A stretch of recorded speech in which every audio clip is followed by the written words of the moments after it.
ನಾರಾಯಣ ನಿನ್ನ ನಾಮದ ಸ್ಮರಣೆಯ ಸಾರಾಮೃತಯನ್ನ ಬಾಯಿಗೆ ಬರಲಿ.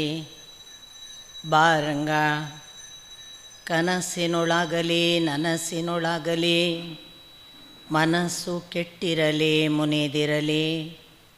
ಜನಕಜಾಪತಿ ನಿನ್ನ ಅಭೀಷ್ಟದ ಸ್ಮರಣೆಯ ಅಷ್ಟಾಕ್ಷರ ಮಂತ್ರ ಜಪಿಸುವ ಹಾಗೆ ಬಾರಂಗ.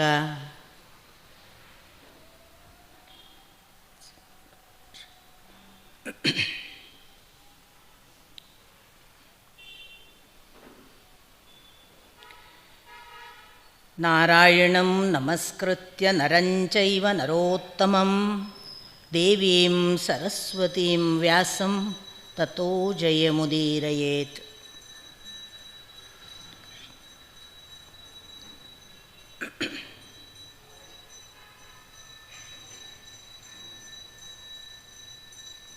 ವಿಘ್ನ ನಿವಾರಕನಾದ ಗಣಪತಿಯನ್ನು ವಂದಿಸಿ ಆಶೀರ್ವಾದ ಬೇಡುತ್ತಾ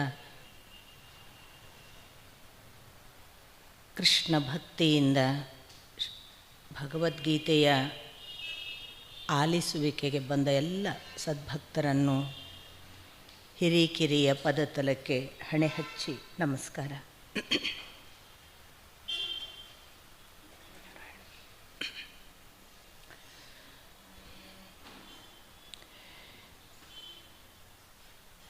ನಿನ್ನೆ ದಿನ ನಾನು ಭಗವದ್ಗೀತೆಯ ಪ್ರವೇಶಿಕೆಯನ್ನು ಮಾಡಿದ್ದೇನೆ.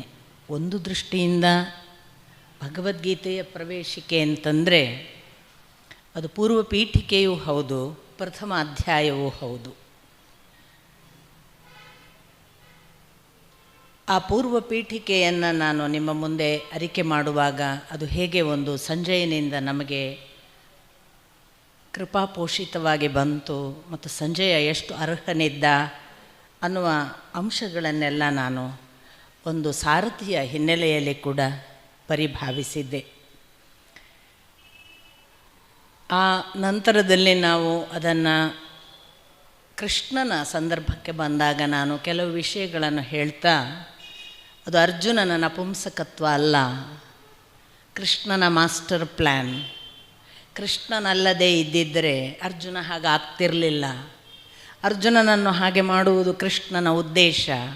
ಅದು ಅರ್ಥವಾಗಬೇಕಾದ್ರೆ ಸ್ವಲ್ಪ ಪೂರ್ವ ಹಿನ್ನೆಲೆಗಳು ಬೇಕು ಅನ್ನುವ ಅರ್ಥದಲ್ಲಿ ಕೂಡ ನಾನು ನಿಮ್ಮನ್ನು ಸ್ವಲ್ಪ ಕೃಷ್ಣನ ಮತ್ತು ಅರ್ಜುನನ ಸಂಬಂಧದ ಬೇರೆ ಬೇರೆ ವಿವರಣೆಗಳು ನಮಗೆ ಭಾಗವತದಲ್ಲಿ ಮಹಾಭಾರತದಲ್ಲಿ ಎಲ್ಲ ಸಿಕ್ಕುವ ಸಂಗತಿಗಳನ್ನು ಆದಷ್ಟು ಬಿಡಿ ಬಿಡಿಯಾಗಿ ಹೆಕ್ಕಿ ನೋಡೋದಕ್ಕೆ ಪ್ರಯತ್ನ ಪಟ್ಟಿದ್ದೇನೆ.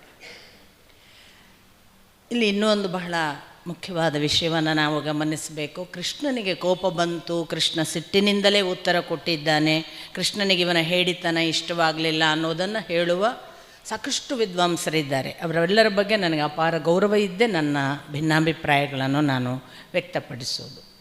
ವಾಸ್ತವಿಕ ಕೃಷ್ಣನಿಗೆ ಕೋಪ ಬಂದದ್ದಾದರೆ ಒಬ್ಬ ನಾಲಾಯಕ್ಕು ಹೇಡಿ ನಪುಂಸಕ ಅನ್ನುವ ಸಿಟ್ಟು ಬಂದದ್ದಾದರೆ ಅಂಥವನಿಗೆ ಕೃಷ್ಣ ವಿಶ್ವರೂಪ ದರ್ಶನ ಮಾಡಿಸ್ತಿರಲಿಲ್ಲ. ಅರ್ಹನಲ್ಲದವನಿಗೆ ಅಪಾತ್ರನಿಗೆ ವಿಶ್ವರೂಪ ದರ್ಶನ ಮಾಡಿಸುವ ಅವಶ್ಯಕತೆ ಕೃಷ್ಣನಿಗಿರಲಿಲ್ಲ. ಕೃಷ್ಣ ದುರ್ಯೋಧನನಿಗೂ ವಿಶ್ವರೂಪ ದರ್ಶನ ಮಾಡಿಸಿದ್ದಾನೆ, ಅದಕ್ಕೆ ಮತ್ತೆ ಬೇರೆ ಕಾರಣಗಳುಂಟು. ಬಟ್ ಇಲ್ಲಿ ಮುಖ್ಯ ಉದ್ದೇಶವಾಗಿ ಕೃಷ್ಣ ವಿಶ್ವರೂಪ ದರ್ಶನ ಕೊಡುವವರೆಗೆ ಅನುಗ್ರಹ ಮಾಡಿದ್ದಾನೆ ಅಂದರೆ ಅರ್ಜುನನ ಸಾಮರ್ಥ್ಯದ ಬಗ್ಗೆ, ಅರ್ಜುನನನ್ನು ಆಯ್ಕೆ ಮಾಡಿಕೊಂಡವನ ಅರ್ಹತೆಗಳ ಬಗ್ಗೆ ನಾವು ಮತ್ತೊಮ್ಮೆ ನೋಡುವ ಹಾಗೆ ಅದು ನಮ್ಮನ್ನು ಪ್ರಚೋದಿಸ್ತದೆ. ಇನ್ನೊಂದು ನಾನು ನಿಮಗೆ ಹೇಳಬೇಕಾದ ಮುಖ್ಯ ವಿಷಯ, ಕೋಪ ಬಂತು ಸಿಟ್ಟಿನಲ್ಲೇ ಎಲ್ಲ ಉತ್ತರ ಕೊಟ್ಟಿದ್ದು ಅಂತ ಒಂದು ಮಾತು. ಆಮೇಲೆ ನಾವೆಲ್ಲ ಬಹಳ ಪ್ರಚಲಿತವಾಗಿ ಹೇಳುವ ಒಂದು ಸಂಗತಿ ಇದೆ, ಭಗವದ್ಗೀತೆ ಎಷ್ಟು ಸರಿ ಕಂಠಪಾಠ ಮಾಡಿರ್ತೀವಿ ನಾವು ಅಲ್ವಾ. ನಮಗೆ ಅಧ್ಯಾಯ ಕಂಠಪಾಠ ಆಗಿರುತ್ತೆ, ಯಾರೇ ಕೇಳಿದರೂ ಹೇಳಲಿಕ್ಕೆ ಬರುತ್ತೆ, ಶ್ಲೋಕಗಳೆಲ್ಲ ಗೊತ್ತಿರುತ್ತೆ. ಆಮೇಲೆ ಅವರು ಶ್ಲೋಕಗಳನ್ನು ಹೇಳಿಕೊಡೋರು ಅದನ್ನೆಲ್ಲ ಅರ್ಥನೂ ಹೇಳಿರ್ತಾರೆ ಆಗ. ಬಟ್ ನಿಮಗೆ ಅಥವಾ ನಮಗೆ ಯಾರಿಗೆ ಆದರೂ ಕೂಡ ಭಗವದ್ಗೀತೆಯನ್ನು ಪುನರ್ ನೆನಪು ಮಾಡಿಕೊಳ್ಳುವಾಗ ನಮಗೆ ಭಗವದ್ಗೀತೆ ಗೊತ್ತಾಗಲ್ಲ, ನೆನಪಾಗಲ್ಲ. ಯಾರೇ ಒಬ್ಬರು ಕೂಡ ನನ್ನನ್ನು ಮೊದಲುಗೊಂಡು ನಾವು ಇವತ್ತು ಹಾಗೆ ಬಂದು ಭಗವದ್ಗೀತೆ ಬಗ್ಗೆ ಹೇಳ್ತೇವೆ ಅಂದರೆ ಅದು ಸಾಧ್ಯವೇ ಇಲ್ಲ. ಅದೊಂಥರ ನಮ್ಮನ್ನು ಮರೆವಿಗೆ ದೂಡಿದ ಹಾಗೋ, ನಮಗೆ ಗೊತ್ತೇ ಆಗದ ಹಾಗೋ, ಏನೋ ಒಂದು ಆ ಸಂದರ್ಭದಲ್ಲಿ ನಮ್ಮನ್ನು ಮರೆಮಾಚುವ, ಮೌಢ್ಯಕ್ಕೆ ಕರೆಯುವ, ಅಥವಾ ನಮಗೆ ಗೊತ್ತಿಲ್ಲದಂತಹ ಒಂದು ಸತ್ಯವೋ ಏನೋ ಅನ್ನುವ ಹಾಗೆ ಅದು ಯಾಕೋ ನಮ್ಮಿಂದ ವಂಚಿತವಾಗ್ತದೆ, ನಮಗೆ ಗೊತ್ತಾಗದ ಹಾಗೆ. ಏನು ಕಾರಣ ಅಂತ ನಮ್ಮಲ್ಲಿ ಅನೇಕ ಜನ ನನಗೆ ಕೇಳಿದ್ದುಂಟು. ನಾವು ಇಡೀ ಭಗವದ್ಗೀತೆಯನ್ನು 1ನೇ ಅಧ್ಯಾಯದಿಂದ ಕೊನೆಯ ಅಧ್ಯಾಯದವರೆಗೆ ಓದ್ತೇವೆ, ಅರ್ಥಸಹಿತ ಪಾಠ ಕೇಳಿದ್ದೇವೆ. 1ನೇ ಅಧ್ಯಾಯ ಮುಗಿಯುತ್ತಿದ್ದಾಗ ಎಲ್ಲ ಅರ್ಥ ಆದಂಗೆ ಅನ್ನಿಸ್ತದೆ. 2ನೇ ಅಧ್ಯಾಯಕ್ಕೆ ಹೋಗಿ ಮತ್ತೆ 1ನೇ ಅಧ್ಯಾಯ ಏನು ನೆನಪಿರಲ್ಲ, ಅಥವಾ ಮುಂಚಿನ ಅಧ್ಯಾಯ ಮರ್ತು ಹೋಗುತ್ತೆ ಅಂತ. ಅಶ್ವಮೇಧಿಕ ಪರ್ವದಲ್ಲಿ ಭೀಷ್ಮ ಅವಸಾನದ ನಂತರ ಈ ಪಾಂಡವಾದಿಗಳಿಗೆ ಪಟ್ಟಾಭಿಷೇಕ ಆದ ಬಳಿಕ ಅರ್ಜುನ ಮೊದಲಾದವರೆಲ್ಲ ಒಂದು ಹಂತದ ವಿರಾಮಾವಸ್ಥೆಗೆ ಬರ್ತಾರೆ, ಒಂದು ಸಣ್ಣ ವಿಶ್ರಾಂತಿ. ಯುದ್ಧ ಮಾಡಿ ಗದ್ದಲ ನೋಡಿ ಸಾಕಾದ ಸಂದರ್ಭ. ಅರ್ಜುನ ಹೇಳ್ತಾನೆ, ಒಂದು ಸಣ್ಣ ವಾಯುವಿಹಾರ ಹೋಗೋಣ ಬಾರಪ್ಪ ಅಂತ ಕೃಷ್ಣನ ಜೊತೆಗೆ. ಈ ವಾಯುವಿಹಾರ ಹೋಗುವಾಗ ಕೃಷ್ಣನ ಹತ್ರ ಅರ್ಜುನ ಕೇಳುವ ಪ್ರಶ್ನೆ ಏನು ಗೊತ್ತಾ? ಅವತ್ತು ಯುದ್ಧ ರಂಗದಲ್ಲಿ ಅದೆಂಥದ್ದು ಹೇಳಿದ್ಯಲ್ಲ ಮಾರೆ, ಒಂಚೂರು ಈಗ ನೆನಪಾಗೋದಿಲ್ಲ, ಒಂಚೂರು ಹೇಳು ಅಂತ. ಕೃಷ್ಣನಿಗೆ ಕೋಪ ಬರಬೇಕಿದ್ರೆ ಇಲ್ಲಿ ಬರಬೇಕಿತ್ತು. ಆ ದಿವಸ ನೀನು ಅದೆಂಥದೋ ಎಲ್ಲ ಹೇಳಿದ್ಯಲ್ಲ, ಅದು ಎಷ್ಟು ಘನವಾದ ವಿಷಯ ನಮಗೆ ಗೊತ್ತಿದೆ, ನಮಗೆ ಇನ್ನೂ ಅರ್ಥ ಆಗದೇ ಘನ ಅಂತ ಗೊತ್ತಿದೆ. ಅವನು ಅಷ್ಟೂ ಘನತ್ವವನ್ನು ಇವನಿಗೆ ಅರ್ಥ ಮಾಡಿಸಿಯೂ ಅವನು ಹೇಳೋದು ಅರ್ಜುನ, ಆವತ್ತು ಎಂಥದೋ ಹೇಳಿದ್ದೆ, ಅದು ಏನು ನೆನಪಾಗೋದಿಲ್ಲ, ಒಂಚೂರು ಪುನಃ ಹೇಳು. ಒಂದು ನಾವು ಗಮನಿಸಬೇಕು, ಯಾವ ಮಟ್ಟದ ಸಲುಗೆ ಕೊಟ್ಟಿದ್ದ ಕೃಷ್ಣ ಅಂತ. ಅಂದರೆ ಗುರು ಶಿಷ್ಯರಲ್ಲಿ ಸಖ್ಯಭಾವದ ಅಷ್ಟು ಆಪ್ತತೆ, ಅಷ್ಟು ಸ್ವಾತಂತ್ರ್ಯ, ಅಷ್ಟು ಏಕತ್ರ ಭಾವ ನಮಗಿನ್ನು ಎಲ್ಲೂ ಸಿಗೋದಿಲ್ಲ. ಅಂದರೆ ಶಿಷ್ಯ ಭಾವಕ್ಕೆ ಸ್ನೇಹ ಭಾವ ಇರಬಹುದು, ಸ್ನೇಹಿತನಾಗಿದ್ದುಕೊಂಡು ಗುರುವನ್ನು ನಾವು ಪಡೀಲಿಕ್ಕೆ ಸಾಧ್ಯ ಇದೆ ಅಂತ ತೋರಿಸಿದ ಪ್ರಪ್ರಥಮ ಒಂದು ಮಾದರಿ ಇಡೀ ಇತಿಹಾಸದಲ್ಲಿಲ್ಲ. ಹಾಗೊಂದು ಗೆಳೆಯನ ಹಾಗೆ ಭಗವಂತ ನಮಗೆ ಸಿಗ್ತಾನೆ ಅನ್ನೋದನ್ನು ತೋರಿಸಿದ್ದು ಭಗವಂತನ ಅವತಾರದಲ್ಲಿ ಬಂದ ಕೃಷ್ಣ. ಇವತ್ತಿಗೂ ಕೂಡ ನಮಗೆ ಭಗವಂತನನ್ನು ಫ್ರೆಂಡ್ ಮಾಡಿ ಕರೆಯುವುದು ಸ್ವಲ್ಪ ನಮ್ಮ ಭಾರತೀಯ ಪರಂಪರೆಗೆ ಅಷ್ಟು ಯೋಗ್ಯವಲ್ಲ ಅಂತಲೇ ನಾವು ಭಾವಿಸ್ತೇವೆ. ನಮ್ಮಲ್ಲಿ ಇನ್ನೂ ಕೂಡ ದೇವರನ್ನು ಫ್ರೆಂಡ್, ಗುರುವನ್ನು ಫ್ರೆಂಡ್ ಅಂತ ಯೋಚಿಸುವ ಸಾಧ್ಯತೆಗಳೇ ಇಲ್ಲ. ಆದರೆ ಅರ್ಜುನನ ಜೊತೆಗೆ ಅಂಥದ್ದೊಂದು ಫ್ರೆಂಡ್ಶಿಪ್ಪಿನ ಹಾಗೆ ಅತ್ಯದ್ಭುತವಾದ, ಭಾರೀ ಇಂಟಿಮೇಟ್ ಆದ, ಏನು ಬೇಕಾದರೂ ಕೇಳಬಹುದಾದ ಒಂದು ಸ್ವಾತಂತ್ರ್ಯ ಇದ್ದ, ಆತ್ಮೀಯತೆ ಇತ್ತು ಅನ್ನೋದಕ್ಕೆ ಮತ್ತೆ ಪುನಃ ಅಶ್ವಮೇಧಿಕ ಪರ್ವದಲ್ಲಿ ಅವನು ಈ ಕೇಳುವ ಪ್ರಶ್ನೆ ಕೂಡ ಒಂದು ಉದಾಹರಣೆ. ಇದಕ್ಕೆ ಕೋಪ ಮಾಡಿಕೊಂಡ ಕೃಷ್ಣ, ಸ್ವಲ್ಪ ಕೋಪ ಬಂತು ಅಂತ ಬರೀತಾರೆ ವೇದವ್ಯಾಸರು. ಆದರೆ ಇಮಿಡಿಯೇಟ್ಲಿ ಅಪ್ಪಿಕೊಂಡ ಅಂತ ಹೇಳ್ತಾರೆ. ಅಪ್ಪಿಕೊಂಡು ಹೇಳಿ ಮುಂದಿನ ಮಾತು ಏನು ಅಂದರೆ, ನೀನು ತುಂಬ ಪ್ರಾಮಾಣಿಕ, ಅದಕ್ಕೆ ನನಗೆ ನೀನು ತುಂಬ ಪ್ರಿಯ. ಸೋಗು ಹಾಕಲಿಲ್ಲ ನೋಡಿ, ನನಗೆ ನೀನು ಅವತ್ತು ಹೇಳಿದ್ದೆಲ್ಲ ಅದು ಭಾರಿ ಚೆನ್ನಾಗಿ ಅರ್ಥ ಆಗಿದೆ ಕಣೋ ಅಂತ ಸೋಗು ಹಾಕಲೇ ಇಲ್ಲ ಅವನು. ನನ್ನಲ್ಲಿ ಅದು ಕಂಪ್ಲೀಟ್ ಇವತ್ತು ಬೇಕಾದರೆ ಅಷ್ಟು ಉಂಟು ಕಣೋ ಅಂತ. ನಾವಾದರೆ ಅವನನ್ನು ಮೆಚ್ಚಿಸ್ಲಿಕ್ಕೆ ಬುರುಡೆ ಬಿಡ್ತಿದ್ವಿ. ಬುರುಡೆ ಬಿಡೋ ಜಾತಿಯೇ ಅಲ್ಲ ಇವನು ಬಹಳ ಪ್ರಾಮಾಣಿಕ, ಇದ್ದದಿದ್ದ ಹಾಗೆ. ಟ್ರಾನ್ಸ್ಪರೆನ್ಸಿ ಅಂದರೆ ಟ್ರಾನ್ಸ್ಪರೆನ್ಸಿ. ಬಹಳ ಮೆಚ್ಚುವುದು ದೊಡ್ಡವರು ಗುರುಗಳೆಲ್ಲ. ನೀವು ಅಜ್ಞಾನಿಗಳಿದ್ದರೂ ತೊಂದರೆ ಇಲ್ಲ, ಪ್ರಾಮಾಣಿಕರಿರಬೇಕು. ಪ್ರಾಮಾಣಿಕತೆ ಮಾತ್ರವಲ್ಲ, ಪಾರದರ್ಶಕತೆ, ಟ್ರಾನ್ಸ್ಪರೆನ್ಸಿ ಅದೆಲ್ಲ ಇತ್ತಲ್ಲ. ಅದಕ್ಕೆ ಗಾಢ ಆಲಿಂಗನ ಮಾಡಿ ಕೃಷ್ಣ ಕೊಟ್ಟ ಉತ್ತರ ಎಂಥದ್ದು ಗೊತ್ತಾ? ಅದು ಇನ್ನೂ ವಿಸ್ಮಯಕಾರಕ. ಅದು ಎಷ್ಟು ವಿಸ್ಮಯಕಾರಕ ಅಂದರೆ ಕೃಷ್ಣ ಹೇಳ್ತಾನೆ, ನೀನು ತುಂಬ ಪ್ರಾಮಾಣಿಕ, ಆದ್ದರಿಂದ ನಾನೀಗ ನಿನಗೆ ಅದನ್ನು ಹೇಳಲಿಕ್ಕೆ ಪ್ರಯತ್ನ ಪಡಬೇಕು. ಆದರೆ ನಿನಗೊಂದು ವಿಷಯ ಗೊತ್ತಿರಲಿ, ಅದು ಆ ಸಂದರ್ಭದಲ್ಲಿ ಹಾಗೆ ಹುಟ್ಟಿತು, ಈಗ ನನಗೂ ಗೊತ್ತಿಲ್ಲ. ಕೃಷ್ಣನೇ ನನಗೆ ಗೊತ್ತಿಲ್ಲ ಆಗ ಹೇಳಿದ್ದು ಅಂತ ಅಂತಾನೆ. ಇನ್ನು ನಾವು ಎಲ್ಲಿಯ ಯಾವ ಕಾಡಿನ ಸೊಪ್ಪುಗಳು? ಹಾಗಾಗಿ ಕೃಷ್ಣ ಈ ಥರದ ಮಹಾಭರವಸೆಗಳನ್ನು ನಮಗೆಲ್ಲ ಮುಟ್ಟಿಸ್ತಾನೆ ಅರ್ಜುನನ ಮೂಲಕ. ಸೊ ಅರ್ಜುನನಿಗೆ ಅವನ ಆ ಬಳಿಕ ಪುನಃ ಅನುಗೀತೆ ಅಂತ ಒಂದು ಭಾಗವನ್ನು ಹೇಳ್ತಾನೆ. ಅದು ಗೀತೆಗೆ ಯಥಾವತ್ತಿಲ್ಲ, ಆದರೆ ಅದನ್ನು ಹೆಸರು ಗೀತೆಯನ್ನು ನೆನಪಿಸಿ ಇವ ಕೇಳಿದ್ದರಿಂದ ಗೀತೆಯನ್ನು ಅನುಸರಿಸಿ ಬಂದ ಇನ್ನೊಂದು ಗೀತೆ ಆಯಿತೆ ಹೊರತು ಅದು ಯಥಾವತ್ ಗೀತೆ ಅಲ್ಲ. ಬೇರೆ ಬೇರೆ ಕಥಾಭಾಗಗಳ ಮೂಲಕ ಮತ್ತೆ ಪುನಃ ಒಮ್ಮೆ ತಾನು ಹೇಳಿದ್ದನ್ನು ಹೇಳುವ ಪ್ರಯತ್ನ ಮಾಡಿದ ಒಂದು ಗೀತಾಭಾಗ. ಇವತ್ತಷ್ಟು ಪ್ರಚಲಿತ ಕೂಡ ಇಲ್ಲ, ನಮ್ಮಲ್ಲಿ ಕೆಲವರಿಗೆ ಗೊತ್ತು ಅದು. ಈ ಎಲ್ಲ ಅಂಶಗಳ ಹಿನ್ನೆಲೆಯಲ್ಲಿ ಗಮನಿಸಿದಾಗ ಅರ್ಜುನ ಹೇಡಿಯೋ, ಅರ್ಜುನ ನಪುಂಸಕನೋ ಅಥವಾ ಅರ್ಜುನನಂತಹ ಒಬ್ಬ ನಾಲಾಯಕ್ಕು ಮನಸ್ಸಿಗೆ ಕೃಷ್ಣ ಇಷ್ಟೆಲ್ಲ ಹೇಳಿದನೋ ಅನ್ನೋದನ್ನು ನೀವೇ ಪರಾಮರ್ಶಿಸಬೇಕು. ಅದು ಅದರಾಚೆಗಿನ ಒಂದು ಪುಟ್ಟ ಮಗುವನ್ನು ಕೈಗೆತ್ತಿಕೊಂಡ ತಾಯಿಯ ಮನಸ್ಸಿನ ಅಂತಃಕರಣದ, ಆ ತಾಯಿ ಮಗು ಎಷ್ಟು ಬೆಳೆಯಲಿಕ್ಕಿದೆ ಎನ್ನುವ ಎಲ್ಲ ದಿವ್ಯದೃಷ್ಟಿಗಳಿಂದ ಕಂಡರಿತು ಈ ಮಗು ಬೆಳೀಬೇಕಾದ್ರೆ ಈ ದೋಷಗಳನ್ನೆಲ್ಲ ನಿವಾರಿಸಬೇಕು ಅಂತ ತಾನು ಸಿದ್ಧಪಡಿಸುವ ಒಂದು ಹಂತದಲ್ಲಿ ಆದಂತಹ ಉಪದೇಶ ಅಥವಾ ಅನುಗ್ರಹ. ಇದು ಸಾಮಾನ್ಯರಿಗೆ ಒದಗಿ ಬರುವ ಸಂಗತಿ ಅಲ್ಲ. ಇಂಥ ಸಂದರ್ಭದಲ್ಲೇ ನಿಮಗೆ ನಾನು ಬಹಳ ಪ್ರಾಮಾಣಿಕವಾಗಿ ನಿವೇದಿಸಿಕೊಳ್ತೇನೆ, ನಾನು ಶ್ಲೋಕಾರ್ಥಗಳನ್ನು ಹೇಳುವವಳಲ್ಲ. ಒಂದು ಶ್ಲೋಕ ಹೇಳೋದು, ಅದಕ್ಕೊಂದು ಅರ್ಥ ಹೇಳೋದು, ಒಂದು ಶ್ಲೋಕ ಹೇಳೋದು, ಒಂದು ಅರ್ಥ ಹೇಳೋದು, ಅದೊಂದು ಶಾಸ್ತ್ರೀಯ ಕ್ರಮ ಇದೆ. ಅದಕ್ಕೆ ನನ್ನ ಪೂರ್ತಿ ಗೌರವ ಆದರಗಳಿವೆ. ಆದರೆ ನಾನು ಆ ಮಾರ್ಗದವಳಲ್ಲ. ಯಾಕೆ ಆ ಮಾರ್ಗದವಳಲ್ಲ ಅಂತ ನಾನು ಹೇಳ್ತೇನೆ, ನೀವು ಅದನ್ನು ತಪ್ಪು ಭಾವಿಸಬಾರ್ದು. ಸಾಮಾನ್ಯವಾಗಿ ಶಾಸ್ತ್ರೀಯ ಪರಂಪರೆಯ ಒಂದು ಮಾದರಿಯಾಗಿ ಅಂಥದ್ದೊಂದು ಪ್ರಚಲಿತವಾಗಿದೆ. ಅವರು ಪಾಣಿಪೀಠ ಇಟ್ಕೊಂಡು ಭಗವದ್ಗೀತೆ ಗ್ರಂಥವನ್ನು ಇಟ್ಕೊಂಡು ಒಂದೊಂದೇ ಶ್ಲೋಕವನ್ನು ಹೇಳ್ತಾರೆ. ತಪ್ಪು ತಿಳಿಯಬೇಡಿ, ಹಾಗೆ ಕೂತು ಯಾರೋ ಹೇಳಲಿಕ್ಕೆ ಶುರು ಮಾಡಿದ ಕೂಡಲೇ ಬಹಳಷ್ಟು ಜನ ಇದು ನಮಗಲ್ಲ ಅಂತ ತಿಳಿಯುವ ಒಂದಿಷ್ಟು ಜನ ಭಯಪಡುವವರು ಇದ್ದಾರೆ. ಹಾಗೆ ಯಾರಿಗೂ ಇದು ಮೈಲಿಗೆಯ ವಿಷಯ ಅಲ್ಲ.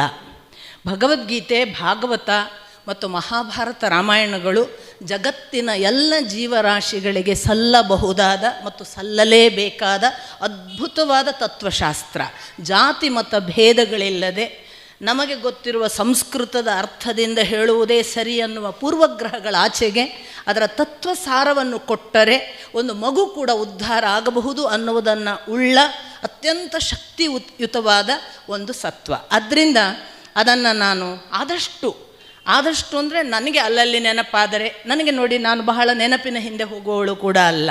ಬೆಳವಣಿಗೆಯ ದಾರಿಯಲ್ಲಿ, ಪ್ರೀತಿಯ ದಾರಿಯಲ್ಲಿ ನೆನಪು ಶತ್ರು ಅಂತ ನನ್ನ ಗುರುಗಳು. ಅದರಿಂದ ಇಲ್ಲಿ ಏನು ಓದಕ್ತದೋ ಅಲ್ಲಿ ಹೇಳ್ತಾ ಹೋಗುವವಳಾದ್ದರಿಂದ ನೀವು ಅಪೇಕ್ಷೆ ಪಡುವ ಯಾವುದೋ ಮಂತ್ರ, ಆ ಶ್ಲೋಕಕ್ಕೆ ಅರ್ಥ, ಇವುಗಳನ್ನು ನಾನು ಹೇಳಲಿಕ್ಕಿಲ್ಲ, ನನ್ನನ್ನು ಮನ್ನಿಸಬೇಕು. ಮತ್ತು ನಾನು ಯಾಕೆ ಅರ್ಜುನನನ್ನು ಮಾತನಾಡುವಾಗ, ಭಗವದ್ಗೀತೆಯನ್ನು ಮಾತನಾಡುವಾಗ ಗಾಂಧೀಜಿಯನ್ನು ಯಾಕೆ ಹೇಳಬೇಕು ಅಂತ ಅನೇಕರಿಗೆ ನಿನ್ನೆ ಎಲ್ಲ ಸ್ವಲ್ಪ ಅಂತಃಕಲಹ ಆಗಿದೆ. ಅವರು ನನ್ನ ಹತ್ರ ನೇರ ಹೇಳದಿದ್ದರೂ ಒಳಗೊಳಗೆ ಒದ್ದಾಡಿದ್ದಾರೆ. ನೋಡಿ, ಮೂಲಭೂತವಾಗಿ ನಾನು ಇಲ್ಲಿ ಅಂತಲ್ಲ, ಎಲ್ಲೆಲ್ಲ ಭಗವದ್ಗೀತೆ ಮಾತನಾಡಿದ್ದೇನೆ ಅಲ್ಲೆಲ್ಲ ನಾನು ಗಾಂಧೀಜಿಯನ್ನು ನೆನಪಿಸಿಕೊಂಡಿದ್ದೇನೆ. ಅದಕ್ಕೆ ಕಾರಣ ಏನು ಅಂದರೆ, ಶ್ರೀಮದ್ ಭಗವದ್ಗೀತೆ ಮತ್ತು ರಾಮಾಯಣದ ಶ್ರೀರಾಮಚಂದ್ರನನ್ನು ತನ್ನ ಜೀವಿತದಲ್ಲಿ ಅಂತರ್ಗತ ಮಾಡಿಕೊಂಡು ಅದಕ್ಕನುಗುಣವಾಗಿ ತನ್ನ ಹೆಜ್ಜೆ ಹೆಜ್ಜೆಯನ್ನು ನಡೆದಿದ್ದೇನೆ ಅಂತ ವಾಕ್, ಕಾಯ, ಮನಸ ಹೇಳಿದವರು ಗಾಂಧಿಯವರು. ಆದ್ದರಿಂದ ಭಗವದ್ಗೀತೆಗೆ ಬಂದಾಗೆಲ್ಲ ಗಾಂಧಿಯವರನ್ನು ಯಾಕೆ ಹೇಳಬೇಕಾಗ್ತದೆ? ಗಾಂಧೀಜಿಯನ್ನು ಇವತ್ತು ಅಪಭ್ರಂಶಗೊಳಿಸಿರುವ ಒಂದು ಸಂದರ್ಭದಲ್ಲಿ ಹಾಗೆ ಹೇಳುವಾಗ ಅನೇಕರಿಗೆ ಇನ್ನೊಂದು ಮುಖ ಕಾಣ್ಬೋದು. ಯಾಕೆ ಅಂದರೆ ಸುಭಾಷ್ ಚಂದ್ರ ಬೋಸನ್ನು ಕೊಂಡಾಡುವವರು ತಕ್ಷಣವೇ ಗಾಂಧಿಯನ್ನು ವಿರೋಧಿಸ್ತಾರೆ. ಸಾವರ್ಕರನ್ನು ಬಹಳ ಮೆಚ್ಚುವವರು ಗಾಂಧೀಜಿಯನ್ನು ಒಪ್ಪೋದಿಲ್ಲ. ಭಗತ್ ಸಿಂಗನ್ನು ಕೊಂಡಾಡುವವರು ಗಾಂಧಿ ತಪ್ಪಿತಸ್ಥ ಅಂತಾರೆ. ನನಗೆ ನಮೇ ದ್ವೇಷ್ಯೋ ಅಸ್ತಿ ನ ಚ ಮೇ ಪ್ರಿಯ. ನನಗೆ ಯಾರ ಬಗ್ಗೆ ದ್ವೇಷ ಇಲ್ಲ, ಯಾರ ಬಗ್ಗೆ ಪ್ರೀತಿಯೂ ಇಲ್ಲ. ನನಗಿರೋದಿಷ್ಟೇ, ಸತ್ಯಗಳು ಅಪಭ್ರಂಶವಾಗಬಾರದು. ಸತ್ಯ ಅಪಭ್ರಂಶ ಆಗುವುದು ಅಂದರೆ ನಮ್ಮ ಇತಿಹಾಸದ ಸತ್ಯಗಳನ್ನು ನಾವು ಸುಮ್ಮನೆ ಕೂತಲ್ಲಿ ದ್ವೇಷಕ್ಕೆ, ವಿಭಜನೆಗೆ, ಇವತ್ತು ನೋಡಿ ಗಾಂಧಿ ದ್ವೇಷ ಮಾಡಿಯೇ ನಾವು ಹೊಡಿತಾ ಇದ್ದೇವೆ. ನಾನು ಸಾವರ್ಕರನ್ನು ಎಂದೂ ಅಗೌರವಿಸುವುದಿಲ್ಲ, ನಾನು ಭಗತ್ ಸಿಂಗನ್ನು ಎಂದೂ ತಪ್ಪು ಅಂದಿಲ್ಲ, ನಾನೆಂದೂ ಸುಭಾಷ್ ಚಂದ್ರ ಬೋಸ್ ಮಾಡಲಿಲ್ಲ ಕೆಲಸ ಅಂದಿಲ್ಲ. ಆದರೆ ನಾನು ನಿನ್ನೆ ನಿಮಗೆ ಹೇಳಿದೆ, ಭೀಷ್ಮಾಚಾರ್ಯರ ತಪ್ಪಿನಿಂದಾಗಿ ಯುದ್ಧ ಆಯಿತು. ಭೀಷ್ಮಾಚಾರ್ಯರು ಮದುವೆ ಆಗಿಬಿಟ್ಟಿದ್ರೆ ಸತ್ಯವತಿಯೇ ಹೇಳಿದ್ಲು ಮದುವೆ ಆಗುವಂತ, ಆಗಲಿಲ್ಲ ಅವರು. ಅದು ಹೋಗಲಿ, ಅಂಬೆಯನ್ನು ಮದುವೆ ಆಗುವಂಥ ಸಾಕ್ಷಾತ್ ಗುರು ಪರಶುರಾಮರು ಆದೇಶಿಸಿದ್ರು, ಅವ್ರು ಆಗಲಿಲ್ಲ. ಅವರು ಮದುವೆ ಆಗಿದ್ದರೆ ಎಲ್ಲ ಸುಸೂತ್ರ ಆಗಿಬಿಡ್ತಿತ್ತಲ್ಲ. ಭೀಷ್ಮರನ್ನು ಬೈಕೋತ ಕೂತ್ಕೊಳ್ಳೋದ ಆಯಿತು. ಭೀಷ್ಮಾಚಾರ್ಯರು ಮಾತ್ರವಲ್ಲ, ಯುಧಿಷ್ಠಿರ ಜೂಜಾಡದೇ ಇದ್ದಿದ್ರೆ, ದ್ರೌಪದಿಯನ್ನು ಪಣಕ್ಕಿಡದಿದ್ದಿದ್ರೆ ಇಂಥ ದುಸ್ಥಿತಿ ಬರ್ತಿದ್ದ. ಆ ಯುಧಿಷ್ಠಿರ ಮಾಡಿದ ಎಲ್ಲ ಪಾಪಕ್ಕೆ ಹೋರಾಟ ಮಾಡಿದ್ದೆಲ್ಲ ಅರ್ಜುನ ಮತ್ತು ಭೀಮರು. ಈ ಯುಧಿಷ್ಠಿರ ಬಹಳ ಯುದ್ಧಗಾರ ಏನಲ್ಲ, ಯೋಧನಲ್ಲ. ಆದರೆ ಭೀಮ ಮತ್ತು ಅರ್ಜುನಾದಿಗಳು ಹೋರಾಟ ಮಾಡಿ ಸ್ವಂತ ಮಗ ಅಭಿಮನ್ಯುವನ್ನು ಯುಧಿಷ್ಠಿರನ ನೇತೃತ್ವದಲ್ಲಿ ಬಿಟ್ಟು ಹೋಗಿದ್ದಂಥ ಹೊತ್ತಿನಲ್ಲಿ ಕಳ್ಕೊಂಡ್ರೂ ಕೂಡ ಯುಧಿಷ್ಠಿರನಿಗೆ ಪಟ್ಟ ಕಟ್ಟಿ ಅವನೇ ರಾಜ ಅಂದ್ರಲ್ಲ. ಇದೆಲ್ಲ ಯಾಕೆ ಅಂತ, ನಾನು ಯಾಕೆ ಅಂತ ಇದನ್ನು ಹೇಳ್ತೀನಿ ಅಂದರೆ, ಇಲ್ಲೊಂದು ಕಾಸ್ಮಿಕ್ ಅರೇಂಜ್ಮೆಂಟ್ ಇದೆ. ಎಲ್ಲರೂ ಅವರವರ ರೋಲ್ ಪ್ಲೇ ಮಾಡ್ತಾರೆ. Nobody is to blame, nobody is to appreciate. ಅವರವರ ರೋಲ್ ಪ್ಲೇ ಮಾಡಿದ್ದಾರೆ. ರಾಮಾನುಜಾಚಾರ್ಯರನ್ನು, ಮಧ್ವಾಚಾರ್ಯರನ್ನು, ಶಂಕರಾಚಾರ್ಯರನ್ನು ಹಿಡ್ಕೊಂಡು ವಿಭಾಗ ಆಗಿದ್ದೇವೆ. ಸಾಕು, ಆಗೋದಿಲ್ಲ ಅಂತ ಈಗ ಸುಭಾಷ್ ಚಂದ್ರ ಬೋಸು, ಸಾವರ್ಕರ್, ಗಾಂಧಿ ಅಂತ ಓಡ್ಕೊಳ್ಳೋದ? ಎಷ್ಟು ಹೆಸರಲ್ಲಿ ಓಡ್ಕೋತೀರಿ? ಇಂದಿರಾ ಗಾಂಧಿ ಅಂತ ಓಡ್ಕೊಳ್ಳೋದು, ಮೋದಿ ಅಂತ ಓಡ್ಕೊಳ್ಳೋದು. ಜಗತ್ತಿನಲ್ಲಿ ಕಾಸ್ಮಿಕ್ ಅರೇಂಜ್ಮೆಂಟ್ ಒಂದಿದೆ. ನೆಹರೂನ್ ಕೂಡಿಸಿದ್ದೆ ಗಾಂಧಿ ಅಂತ ಬೈಯೋರಿಗೆ ಒಂದು ಪ್ರಶ್ನೆ ಕೇಳ್ತೇನೆ. 6 ತಿಂಗಳಲ್ಲಿ ಗಾಂಧಿ ಸತ್ರಲ್ಲ, ಯಾಕೆ ಪಟೇಲನ್ನು ಕೂಡ್ಸೋಕ್ಕಾಗಲ್ಲ? ಯಾಕೆ 30 ವರ್ಷ, 40 ವರ್ಷ, 70 ವರ್ಷ ಕಾಯಬೇಕಾಯಿತು? ಈ ಪ್ರಶ್ನೆಗಳನ್ನು ಕೇಳಿದಾಗ ಏನು ಉತ್ತರ? ಕಾಸ್ಮಿಕ್ಕಿಗೆ ಒಂದು ಅರೇಂಜ್ಮೆಂಟ್ ಇದೆ. ಇವರೆಲ್ಲ tools, they have done their role. ಯಾರಂದ ಏನನ್ನು ಮಾಡಿಸ್ಬೇಕೋ ಮಾಡಿದ್ದಾನೆ. ಗಾಂಧೀಜಿಯಿಂದಾಗೆ ಮುಸಲ್ಮಾನರು ತುಷ್ಟೀಕರಣ ಆದದ್ದು. ಮುಘಲರು ಬಂದ್ರಲ್ಲ, ಎಲ್ಲಿದ್ದರು ಗಾಂಧಿ? ಮುಘಲರು ಪವರ್ಫುಲ್ ಆದಾಗ ಗಾಂಧಿ ಏನು ಕಾಂಟ್ರಿಬ್ಯೂಷನ್? ಬೇಡ, ಮುಂದೆ ಬಂತು. ಈಗ ಭಾರತ ಮಾತ್ರ ಆಗಿದ್ದಿದ್ರೆ ನೀವು ಹೇಳ್ಬೋದಿತ್ತು ಗಾಂಧೀಜಿ ಕಾರಣ. ಜಾಗತಿಕವಾಗಿ ಮುಸಲ್ಮಾನರು ಇವತ್ತು ಭಾರಿ ಪವರ್ಫುಲ್ ಆಗ್ತಿದ್ದಾರಲ್ಲ. ಆಸುರಿ ಶಕ್ತಿಗಳು ಕಾಲ ಕಾಲಕ್ಕೆ ಚಕ್ರದಲ್ಲಿ ಒಮ್ಮೆ ಮೇಲಕ್ಕೆ, ಒಮ್ಮೆ ಸುರರು ಮೇಲಕ್ಕೆ ಆಗ್ತಾರೆ ಅನ್ನೋದನ್ನು ಸಮುದ್ರ ಮಥನದಲ್ಲಿ ಶ್ರೀಕೃಷ್ಣನ ಅಥವಾ ವಿಷ್ಣುವಿನ ಒಂದು ಭಾಗವಾಗಿ ಮಾತೇ ಇದೆ. ವಿಷ್ಣು ಹೇಳ್ತಾನೆ, ಇದೊಂದು ಚಕ್ರ, ಕಾಲಚಕ್ರದಲ್ಲಿ ಒಮ್ಮೆ ಅವರು ಮೇಲೆ, ಒಮ್ಮೆ ನಾವು ಮೇಲೆ ಇದು ಆಗ್ತಾ ಇರ್ತದಪ್ಪ. ನಾನು ಬೇಕು ಅಂತ ಹಾಗೆ ಮಾಡ್ತೇನೆ. ಯಾಕೆಂದರೆ ಯಾರಿಗೂ ಅಹಂಕಾರ ತುದಿಗೆ ಹೋಗಬಾರ್ದು. ಒಂದೊಂದು ಹೊಡೆತ ಬೀಳ್ತಾ ಕೆಳಗೆ ಹಾಕ್ತಾ ಇರಬೇಕು. ಈ ಕಾಸ್ಮಿಕ್ ಅರೇಂಜ್ಮೆಂಟಿನ ಮೇಲಿನವನ ಕಣ್ಣಿನಲ್ಲಿ ನೋಡಿದರೆ ಎಲ್ಲರೂ ಅವರವರ ಪಾತ್ರ ಮಾಡಿದ್ದಾರೆ. ಇಷ್ಟನ್ನೇ ತಿಳ್ಕೊಂಡ್ರೆ ಯುಧಿಷ್ಠಿರನಿಗೆ ರಾಜ್ಯಾಭಿಷೇಕ ಯಾಕೆ ಮಾಡಬೇಕಿತ್ತು? ಅರ್ಜುನನನ್ನು ಕೂಡಿಸ್ಬೇಕಿತ್ತಲ್ಲ. ಅರ್ಜುನನನ್ನು ಅಥವಾ ಭೀಮನನ್ನು ಕೂಡಿಸದೆ ಯುಧಿಷ್ಠಿರನಂತಹ ಅಧರ್ಮಿಯನ್ನು ಅಂತ ನಾವೆಲ್ಲ ಮಾತಾಡ್ತೇವೆ. ಅವ ಅಧರ್ಮಿ ಅಲ್ಲ, ಅವನಂಥ ಧರ್ಮನಿಷ್ಠ ಇಲ್ಲ. ಅವನಿಗೆ ಕೊಟ್ಟಿರುವ ವೇದವ್ಯಾಸರ ಸರ್ಟಿಫಿಕೇಟನ್ನು ಒಂದು ಸಾರಿ ಮಹಾಭಾರತದ ಉದ್ದಕ್ಕೂ ಗಮನಿಸಿ ನೋಡಬೇಕು. ಭೀಷ್ಮಾಚಾರ್ಯರನ್ನು ವೇದವ್ಯಾಸರು, ಶ್ರೀಕೃಷ್ಣ ಇಬ್ಬರು ಸರ್ಟಿಫೈ ಮಾಡುವುದನ್ನು ಓದಿ ನೋಡಬೇಕು. ಆಮೇಲೆ ಅವರನ್ನೆಲ್ಲ ಬೈಬೇಕು. ಕಾಲ ಕಾಲಕ್ಕೆ ವ್ಯಕ್ತಿತ್ವ ನಾಶ, ಹಾನಿ ನಡೀತಾ ಇರ್ತದೆ. ಆದರೆ ಸತ್ಯ ಮರೆಮಾಚಬಾರದು. ಸತ್ಯ ಏನು ಅಂದರೆ, ಪ್ರತಿಯೊಬ್ಬರು ಅವರವರ ಕರ್ತವ್ಯ ಮಾಡಿದ್ದಾರೆ. ಅದಕ್ಕಾಗಿ ನಾವು ದ್ವೇಷಿಸ್ತಾ ಕೂಡುವುದಲ್ಲ. ದ್ವೇಷಿಸುವುದಕ್ಕೆ ಹೊರಡುವಾಗ ಒಂದು ನೆನಪಿಟ್ಕೊಳ್ಬೇಕು, ಆ ವ್ಯಕ್ತಿಯು ಯಾವುದೋ ದೇವರನ್ನು ನಂಬಿಯೇ ನಡೆದಿದ್ದಾನೆ. ಆ ವ್ಯಕ್ತಿಯು ರಾಮನನ್ನು, ಕೃಷ್ಣನನ್ನು ಆದರ್ಶ ಅಂತ ನಡೆದಿದ್ದಾನೆ. ಅವನು ನಡೆಯುವಾಗ ತಪ್ಪಾಗಿದ್ದರೆ ಅವನು ಹೊಣೆ ಅಲ್ಲ, ಮೇಲಿನವನ ಲೆಕ್ಕಾಚಾರ. ನೆನಪಿಟ್ಕೊಳ್ಬೇಕು, ನಾವೇ ಎಲ್ಲದಕ್ಕೂ ಹೊಣೆಗಳಲ್ಲ. ನಾನೇ ಮಾಡುವುದಾಗಿದ್ದರೆ, ಎಲ್ಲ ಗಾಂಧಿಯೇ ಮಾಡುವುದಾಗಿದ್ದರೆ, ಎಲ್ಲ ನೆಹರುವೇ ಮಾಡಿದ್ದರೆ, ಎಲ್ಲವೂ ಮೋದಿಯೇ ಮಾಡುವುದಾಗಿದ್ದರೆ ಭಗವಂತ ಯಾಕೆ ಬೇಕು? ಇವರೆಲ್ಲ ಅವರವರ ರೋಲ್ ಪ್ಲೇ ಮಾಡ್ತಿದ್ದಾರೆ. ಯಾವ ಮೋದಿನೂ ಪರ್ಮನೆಂಟ್ ಅಲ್ಲ, ಯಾವ ಗಾಂಧಿನೂ ಪರ್ಮನೆಂಟ್ ಅಲ್ಲ. ಈ ಎಚ್ಚರ ಇರಬೇಕು ಅನ್ನೋ ಕಾರಣಕ್ಕಾಗಿ ಯಾರನ್ನೂ ದ್ವೇಷಿಸದೆ ಹಿಸ್ಟ್ರಿಯನ್ನು ಅವರವರ ರೋಲ್ ಪ್ಲೇಗಾಗಿ ಗೌರವಿಸೋ ಒಂದು ಸಂಗತಿಯನ್ನು ನಾವು ಇಟ್ಕೊಳ್ಬೇಕು ಅನ್ನೋ ಏಕಮಾತ್ರ ಕಾರಣಕ್ಕೆ ನಾನು ಅಷ್ಟನ್ನು ಹೇಳಿದ್ದೇನೆ. ಕೆಲವರಿಗೆ ಅದು ವರ್ಜ್ಯವಾಗಿದ್ದರೆ, ಅನಿಷ್ಟವಾಗಿದ್ದರೆ ಅದು ಅವರವರ ಭಾವಕ್ಕೆ, ಅವರವರ ಭಕ್ತಿಗೆ. ನನಗೆ ಯಾರ ಮೇಲೂ ಏನೂ ಬೇಸರಗಳಿಲ್ಲ. ನನಗೆ ವೈಯಕ್ತಿಕವಾಗಿ ನಾನು ಗಾಂಧಿಯನ್ನು ತಲೆಯಲ್ಲಿ ಇಟ್ಟವಳಲ್ಲ, ಸುಭಾಷ್ ಚಂದ್ರ ಬೋಸನ್ನು ಕಾಲಿಗೆ ಹಾಕಿದವಳಲ್ಲ. ನನಗೆ ಅವರಿಬ್ಬರ ಬಗ್ಗೆ ಕೂಡ ಗೌರವ ಇದೆ. ಅವರು ಆ ಟೈಮಿಗೆ ಏನು ಬೇಕಿತ್ತೋ ಆ ಕೆಲಸವನ್ನು ಈ ದೇಶಕ್ಕಾಗಿ ಮಾಡಿದ್ದಾರೆ. ಅವರ ಪುಣ್ಯದಿಂದ ನಾವು ಇವತ್ತು ಹೀಗಿದ್ದೇವೆ. ಎಲ್ಲರ ಪುಣ್ಯ ಅದರಲ್ಲಿದೆ, ಒಬ್ಬರಿಬ್ಬರಲ್ಲ, ಅಷ್ಟು ಜನರ ಪುಣ್ಯ ಇದೆ. ಅದೆಲ್ಲವನ್ನು ತಗೊಂಡು ನಾವು ನಡೆಯೋಣ. ಹೆಸರಿನಿಂದ ಒಡೆಯೋದು ಬೇಡ. ಜಗತ್ತಿನಲ್ಲಿ ಒಡೆಯುವುದಕ್ಕೆ 100 ಕಾರಣಗಳಿವೆ, ಕೂಡುವುದಕ್ಕೆ ಕಾರಣಗಳಿಲ್ಲ. ಪ್ರೀತಿ ಒಂದೇ ಕಾರಣ. ದಯವಿಟ್ಟು ಪ್ರೀತಿಸೋಣ. ಜಗತ್ತಿನಲ್ಲಿ ಕೂಡುವುದಕ್ಕೆ ಬಂದಿದ್ದೇವೆ ನಾವು, ಒಡೆಯೋದಕ್ಕಲ್ಲ. ಒಡೆಯೋದು ಬೇಡ ಕೂಡ, ಒಡೆಯೋದಕ್ಕೆ ಸಾಕಷ್ಟು ಜನ ಇದ್ದಾರೆ. ಕೂಡುವುದಕ್ಕೆ ಹುಡುಕೋಣ ಕಾರಣಗಳನ್ನು. ಆ ದೃಷ್ಟಿಯಿಂದ ನನ್ನ ಮಾತು. ಇಷ್ಟೆಲ್ಲ ಹೇಳಿದಾಗ ಎಲ್ಲ ಕಾಲಕ್ಕೂ ಧೃತರಾಷ್ಟ್ರರು ಇದ್ದೇ ಇರ್ತಾರೆ. ಅವರಿಗೊಂದು ಮೌಢ್ಯವೋ, ಕುರುಡುತನವೋ, ಅಂಧತ್ವವೋ ಇದ್ದೇ ಇರ್ತದೆ.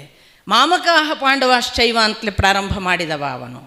ಧರ್ಮಕ್ಷೇತ್ರೇ ಕುರುಕ್ಷೇತ್ರೇ ಕಿಮಕುರ್ವತ ಸಂಜಯ ಅಂತ ಕೇಳುವಾಗ ಮಾಮಕಾಹ ಪಾಂಡವಾಶ್ಚೈವ ಅಂತಲೇ ಕೇಳಿದ. ನನ್ನವರು ಮತ್ತು ಪಾಂಡವರು ಅಂತ ಅಲ್ಲಿಯೇ ಡಿಫ್ರೆನ್ಸ್ ಹೇಳಿ ಆಯಿತು ಅವನು. ಒಡೆಯುವುದಕ್ಕೆ ಕಾರಣಗಳು ಪ್ರಾರಂಭವೇ ನೋಡಿ. ಇಂಥ ಧೃತರಾಷ್ಟ್ರನಂತಹ ಮೌಢ್ಯ ಇದ್ದಾಗ, ಮೌಢ್ಯ ಇಲ್ಲದಿದ್ದರೆ ಆ ಶಬ್ದ ಬರ್ತಿರಲಿಲ್ಲ. ಆದರೆ ಶಬ್ದವನ್ನೇ ನೀವು ಗಮನಿಸಿದರೆ ಮಾಮಕಾಹ ಪಾಂಡವಾಶ್ಚೈವ ಅನ್ನೋದನ್ನು ಬೇರೆ ಬೇರೆ ಅರ್ಥದಲ್ಲಿ ವ್ಯಾಖ್ಯಾನಕಾರರೆಲ್ಲ ವಿವರಿಸ್ತಾರೆ. ಎಲ್ಲಕ್ಕಿಂತ ಬ್ಯೂಟಿಫುಲ್ ನಮ್ಮ ಧರ್ಮಕ್ಷೇತ್ರೇ ಕುರುಕ್ಷೇತ್ರೇ ಅನ್ನೋದನ್ನು KS ನಾರಾಯಣಾಚಾರ್ಯರು ಬಹಳ ಚಂದ ವಿಭಜಿಸ್ತಾರೆ. ಅವ್ರು ಹೇಳೋದು ಕ್ಷೇತ್ರೇ ಧರ್ಮಂ ಕುರು ಅಂತ ಪ್ರಾರಂಭ.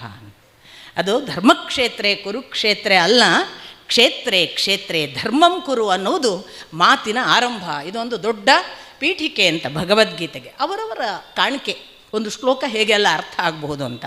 ಆದರೆ ಮಾಮಕಾಹ ಪಾಂಡವಾಶ್ಚೈವ ಅಂದಾಗ ಅವನು ನನ್ನವರು ಮತ್ತು ಪಾಂಡವರು ಏನು ಮಾಡಿದರು, ಕಿಂ ಅಕುರುವತ ಸಂಜಯ ಅಂತ ಕೇಳುವಾಗ ಏನು ಮಾಡಿದರು ಅಂತ ಕೇಳೋ ಹೊತ್ತಿಗೆ ಆವಾಗ ಕೊಟ್ಟ ಆ ವಿವರಣೆ ಕೆಲವರಿಗೆ ಅದು ಮಾಮಕಾಹ ಅಂದರೆ ಅವನು ದುರ್ಯೋಧನಾದಿಗಳನ್ನು ನನ್ನವರು ಅಂತ ಹೇಳಿದ, ಪಾಂಡವಾಶ್ಚೈವ ಅಂದಾಗ ಪಾಂಡವರನ್ನು ಅಂತ ಭಿನ್ನವಾಗಿಸಿದ ಒಂದು.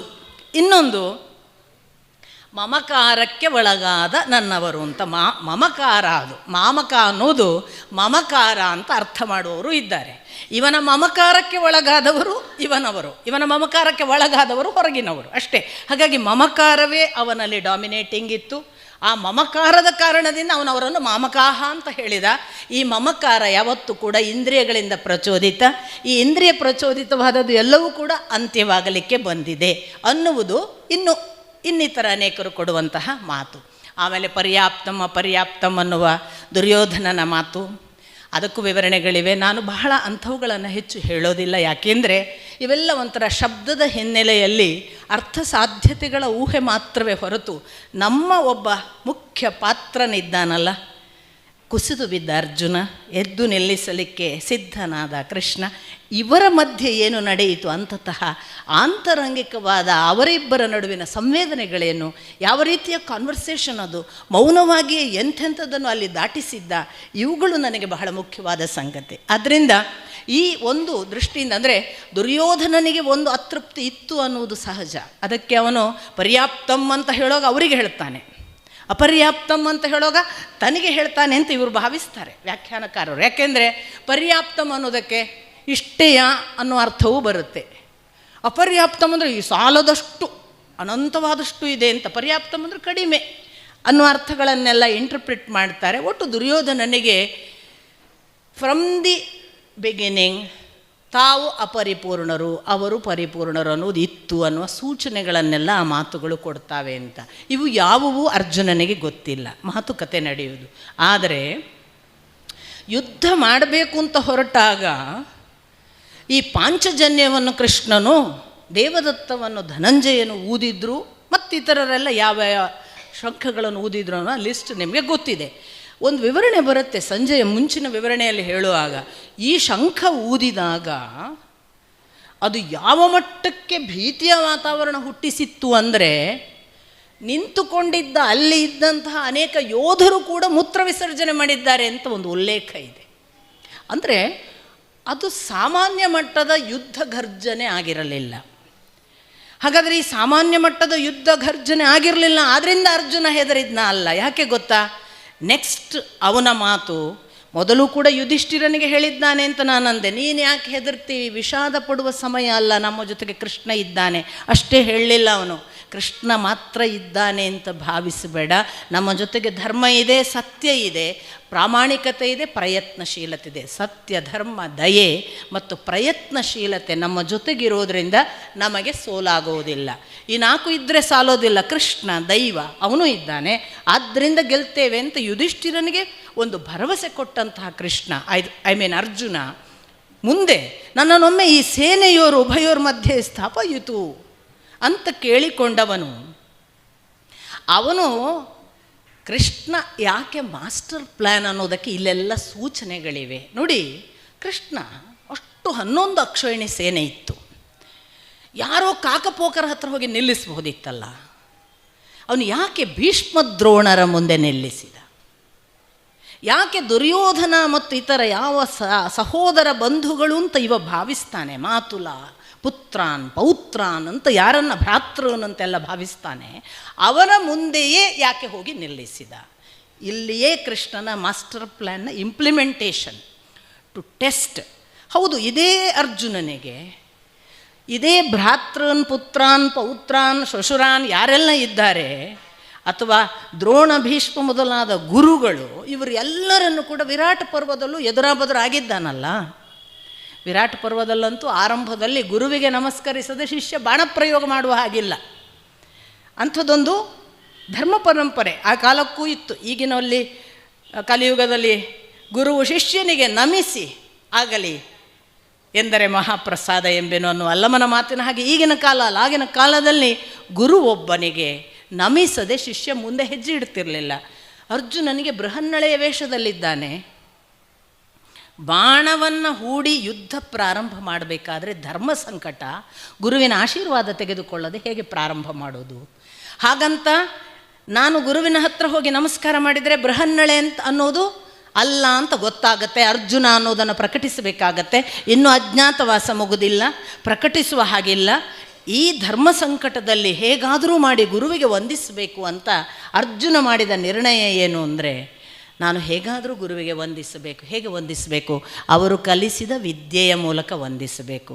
ಬಿಲ್ಗಾರನಾದ ಅರ್ಜುನ ಮೊದಲು ಬಾಣವನ್ನು ತೆಗೆದುಕೊಂಡು ನೇರವಾಗಿ ಆ ದ್ರೋಣರ, ಅಂದರೆ ನಾವು ಯಾವ ಪಾದಕ್ಕೆ ಶಿರವಿಟ್ಟು ನಮಸ್ಕರಿಸುವ ಹೆಬ್ಬೆರಳು ಇದೆಯಲ್ಲ, ಅದು ನಾವು ಶಿರಾಗ್ರವನ್ನು ತಲುಪಿಸಬೇಕು, ತಗ್ಗಿಸಬೇಕು, ಮುಟ್ಟಿಸಬೇಕು ನಮ್ಮ ನಮಸ್ಕಾರದಲ್ಲಿ.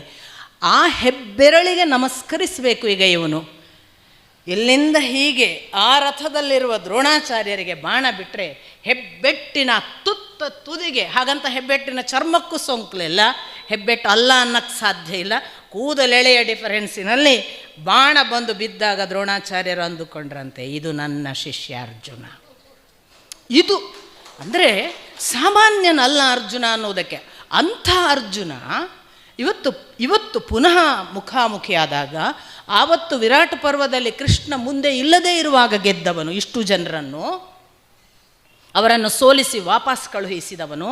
ಇವತ್ತು ಭಕ್ತಿ ಪರಂಪರೆಯ ಯಾರಾದರೂ ಕೂಡ ನೀವು ಜೀವನದಲ್ಲಿ ಯಾವುದನ್ನು ಪಾರಾಯಣ ಮಾಡಬೇಕು ಅಂತಂದರೆ, ಒಂದು ವಿರಾಟ ಪರ್ವವನ್ನು ಪಾರಾಯಣ ಮಾಡಿ ಅಂತ ಹೇಳೋದು, ಇನ್ನೊಂದು ಸುಂದರಕಾಂಡವನ್ನು ಪಾರಾಯಣ ಮಾಡಿ ಅಂತ ಹೇಳೋದು. ಎರಡರಲ್ಲೂ ದೇವರಿಲ್ಲ.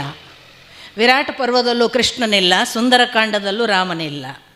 ಎರಡು ಹೇಳುವುದು ಭಕ್ತಿಯ ಪಾರಮ್ಯವನ್ನು. ಯಾರ ಮೂಲಕ? ಭಕ್ತನ ಮುಖಾಂತರ.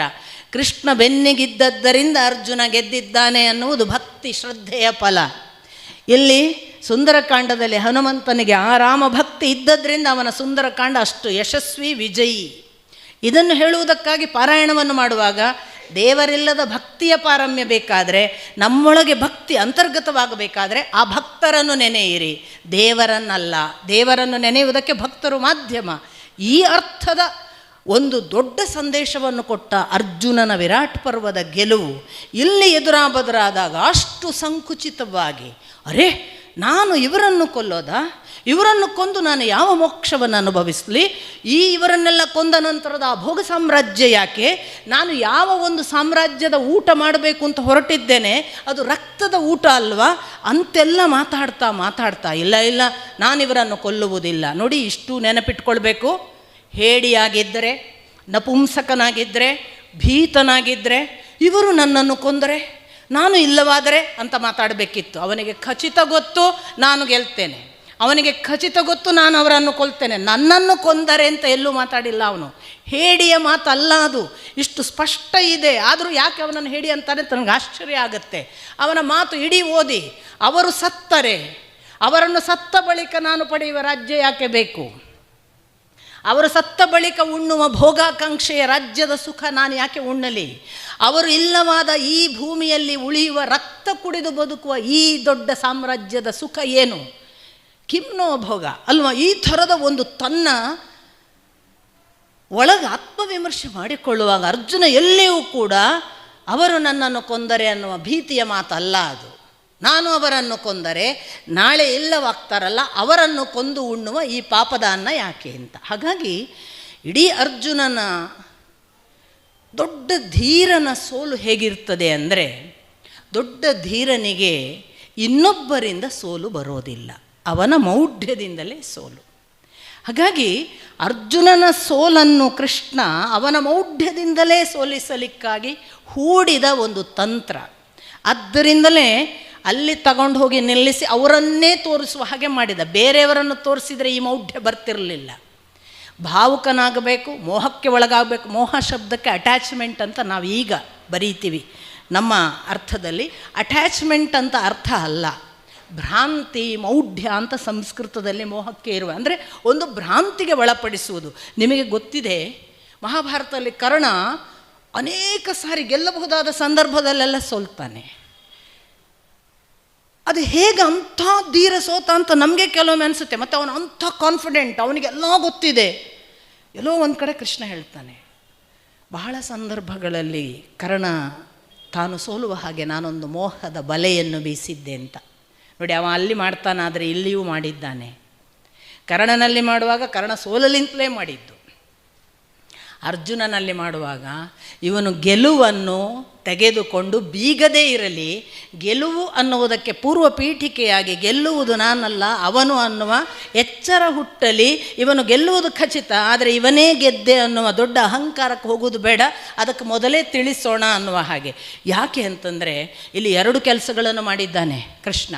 ಒಂದು, ತಾನು ಆ ಮಧ್ಯೆ ಹೋಗಿ ನಿಂತುಕೊಂಡು ಅರ್ಜುನನಿಗೆ ಒಂದು ಕಲಸು ಮೇಲೋಗರ ಮಾಡಿದ. ಅವ ಅಡಿ ಮೇಲಾದ, ಬಿದ್ದ. ಅವನ ಆಮೇಲೆ ಯಾವ ಸ್ಥಿತಿಗೆ ತಲುಪಿದ ಅಂತ ನೀವು ನಿನ್ನೆ ನಾನು ಹೇಳಿದ್ದನ್ನು ಕೇಳಿ, ಅಂದರೆ ನಹಿ ಶಕ್ನೋಮಿ ಅವಸ್ಥಾತು, ನಿಲ್ಲಕ್ಕಾಗಲ್ಲ ಅಂತ. ಭ್ರವತೀವಚ ಮೇ ಮನಃ, ನನ್ನ ಮನಸ್ಸು ಇಡೀ ಗರಗರ ತಿರುಗ್ತದೆ ಅಂತೆಲ್ಲ ಹೇಳ್ತಾನೆ. ಗಾಂಡೀವಂ ಸ್ರಂಸತೆ ಹಸ್ತ ತ್ವಕ್ಷೈವ ಪರಿದಹ್ಯತೆ ಮುಖಂಚ ಪರಿಶುಷ್ಯತಿ ಶರೀರೇ ಮೇ ವೇಪತುಶ್ಚ, ಇವೆಲ್ಲ ಹೇಳುವಾಗ ಅವನ ಇಡೀ ದೈಹಿಕ ಅವಸ್ಥೆ ಒಣಗ್ತಿದೆ. ಅವನು ಕುಸಿದಿದ್ದಾನೆ. ಹೇಗೆ ಕುಸಿದಿದ್ದಾನೆ ಅಂದರೆ ವಿಸೃಜ್ಯ ಸಶರಂ ಚಾಪಂ, ಅಂದರೆ ಯಾವ ಬಾಣ ಇತ್ತು ಅದನ್ನು ಆಚೆಗೆ ಕೆಳಗೆ ಹಾಕಿದ್ದಾನೆ. ಇಂಥ ಸ್ಥಿತಿಯಲ್ಲಿ ಅರ್ಜುನ ಕುಸಿದಿದ್ದಾನೆ ಅಂತ. ಇಲ್ಲಿ ಇನ್ನೊಂದು ಏನು ಗೊತ್ತಾ, ಆ ಮಧ್ಯೆ ಹೋಗಿ ನಿಂತಾಗ ಮುಂದೆ ಒಂದು ಸಂದರ್ಭದಲ್ಲಿ ಭೀಷ್ಮಾಚಾರ್ಯರು ಹೇಳ್ತಾರೆ, ಸೋಲುವುದಕ್ಕೆ ಸಿದ್ಧರಾಗುವ ಶಿಖಂಡಿಯನ್ನು ತಂದು ಇನ್ನೇನು ಸೋಲ್ತಾನೆ, ಭೀಷ್ಮಾಚಾರ್ಯರು ಸೋಲ್ತಾರೆ. ಅವರ ಪಟ್ಟಾಭಿಷಿಕ್ತನಾಗಿ ಸೈನ್ಯಾಧಿಪತಿ ಅನ್ನುವ ಅಹಂಕಾರದ 10 ದಿನಗಳ ಹೋರಾಟ ಇನ್ನು ಮುಗೀತದೆ ಅಂತ ಅವರಿಗೆ ಗೊತ್ತಾದಾಗ ಅವರೊಂದು ಕಡೆ ಹೇಳ್ತಾರೆ, ಕೃಷ್ಣ, ನಾನು ಸಾಯುತ್ತಿರುವುದು ಅಥವಾ ನಮ್ಮವರು ಸಾಯುತ್ತಿರುವುದು ಇವತ್ತಲ್ಲ, 10 ದಿನದ ನಂತರ ಅಲ್ಲ. ಯುದ್ಧ ಆರಂಭ ಆಗುವುದಕ್ಕೆ ಮುನ್ನ ನೀನು ಬಂದು ಅರ್ಜುನನ ಸಹಿತವಾಗಿ ರಥ ತಂದು ಒಮ್ಮೆ ನಮ್ಮನ್ನು ಕಣ್ಣಿನಿಂದ ನೋಡಿದ್ದೀಯಲ್ಲ, ಆ ಕಣ್ಣು ನೋಡಿದಾಗಲೇ ನೀನು ಕೊಂದಾಗಿತ್ತು ಅಂತ. ಕೃಷ್ಣ ಕಣ್ಣಲ್ಲಿ ನೋಡುವಾಗ ಕೊಂದಿದ್ದ ಅನ್ನುವ ಇಂಟರ್ಪ್ರಿಟೇಷನ್ ಇದೆಯಲ್ಲ, ಅದು ಭೀಷ್ಮಾಚಾರ್ಯರಿಗೆ ಮಾತ್ರ ಗ್ರಹಿಸಲಿಕ್ಕೆ ಸಾಧ್ಯ. ಕೃಷ್ಣ ಕಣ್ಣಲ್ಲೇ ಕೊಂದಿದ್ದ, ಆಮೇಲೆ ಅರ್ಜುನ ನಿಮಿತ್ತ ಮಾತ್ರ ಭವ ಸವ್ಯಸಾಚಿನ. ಆ ಸ್ಥಿತಿಯಲ್ಲಿ ಅರ್ಜುನ ಬಿದ್ದಾಗ ನಾವು ಭಾವಿಸಿದ ಹಾಗೆ ಅವನು ಇನ್ನೂ ಏಳೋದಿಲ್ಲ ಅನ್ನುವ ಸ್ಥಿತಿಯಲ್ಲಿ ಇದ್ದಾನೆ.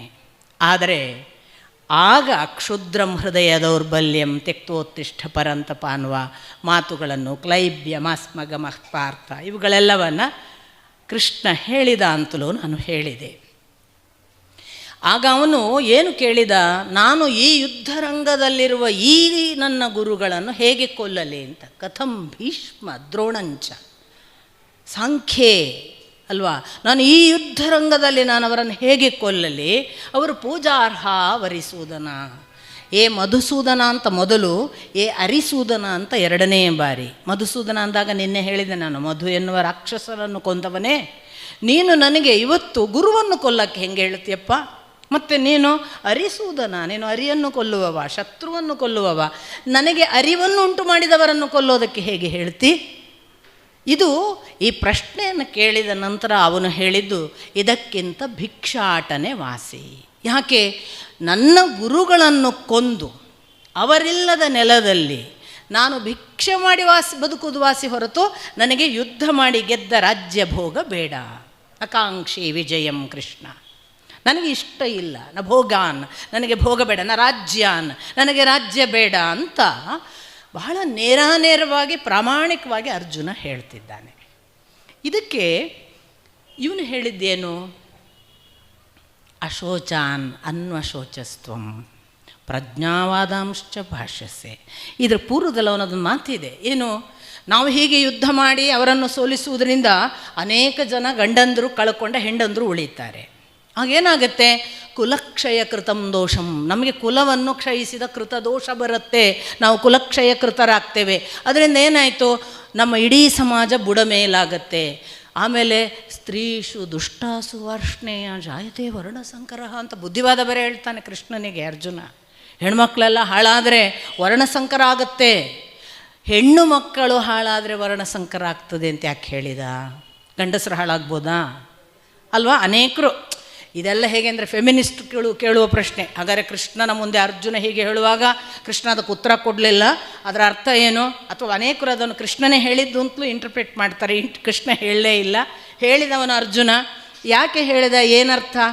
ಸ್ತ್ರೀಷು ದುಷ್ಟಾಸು ವಾರ್ಷ್ಣೇಯ ಜಾಯತೆ ವರ್ಣಸಂಕರಃ ಅಂತ ಹೇಳುವಾಗ ಹೆಣ್ಣು ಮಕ್ಕಳು ಹಾಳಾದರೆ ವರ್ಣಸಂಕರವಾಗುತ್ತದೆ. ವರ್ಣ ಅಂದರೆ ಬಣ್ಣ, ಸಂಕರ ಆಗುವುದಂದರೆ ಬಣ್ಣಗೆಡುವುದು. ಇದಕ್ಕೆ ನಾನೊಂದು ಬಹಳ ಪ್ರಾಕೃತಿಕ ಉದಾಹರಣೆ ಕೊಡ್ತೇನೆ. ನನಗೆ ಒಂದು ಹೊಲ ಇದೆ, ನಿಮಗೂ ಒಂದು ಹೊಲ ಇದೆ, ನಿಮ್ಮೆಲ್ಲರಿಗೂ ಒಂದೊಂದು ಹೊಲ ಇದೆ ಅಂದ್ಕೊಳ್ಳೋಣ. ಇರಬೇಕಿತ್ತು, ನಿಜವಾಗಿ ಇದೆ ಅಂದ್ಕೊಳ್ಳೋಣ. ನಮ್ಮ ಹೊಲಗಳಲ್ಲಿ ನಾವು ಎಲ್ಲ ಒಂದೇ ಊರಿನವರು. ನಾವು ಹೋಗಿಬಿಟ್ಟು ಬೆಸ್ಟ್ ಬೀಜ ಯಾವುದು ಅಂತ ಒಂದು ಮುಸುಕಿನ ಜೋಳದ ಬೀಜ ತೊಗೋತೀವಿ, ಅಕ್ಕಿದು ಭತ್ತದ್ದು ಯಾವುದು ತೊಗೋತೀವಿ. ಒಂದೇ ಕಂಪನಿದು ಬೀಜ ತೊಗೋತೀವಿ ನಾವೆಲ್ಲರೂ ಏಕಕಾಲಕ್ಕೆ ನಮ್ಮ ಹೊಲದಲ್ಲಿ ಒಳ್ಳೆಯ ಟೈಮು, ಯಾವುದನ್ನು ರೈಟ್ ಟೈಮ್ ಅಂತ ಪ್ರಕೃತಿಯ ಪ್ರಕಾರ ಗುರುತಿಸಲಾಗ್ತದೆ ಆ ಟೈಮಿಗೆ ಉತ್ತಿರ್ತೀವಿ, ಅದೇ ಟೈಮಿಗೆ ಬಿತ್ತಿರ್ತೀವಿ. ಸರಿಯಾದ ಪ್ರಮಾಣದಲ್ಲಿ ಎಲ್ಲರೂ ಏಕಕಾಲಕ್ಕೆ ಕೊಡಬೇಕಾದ ನೀರು ಕೊಟ್ಟಿರ್ತೀವಿ. ನಿಮ್ಮ ಭೂಮಿಯಲ್ಲಿ ನನ್ನ ಭೂಮಿಯಲ್ಲಿ ಬೆಳೆಯುವ ಬೆಲೆ ಬೇರೆ ಬೇರೆ. ಯಾವುದು ನಿರ್ಣಯ ಮಾಡಿದ್ದು? ಬೀಜವಲ್ಲ, ಬೀಜ ಒಂದೇ. ನಿರ್ಣಯ ಮಾಡಿದ್ದು ಯಾವುದು? ಭೂಮಿ, ಕ್ಷೇತ್ರ ನಿರ್ಣಯ ಮಾಡುವುದು ಫಲ ಯಾವುದು ಅನ್ನುವುದನ್ನು. ಭೂಮಿಯ ಫಲವಂತಿಕೆಯ ಮೇಲೆ ಆ ಬೀಜದ ಫಲ. ನಾನು ತಗೊಂಡದ್ದು ಅದೇ ಕಂಪನಿ, ನೀವು ತಗೊಂಡದ್ದು ಅದೇ ಕಂಪನಿ, ನೀವು ಹಾಕಿದ್ದು ಅದೇ ಗೊಬ್ಬರ, ನಾನು ಹಾಕಿದ್ದು ಅದೇ ಗೊಬ್ಬರ, ನೀವು ಕೊಟ್ಟದ್ದು ಅದೇ ನೀರು, ನಾನು ಕೊಟ್ಟದ್ದು ಅದೇ ನೀರು, ನಾವು ಅದೇ ಸಮಯ ಪಾಲನೆ ಮಾಡಿದ್ದೇವೆ. ಎಲ್ಲಿಯೂ ನಮಗೆ ಪ್ರಾಕೃತಿಕವಾಗಿ ನಿಮಗೆ ಬಿಸಿಲು ನನಗೆ ಕಡಿಮೆ ಬಿಸಿಲು ಆಗಿಲ್ಲ. ಏಕಕಾಲಕ್ಕೆ ಒಂದೇ ಜಾಗದಲ್ಲಿ ಹತ್ರ ಇರುವ 10 ಹೊಲಗಳಲ್ಲಿ ಬರುವ ಫಲ 10 ಥರವಾಗಿ ಬಂದರೆ ಬೀಜವು ಫಲವನ್ನು ನಿರ್ಣಯಿಸುವುದಿಲ್ಲ. ಫಲ ನಿರ್ಣಯಿಸುವುದು ಹೆಣ್ಣು. ಯಾವ ಗಂಡಿನಿಂದ ಹುಟ್ಟಿತೂ ಮುಖ್ಯವಲ್ಲ, ಯಾವ ಹೆಣ್ಣು ಧಾರಣೆ ಮಾಡಿದ್ದಾಳೆ ಮುಖ್ಯ. ರುಚಿಕ 2 ಹವಿಸ್ಸು ತಯಾರು ಮಾಡಿದ. ರುಚಿಕ 2 ಹವಿಸ್ಸು ತಯಾರು ಮಾಡುವಾಗ ಒಂದು ಸತ್ಯವತಿಗೆ, ಅವನ ಹೆಂಡತಿಗೆ, ಇನ್ನೊಂದು ಅವಳ ತಾಯಿಗೆ. ಯಾಕೆ ಅವಳು ಪ್ರಾರ್ಥಿಸಿಕೊಂಡ್ಳು, ಗಾದಿಯ ಹೆಂಡತಿ, ನನಗೂ ಒಂದು ಮಗು ಕೊಡು ಅಂತ. ಇಬ್ಬರಿಗೆ ಹವಿಸ್ಸು ಸಿದ್ಧ ಮಾಡಿದ. ಹವಿಸ್ಸು ಸಿದ್ಧ ಮಾಡುವಾಗ ಅವನೊಂದು ಮಾನಸಿಕವಾಗಿ ಸಂಕಲ್ಪ ಮಾಡಿ ಅದರಲ್ಲಿ ಇಂಥದ್ದು ಅಂಶ ಇರಬೇಕು ಅಂತ ಅವನು ಮಾಡಿದ್ದಾನೆ. ಈ ಹವಿಸ್ಸನ್ನು ಅವರು ತಾಯಿ ಮಗಳಿಗೇನೋ ಒಂದು ಅನುಮಾನ, ಅಥವಾ ತಾಯಿಗೆ ಅನುಮಾನ, ಮಗಳಿಗೇನೋ ಒಳ್ಳೆಯದು ಮಗು, ನನಗೆ ಕೆಟ್ಟ ಮಗು ಮಾಡ್ತಾನೆ ಇವು ಅಂತ ಇವರ ಒಳಗಿನ ಮನಸ್ಸಿನ ಒಂದು ಅನುಮಾನಕ್ಕೆ ಅವ್ರೇನು ಮಾಡಿಕೊಂಡ್ರು, ರುಚಿಕ ಬರುವ ಮೊದಲೇ ಇಬ್ಬರು ಎಕ್ಸ್ಚೇಂಜ್ ಮಾಡಿಕೊಂಡ್ರು. ತಾಯಿ ತಿನ್ನಬೇಕಾದ್ದನ್ನು ಮಗಳು ತಿನ್ನಬೇಕಾದ್ದನ್ನು ತಾಯಿ ತಿಂದು. ಆಗ ಹೇಳಿದ ರುಚಿಕ, ಕ್ಷತ್ರಿಯ ಗುಣದಿಂದ ಇರುವ ಮಗ ಹುಟ್ಟಲಿ ಅಂತ ಗಾಧಿಯ ಹೆಂಡತಿಗೆ, ಯಾಕೆ ಗಾಧಿ ಕ್ಷತ್ರಿಯ, ಗಾಧಿಯ ಹೆಂಡತಿಗೆ ಕ್ಷತ್ರಿಯ ಮಗು ಹುಟ್ಟಲಿ ಅಂತ ನಾನು ಅಂಥದ್ದೊಂದು ಹವಿಸ್ಸು ತಯಾರು ಮಾಡಿದ್ದೆ. ನನಗೆ ಬ್ರಾಹ್ಮಣ ತೇಜಸ್ಸಿನ ಮಗ ಹುಟ್ಟಲಿ ಅಂತ ನಾನು ಅಂಥದ್ದೊಂದು ಹವಿಸ್ಸು ತಯಾರು ಮಾಡಿದೆ. ಈಗ ಬ್ರಾಹ್ಮಣ ತೇಜಸ್ಸಿನ ಮಗ ಗಾಧಿಯ ಹೆಂಡತಿಗೆ ಹುಟ್ಟುತ್ತಾನೆ, ನಿನಗೆ ಕ್ಷತ್ರಿಯ ತೇಜಸ್ಸಿನ ಮಗ ಹುಟ್ಟುತ್ತಾನೆ, ಅದು ಅನಿವಾರ್ಯ ಅಂತ. ಹಾಗಾಗಿಯೇ ಕ್ಷತ್ರಿಯ ವಂಶದಲ್ಲಿ ಹುಟ್ಟಿ ಬ್ರಾಹ್ಮಣ ತೇಜಸ್ಸನ್ನು ಬೆಳೆದ ವಿಶ್ವಾಮಿತ್ರ ಹುಟ್ಟಿದ. ಅದೇ ಜಮದಗ್ನಿ ಕ್ಷತ್ರಿಯ ಗುಣಗಳನ್ನು ಹೊಂದಿದ ಬ್ರಾಹ್ಮಣ ಮನೆತನದಲ್ಲಿ ಬ್ರಾಹ್ಮಣ ಇನ್ಫ್ಲುಯೆನ್ಸಿನಿಂದ ಬೆಳೆದ. ಆದ್ದರಿಂದಲೇ ಅಲ್ಲಲ್ಲಿ ಕ್ಷತ್ರಿಯದ ಬಹಳ ವೀರ್ಯ ಪರಾಕ್ರಮ, ಹೆಂಡತಿಯ ತಲೆ ಕಡೀರಿ ಅಂತ ಆಜ್ಞೆ ಮಾಡುವವರೆಗೆ ಅವನಲ್ಲಿ ಕ್ಷತ್ರಿಯ ಗುಣ. ರುಚಿಕ ಮಾಡಿದ ಹವಿಸ್ಸಿನ ಫಲ. ಇದು ಎಲ್ಲ ಭೀಷ್ಮಪರ್ವದಲ್ಲಿ ಎಂಥ ಅನಾಲಿಸಿಸ್ ಇದೆ. ಭೀಷ್ಮ ಪರ್ವ ಅಂದಾಗ ನನಗೆ ಅವರ ಶರಶಯ್ಯೆಯ ಪರ್ವವನ್ನು ನಾನು ಹೇಳೋದು. ಅದು ಭೀಷ್ಮ ಪರ್ವ ಅಲ್ಲ, ಅದಕ್ಕೆ ಶಾಂತಿ ಪರ್ವ ಅಂತಾರೆ. ಅದರಲ್ಲಿ ದಾನ ಧರ್ಮ ಪರ್ವ. ಓದಬೇಕಾದ ಭಾಗಗಳು ಏನು, ಸೈಂಟಿಫಿಕ್ ಅನಾಲಿಸಿಸ್. ಯಾಕೆ ಅಂದರೆ ಜಮದಗ್ನಿಗೆ ಆಗ ಮಾಡಿದ ಆ ಒಂದು ಹವಿಸ್ಸು, ಅದರಲ್ಲಿ ಕ್ಷಾತ್ರ ತೇಜಸ್ಸನ್ನು ಉಳ್ಳ ಗಾದಿಯ ಹೆಂಡತಿ ಉಣ್ಣಬೇಕಾದ ಹವಿಸ್ಸು, ಅದನ್ನು ಸತ್ಯವತಿ ಉಂಡಿದ್ಲು. ಅವಳು ಅದಕ್ಕೆ ಬೇಜಾರಾಗಿ ತಾನು ಇನ್ನು ಇರೋದಿಲ್ಲ ಅಂತ ನದಿ ಆಗ್ತಾಳೆ. ಅವಳೇ ಮುಂದೆ ಕೌಶಿಕಿ ನದಿ, ನಿಮಗೆ ಗೊತ್ತಿರಲಿಕ್ಕೆ ಸಾಕು. ಆಮೇಲೆ ಪರಶುರಾಮ ಹುಟ್ಟುವಾಗ ಅವಳಿಗೊಂದು ಅನುಗ್ರಹ ಇತ್ತು. ಅನುಗ್ರಹ ಏನಿತ್ತು? ಅವಳು ಬೇಡಿಕೊಳ್ತಾಳೆ, ತಪ್ಪಾಯಿತು, ನನಗೆ ಬ್ರಾಹ್ಮಣ ತೇಜಸ್ಸಿನ ಮಗನನ್ನು ಕೊಡು, ಮುಂದಿನ ನಿನ್ನ ಮೊಮ್ಮಗ ನಿನಗೆ ಬ್ರಾಹ್ಮಣ ತೇಜಸ್ಸಿನ ಹುಟ್ಟುತ್ತಾನೆ. ಈ ಬ್ರಾಹ್ಮಣ ತೇಜಸ್ಸು ಪ್ರಖರವಾಗಿದ್ದರೂ ಕೂಡ ಕ್ಷತ್ರಿಯ ಬೀಜದ ಗುಣ ಪರಶುರಾಮನಲ್ಲಿ ಬಿಟ್ಟಿಲ್ಲ. ಅವನು ಪರಶುರಾಮ ಅಂಥ ಕ್ಷಾತ್ರಗುಣ, ಅದರ ಪರಾಕಾಷ್ಠೆ. ಮತ್ತು ಅದರ ಒಳಗೆ ಇನ್ನೊಂದು ಆ್ಯಡೆಡ್ ಏನು ಅಂತಂದರೆ ಅವನ ಹುಟ್ಟೆ ಕ್ಷತ್ರಿಯ ನಾಶಕ್ಕಾಗಿ ಆದಂತಹ ಅವತಾರ ಅವನು. ಆದ್ದರಿಂದ ಅವನು ಬ್ರಾಹ್ಮಣ ಮನೆತನದಲ್ಲಿ ಕ್ಷಾತ್ರಗುಣ. ಹಾಗಾಗಿ ಎಲ್ಲರೂ ಯಾಕೆ ಹೋರಾಟ ಮಾಡಬಾರ್ದು? ಪರಶುರಾಮ ಬ್ರಾಹ್ಮಣ ಅಲ್ವಾ, ಹೋರಾಟ ಮಾಡಲಿಲ್ವ, ನಾವು ಯಾಕೆ ಹೋರಾಟ ಮಾಡಬಾರ್ದು ಅನ್ನೋದರಲ್ಲಿ ಇದೆಲ್ಲ ಹಿನ್ನೆಲೆಯನ್ನು ಗಮನಿಸಬೇಕು.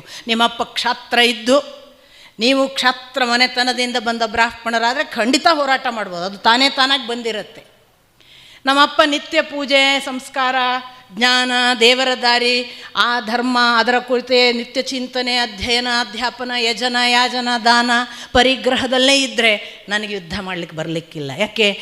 ಬೀಜ ಅನ್ನೋದು ಸ್ವಭಾವ, ವರ್ಣ, ಇದೆಲ್ಲ ಮುಂದೆ ಕೃಷ್ಣ ಬಹಳ ಅದ್ಭುತವಾದ ಸೈನ್ಸನ್ನು ಹೇಳ್ತಾನೆ.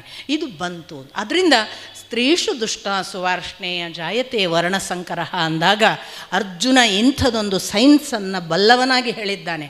ಅವನ ಅಜ್ಞಾನಿ ಅಲ್ಲ, ಅವನಿಗೆ ಚೆನ್ನಾಗಿ ಗೊತ್ತಿತ್ತು ಹೆಣ್ಣು ಕೆಟ್ಟರೆ ಕುಲ ಕೆಡ್ತದೆ ಅಂತ. ಹೆಣ್ಣು ಕೆಡದೇ ಇದ್ದರೆ ಒಬ್ಬ ಕ್ಷತ್ರಿಯನಿಗೆ ಬ್ರಾಹ್ಮಣನಲ್ಲಿ ಹುಟ್ಟುವ ಒಂದು ಮಗು ಕ್ಷತ್ರ ಗುಣದಿಂದ ಆಗದೆ ಬ್ರಾಹ್ಮಣ ಆಗಬಹುದು ಅನ್ನೋದಕ್ಕೂ ಬೇಕಾದಷ್ಟು ನಮ್ಮಲ್ಲಿ ಉದಾಹರಣೆಗಳಿವೆ. ಸೊ ಇಂಥದನ್ನೆಲ್ಲ ಉದ್ದೇಶ ಇಟ್ಟು, ಅದರಿಂದಲೇ ನನಗೆ ಅನೇಕರು ಕೇಳ್ತಾರೆ, ನೀವೇನ್ರಿ ಒಬ್ಬ ಹೆಣ್ಮಗಳಾಗಿ ಅದನ್ನೆಲ್ಲ ಡಿಫೆಂಡ್ ಮಾಡ್ತೀರಿ? ಡಿಫೆಂಡ್ ಮಾಡೋದು ಸೈನ್ಸ್, ಅದು ನಾನಲ್ಲ ಅಂದರೆ ಸುಳ್ಳಾಗೋದಿಲ್ಲ, ನಾನು ಹೌದು ಅನ್ನೋದರಿಂದ ಸತ್ಯವೂ ಆಗೋದಿಲ್ಲ, ಅದು ಅದರ ಒಳಗಿರುವ ಸೈನ್ಸ್. ಆ ದೃಷ್ಟಿಯಿಂದ ಅರ್ಜುನ ಹೇಳಿದ. ಇದನ್ನೆಲ್ಲ ಹೇಳಿದ್ದಕ್ಕೆ ಅವನು ಹೇಳೋದು ಪ್ರಜ್ಞಾವಾದಾಂಶ್ಚ ಭಾಷಸೆ. ಅಲ್ಲಯ್ಯ, ಪರವಾಗಿಲ್ಲ, ನೀನು ಅಶೋಚಾನ್ ಅನ್ವಶೋಚಸ್ತ್ವಂ. ಆಮೇಲೆ ಈ ಕಡೆ ಬಂದರೆ ಪ್ರಜ್ಞಾವಾದಾಂಶ್ಚ ಭಾಷಸೆ. ಒಂದು ಕಡೆ ಯಾವುದಕ್ಕೆ ದುಃಖಿಸಬಾರದು ಅದಕ್ಕೆ ದುಃಖಿಸ್ತಿ, ಮತ್ತು ಭಾರೀ ತಿಳಿದವರ ಹಾಗೆ ವಿಶೇಷವಾದ ಟಿಪ್ಪಣಿ ಬೇರೆ ಮಂಡಿಸ್ತಿ. ಹಾಗೆ ಆಗುತ್ತೆ, ಹೀಗಾಗುತ್ತೆ, ಸಮಾಜ ಕೆಡುತ್ತೆ, ಅಲ್ಲಿ ಹೆಣ್ಣುಮಕ್ಕಳು ಹಾಳಾಗ್ತಾರೆ, ಕುಲಕ್ಷಯ ಕೃತ ದೋಷ ಬರುತ್ತೆ ಎಲ್ಲ ಹೇಳ್ತಿ. ಗತಾಸೂನ್ ಅಗತಾಸೂಂಶ್ಚ ನಾನು ಶೋಚಂತಿ ಪಂಡಿತಾ. ಹೌದು, ಗತಾಸೂನ್ ಯಾರು ಆಗಿ ಹೋದವರ ಬಗ್ಗೆ, ಅಗತಾಸೂನ್ ಇಲ್ಲದವರ ಬಗ್ಗೆ, ಆಗಿ ಹೋದವರ ಬಗ್ಗೆ ಅಥವಾ ಇನ್ನೂ ಹುಟ್ಟದೇ ಇಲ್ಲ ಇರುವುದವರ ಬಗ್ಗೆ ಒಬ್ಬ ಪಂಡಿತನು ದುಃಖಿಸುವುದಿಲ್ಲ. ನೀನು ಪ್ರಜ್ಞಾವಾದಾಂಶ, ಬಹಳ ಪ್ರಜ್ಞೆಯಿಂದ ಮಾತಾಡ್ತಿ, ಪಂಡಿತನ ಹಾಗೆ. ಇದು ಗೊತ್ತಿರಬೇಕಿತ್ತಲ್ಲ ನಿನಗೆ, ಇದು ಸಾಮಾನ್ಯ ಸಂಗತಿ. ಆ ನಂತರ ನಿಧಾನಕ್ಕೆ ಅವನನ್ನು ನೋಡಿ, questions are neither good nor bad. Answers may be good or bad. Questions are always right ಅಂತ ಒಂದು ಮಾತು ಇದೆ. ಜಿಡ್ಡು ಕೃಷ್ಣಮೂರ್ತಿ ಎಲ್ಲ ಹೇಳ್ತಾರೆ, the question will decide the answer ಅಂತ. The master will answer according to the question.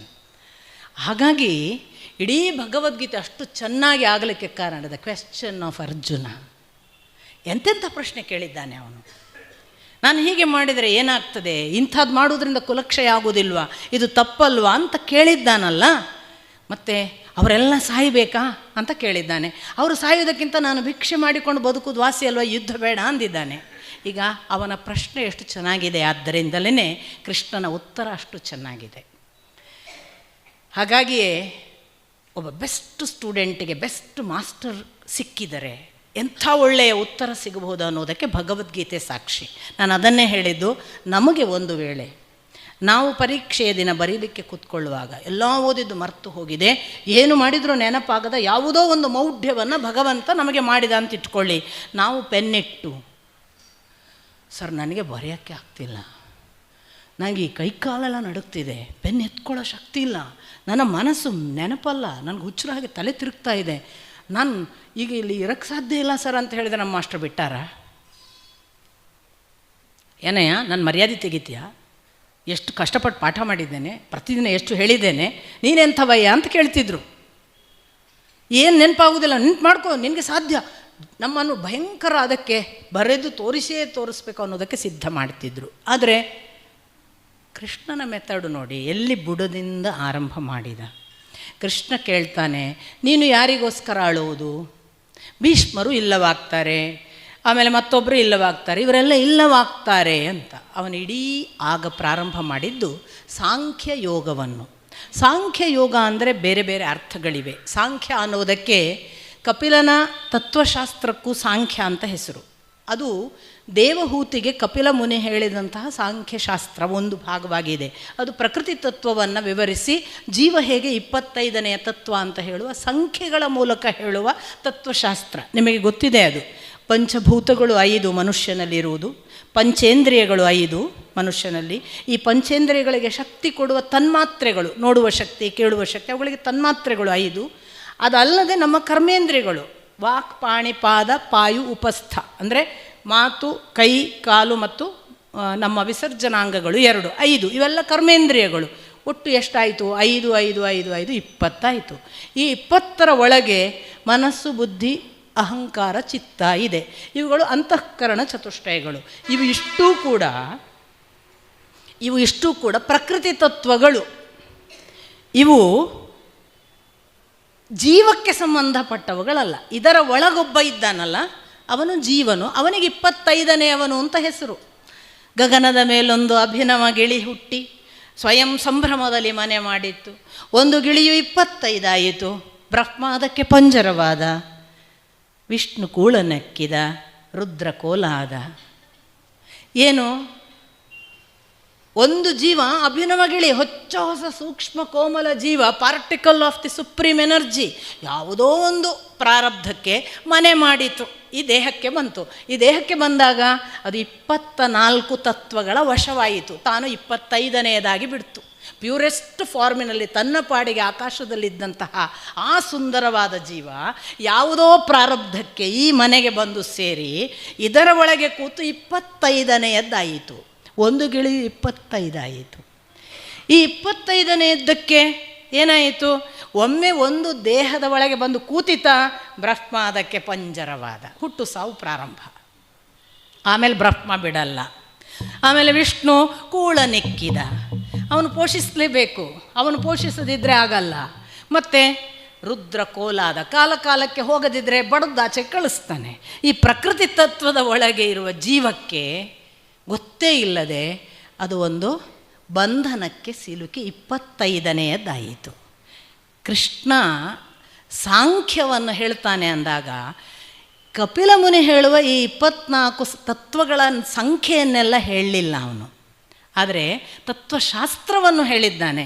ಅದು ಜೀವತತ್ವಕ್ಕೆ ಸಂಬಂಧಪಟ್ಟ ಶಾಸ್ತ್ರಕ್ಕೂ ಕೂಡ ಸಾಂಖ್ಯ ಅಂದರೆ ಸಮ್ಯಕ್ ಅಥವಾ ಚೆನ್ನಾಗಿ ತಿಳಿದದ್ದು ಅಂತ. ಆದ್ದರಿಂದ ಸಮ್ಯಕ್ ಜ್ಞಾನ ಅಂದಾಗ ಅದು ಜ್ಞಾನತತ್ವ, ಆ ತತ್ವಶಾಸ್ತ್ರವನ್ನು ಹೇಳಿದ ಹೊರತು ಕಪಿಲ ಮುನಿ ಹೇಳಿದ ಸಂಖ್ಯೆಯನ್ನು ಹೇಳಿಲ್ಲ. ಆ ಅರ್ಥದಲ್ಲಿ ಅದು ಜ್ಞಾನ ಹೌದು. ಅದು ಸಂಖ್ಯಾಜ್ಞಾನದ ಕಪಿಲನ ಲೆಕ್ಕಾಚಾರ ಇಲ್ಲದೇ ಇರಬಹುದು, ಆದರೆ ಜೀವತತ್ವಕ್ಕೆ ಸಂಬಂಧಪಟ್ಟ ಶಾಸ್ತ್ರ. ಹೇಗೆ ಅವನು ಹೇಳಿದ? ಅವನು ಏನು ಹೇಳಿದ? ನೈನಂ ಛಿಂದಂತಿ ಶಸ್ತ್ರಾಣಿ ನೈನಂ ದಹತಿ ಪಾವಕಃ. ಯಾಕೆ ಹೇಳಿದ? ನಕ್ಲೇದಯಂತ್ಯಾಪೋ ನ ಶೋಷಯತಿ ಮಾರುತಃ. ಯಾಕೆ ಹೇಳಿದ? ಇದು ಎಲ್ಲವೂ ಕೂಡ ಪ್ರಕೃತಿ ತತ್ವದ ಒಳಗಿರುವ ಜೀವಕ್ಕೆ ಅನ್ವಯ ಆಗುವುದಿಲ್ಲಪ್ಪ. ಈ ಜೀವ ಈ ದೇಹದಲ್ಲಿ ಇದೆ ಅಷ್ಟೇ. ದೇಹ ಇರುತ್ತೆ ಹೋಗುತ್ತೆ. ಯಾಕೆ? ಅವ್ಯಕ್ತಾದೀನಿ ವ್ಯಕ್ತ ಮಧ್ಯಾನಿ ಭಾರತ ಅವ್ಯಕ್ತ ನಿಧನಾನಿ ಚ. ಇದು ಕಾಣಿಸುವುದು ಒಂದಿಷ್ಟು ಕಾಲ ಮಧ್ಯದಲ್ಲಿ ಮಾತ್ರ. ಆದೀನಿ ಅದರ ಮೊದಲೆಲ್ಲಿತ್ತು? ಈಗ ನಾನು ಇಲ್ಲಿ ಬಂದಿದ್ದೇನೆ, ನಾನು ವೀಣಾ ಅಂತ ನೀವು ಗುರುತಿಸ್ತೀರಿ. ಇದರ ಮೊದಲು ಎಲ್ಲಿದ್ದೆ ಅಂತ ನನಗೂ ಗೊತ್ತಿಲ್ಲ, ನಿಮಗೂ ಗೊತ್ತಿಲ್ಲ. ಅವ್ಯಕ್ತ ಆದೀನಿ. ಆಮೇಲೆ ನಾನು ಸತ್ತು ಹೋಗ್ತೇನೆ, ಸತ್ತು ಹೋದ್ಕೊಳ್ಳೆ ನನ್ನನ್ನು ಹೆಣ ಅಂತೀರಿ. ಇದರ ಒಳಗಿದ್ದ ವೀಣಾ ಎಲ್ಲಿ ಹೋದ್ಲು? ಅವ್ಯಕ್ತ ನಿಧನಾನಿಚ. ಗೊತ್ತಿಲ್ಲ ಅವ್ಯಕ್ತ. ವ್ಯಕ್ತ ಮಧ್ಯಾನಿ ಭಾರತ. ಒಂದಿಷ್ಟು ಕಾಲ ಕಾಣಿಸ್ತದೆ ಮಧ್ಯ. ಒಂದಿಷ್ಟು ಕಾಲ ಕಾಣುವ ಈ ಪಿರಿಯಡಿನ ಈ ದೇಹವನ್ನು ಅದು ಇಲ್ಲವಾಗ್ತದೆ ಅಂತ ನೀನು ಅಂತಿದ್ದಿ. ಈ ದೇಹ ಇದು ಇಲ್ಲವಾಗುವುದಿಲ್ಲ. ಯಾಕೆ? ಇದರ ಒಳಗಿದ್ದಕ್ಕೆ ಸಾವಿಲ್ಲ. ಇದು ಒಂದು ಶಸ್ತ್ರದಿಂದ ತುಂಡರಿಸಲಿಕ್ಕೆ ಬಾರದ್ದು, ಒಂದು ಬೆಂಕಿಯಿಂದ ಸುಡಲಿಕ್ಕೆ ಬಾರದ್ದು. ಇದನ್ನು ನೀನು ವಾಯುವಿನಿಂದ ಹಾರಿಸಲಾರೆ ಅಥವಾ ಒಣಗಿಸಲಾರೆ, ಓಡಿಸಲಾರೆ. ಹಾರಿಸುವ ಕೆಲಸವನ್ನು ಮಾಡಲಾರೆ, ಆರಿಸಲಾರೆ, ಒಣಗಿಸಲಾರೆ, ಮತ್ತು ನೀರಿನಿಂದ ಒದ್ದೆ ಮಾಡಲಾರೆ. ಇದು ಇಂಡೈರೆಕ್ಟ್ಲಿ ಅರ್ಜುನನಿಗೆ ನಿನ್ನ ಆಗ್ನೇಯಾಸ್ತ್ರದಿಂದ ನೀನು ಈ ಜೀವವನ್ನು ಸುಡಲಾರೆ, ನಿನ್ನ ವಾರುಣ್ಯಾಸ್ತ್ರದಿಂದ ಒದ್ದೆ ಮಾಡಲಾರೆ, ನಿನ್ನ ವಾಯುವಸ್ತ್ರದಿಂದ ನೀನು ಒಣಗಿಸಲಾರೆ ಅಥವಾ ಹಾರಿಸಲಾರೆ, ಆರಿಸಲಾರೆ. ಇದನ್ನು ಸೂಚ್ಯವಾಗಿ ಹೇಳಿದ್ದು. ನಿನ್ನ ಅಸ್ತ್ರಗಳು ನಿನ್ನ ಈ ಒಳಗಿನ ಈ ಜೀವವನ್ನು, ಭೀಷ್ಮರ ಒಳಗಿನ ಜೀವವನ್ನು, ದ್ರೋಣರ ಒಳಗಿನ ಜೀವವನ್ನು ಮುಟ್ಟಲಿಕ್ಕೆ ಸಾಧ್ಯವಿಲ್ಲ. ಯಾಕೆಂದರೆ ದೇಹತತ್ವವು ನೀನು ತಿಳಿದ ಜೀವತತ್ವವಲ್ಲ. ಈ ದೇಹ ಇದು ಯಾವತ್ತೂ ಸಾಯೋದಿಲ್ಲ. ನ ಜಾಯತೆ ನ ಮ್ರಿಯತೇವ ಕದಾಚಿತ್. ಯಾವತ್ತೂ ಹುಟ್ಟಲ್ಲ, ಯಾವತ್ತೂ ಸಾಯಲ್ಲ. ಯಾಕೆ? ಇದು ಯಾವಾಗದಿಂದಲೂ ಇದೆ.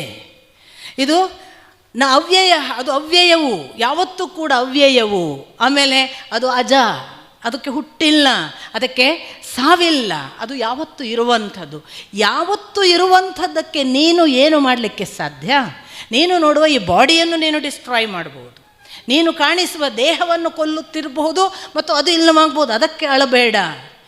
ಈ ದೇಹ ಬಂದು ಹೋಗಲಿಕ್ಕೆ ಇರುವುದು. ಯಾಕೆ? ವಾಸಾಂಸಿ ಜೀರ್ಣಾನಿ ಯಥಾ ವಿಹಾಯ. ನಾವು ಎಲ್ಲರೂ ಕೂಡ ಒಂದು ಬಟ್ಟೆ ಹಾಳಾದ ಕೊಳೆ ತೆಗೀತೇವೆ. ವಾಸಾಂಸಿ ಬಟ್ಟೆ, ವಸತಿ, ವಾಸ, ಈ ಬಟ್ಟೆ ಇದನ್ನು ನಾವು ತೆಗಿತೇವೆ. ತೆಗೆದು ಯಾವಾಗ ತೆಗೆಯೋದು? ಹಾಳಾದಾಗ, ಹೊಸತ್ರಲ್ಲಿ ಅಲ್ಲ. ಹೊಸತಾಗೋ ಭಾರಿ ಖುಷಿ. ಇವತ್ತು ಹೊಸ್ತು ಅಂತ ಯಾರು ಕೇಳಲಿಲ್ಲ ಬೇಜಾರು, ಇದು ಹೊಸ್ತು ಹಾಕ್ಕೊಂಡ್ರೆ ಯಾರು ಕೇಳಲಿಲ್ವಲ್ಲ ಅಂತ. ಆದರೆ ಹರಿತಾ ಬಂದರೆ ಮೋಹ, ಅಯ್ಯೋ ತಗೊಂಡದ್ದು ಇಟ್ಕೊಳ್ತೀವ, ಹರಿತು ತೆಗೆದು ಒಗಿತೀವಿ. ವಾಸಾಂಸಿ ಜೀರ್ಣಾನಿ ಯಥಾ ವಿಹಾಯ. ಹೊಸದನ್ನು ಹಿಡಿತೇವೆ ನಾವು. ಯಾವುದು? ಹೊಸದು ಬಂದ್ಕೊಳ್ಳೆ ಹೊಸದು ಹಿಡಿಲೇಬೇಕು. ತಥಾ ಶರೀರಾಣಿ. ಮನುಷ್ಯನ ದೇಹ ಕೂಡ ಹುಟ್ಟಿದ ಹಾಗೆ ಇರಲ್ಲ, ಬರ್ತಾ ಭಾವವಿಕಾರಗಳಿಗೆ ಒಳಗಾಗತ್ತೆ. ದೇಹತತ್ವದ ಶಾಸ್ತ್ರ ಏನು? ಅದು 6 ವಿಕಾರಗಳನ್ನು ಒಳಗೊಂಡೇ ಇದೆ. ಅದು ಜಾಯತೆ, ಹುಟ್ಟುತ್ತೆ. ಆಮೇಲೆ ಅಸ್ಥಿ, ಕಾಣಿಸ್ತದೆ. ಕಾಣಿಸೋದೇ ಇರೋದಿಲ್ಲ. ಜೀವ ಹಾಗಲ್ಲ, ಕಾಣಿಸೋದೇ ಇಲ್ಲ, ಕಾಣಿಸುತ್ತದೆ. ಅಸ್ಥಿ ಇರುತ್ತದೆ. ಆಮೇಲೆ ಅದು ವರ್ಧತೆ, ಬೆಳೀತದೆ. ಹುಟ್ಟಿದ ಹಾಗೆ ಇರಲ್ಲ. ದಿನದಿಂದ ದಿನಕ್ಕೆ ನಮಗೆ ಗೊತ್ತಾಗುತ್ತೆ ಇದು ಗ್ರೋಯಿಂಗ್ ಅಂತ. ಅಷ್ಟಕ್ಕೆ ಮುಗಿಯಲ್ಲ, ಅದು ಪರಿಣಾಮತೆ. ಅದರಲ್ಲಿ ಪರಿವರ್ತನೆಗಳಾಗ್ತಾ ಬರುತ್ತೆ. ಬಾಲ್ಯ ಇದ್ದು ಯೌವನಕ್ಕೆ ಬರುತ್ತೆ, ಯೌವನ ಇದ್ದದ್ದು ವೃದ್ಧಾಪ್ಯಕ್ಕೆ ಬರುತ್ತೆ, ವೃದ್ಧಾಪ್ಯ ಹೋಗುತ್ತೆ. ಅಂದರೆ ಅದು ಪರಿಣಾಮತೆ. ಅಷ್ಟೇ ಅಲ್ಲ, ಅದು ಕೊನೆಯಲ್ಲಿ ಕ್ಷೀಣಿಸ್ತಾ ಬರುತ್ತೆ. ಮೊದಲು ಏನೆಲ್ಲ ಭಾರಿ ಸಂಭ್ರಮದ ಪಾರ್ಟ್ ಇತ್ತೋ ಆ ಪಾರ್ಟ್ಗಳೆಲ್ಲ ಕ್ಷೀಣಿಸ್ಲಿಕ್ಕೆ ಶುರುವಾಗುತ್ತೆ. ಯಾವ ನಾಲಿಗೆಯನ್ನು ಎಂಜಾಯ್ ಮಾಡಿದ್ವು ಅದೊಂದೇ ಉಳಿಯುತ್ತೆ. ಕಣ್ಣು ಹೋಗುತ್ತೆ, ಕಿವಿ ಹೋಗುತ್ತೆ, ಎಲ್ಲ ಹೋಗುತ್ತೆ, ಕ್ಷೀಯತೆ. ಕೊನೆಗೆ ವಿನಶ್ಯತಿ, 6ನೇ ಭಾವವಿಕಾರ. ಇವು ಯಾವುದೂ ಜೀವಕ್ಕಿಲ್ಲ.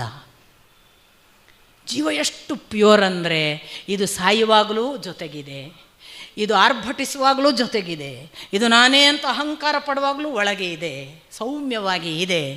ಜೀವಕ್ಕೆ ಈ ಒಳಗಿನ ಎಲ್ಲವೂ ಗೊತ್ತಿದೆ, ಆದರೆ ಯಾವುದಕ್ಕೂ ಸ್ಪರ್ಶವಿಲ್ಲದ ಹಾಗೆ ಅದು ಅನುಭವಿಸ್ತಾ ಇದೆ. ಎಷ್ಟು ಚೆನ್ನಾಗಿದೆ ಅಂದರೆ, ಹುಲಿಯ ಬೆನ್ನಲಿ ಹೋಗಿ ಹುಲ್ಲೆಯೊಂದು ಮೇಯ್ದು ಬಂದುದ ಕಂಡೆ.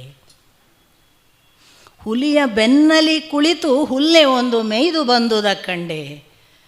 ರಾಕ್ಷಸನ ಮನೆಗೆ ಹೋಗಿ ಮಲಗಿ ಬಂದುದ ಕಂಡೆ.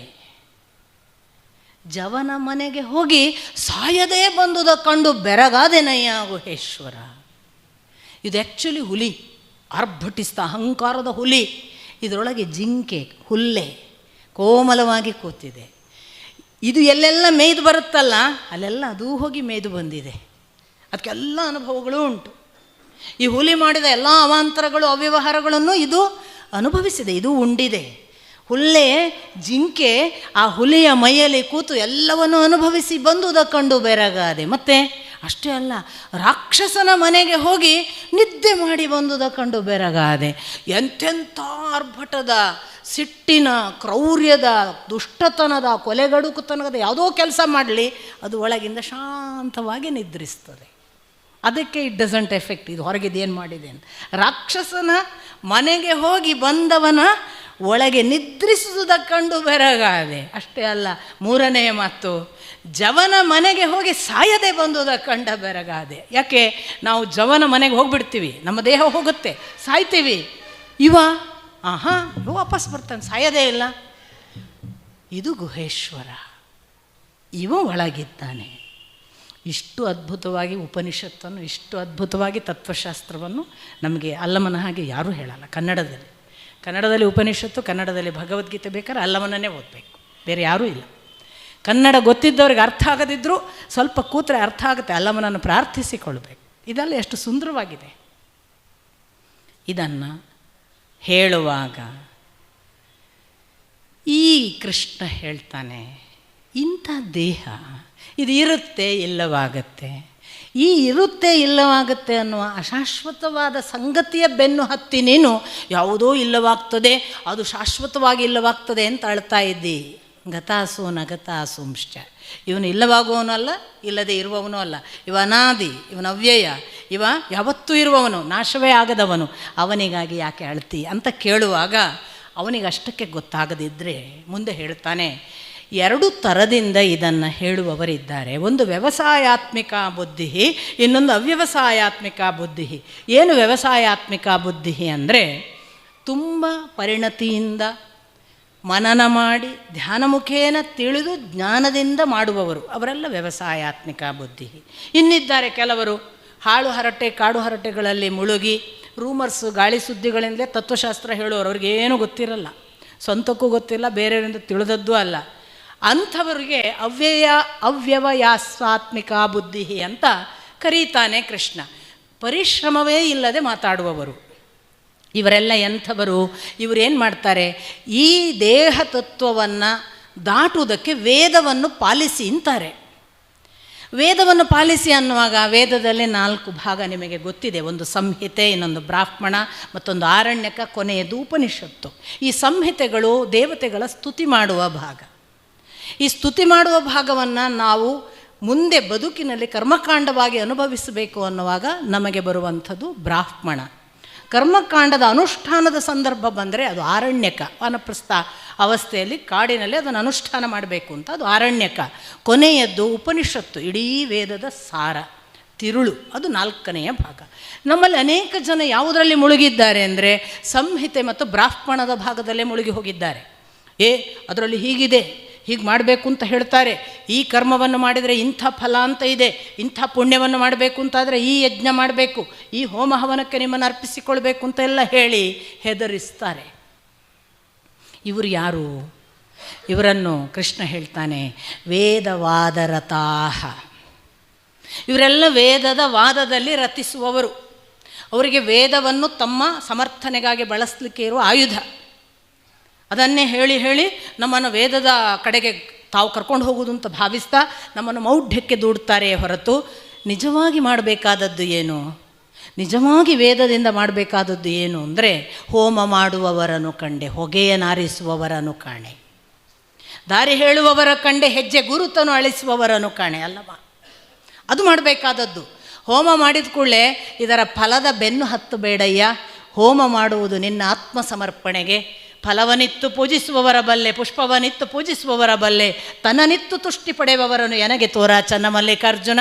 ಹಾಗೆ ನಿನ್ನನ್ನು ನೀನು ಅರ್ಪಿಸಿಕೊಂಡು ಹೋಮಿಸು. ಬ್ರಹ್ಮಹವಿಹಿ ಬ್ರಹ್ಮಾಗ್ನವು ಹೇಳ್ತಾನಲ್ಲ, ಬ್ರಹ್ಮಾಹುತಃ, ಇದನ್ನು ಹೇಳುವ ಹಾಗೆ ಅಲ್ಲಮ ಅಕ್ಕ ಹೇಳ್ತಾರೆ, ಹೋಮ ಮಾಡುವುದನ್ನೇ ಹೇಳಿಕೊಂಡು ಅದರದ್ದು ಫಲದ ಕಡೆಗೆ ನಮ್ಮ ಗಮನ ಹರಿಸುವವರು ಬೇಡ ನಮಗೆ.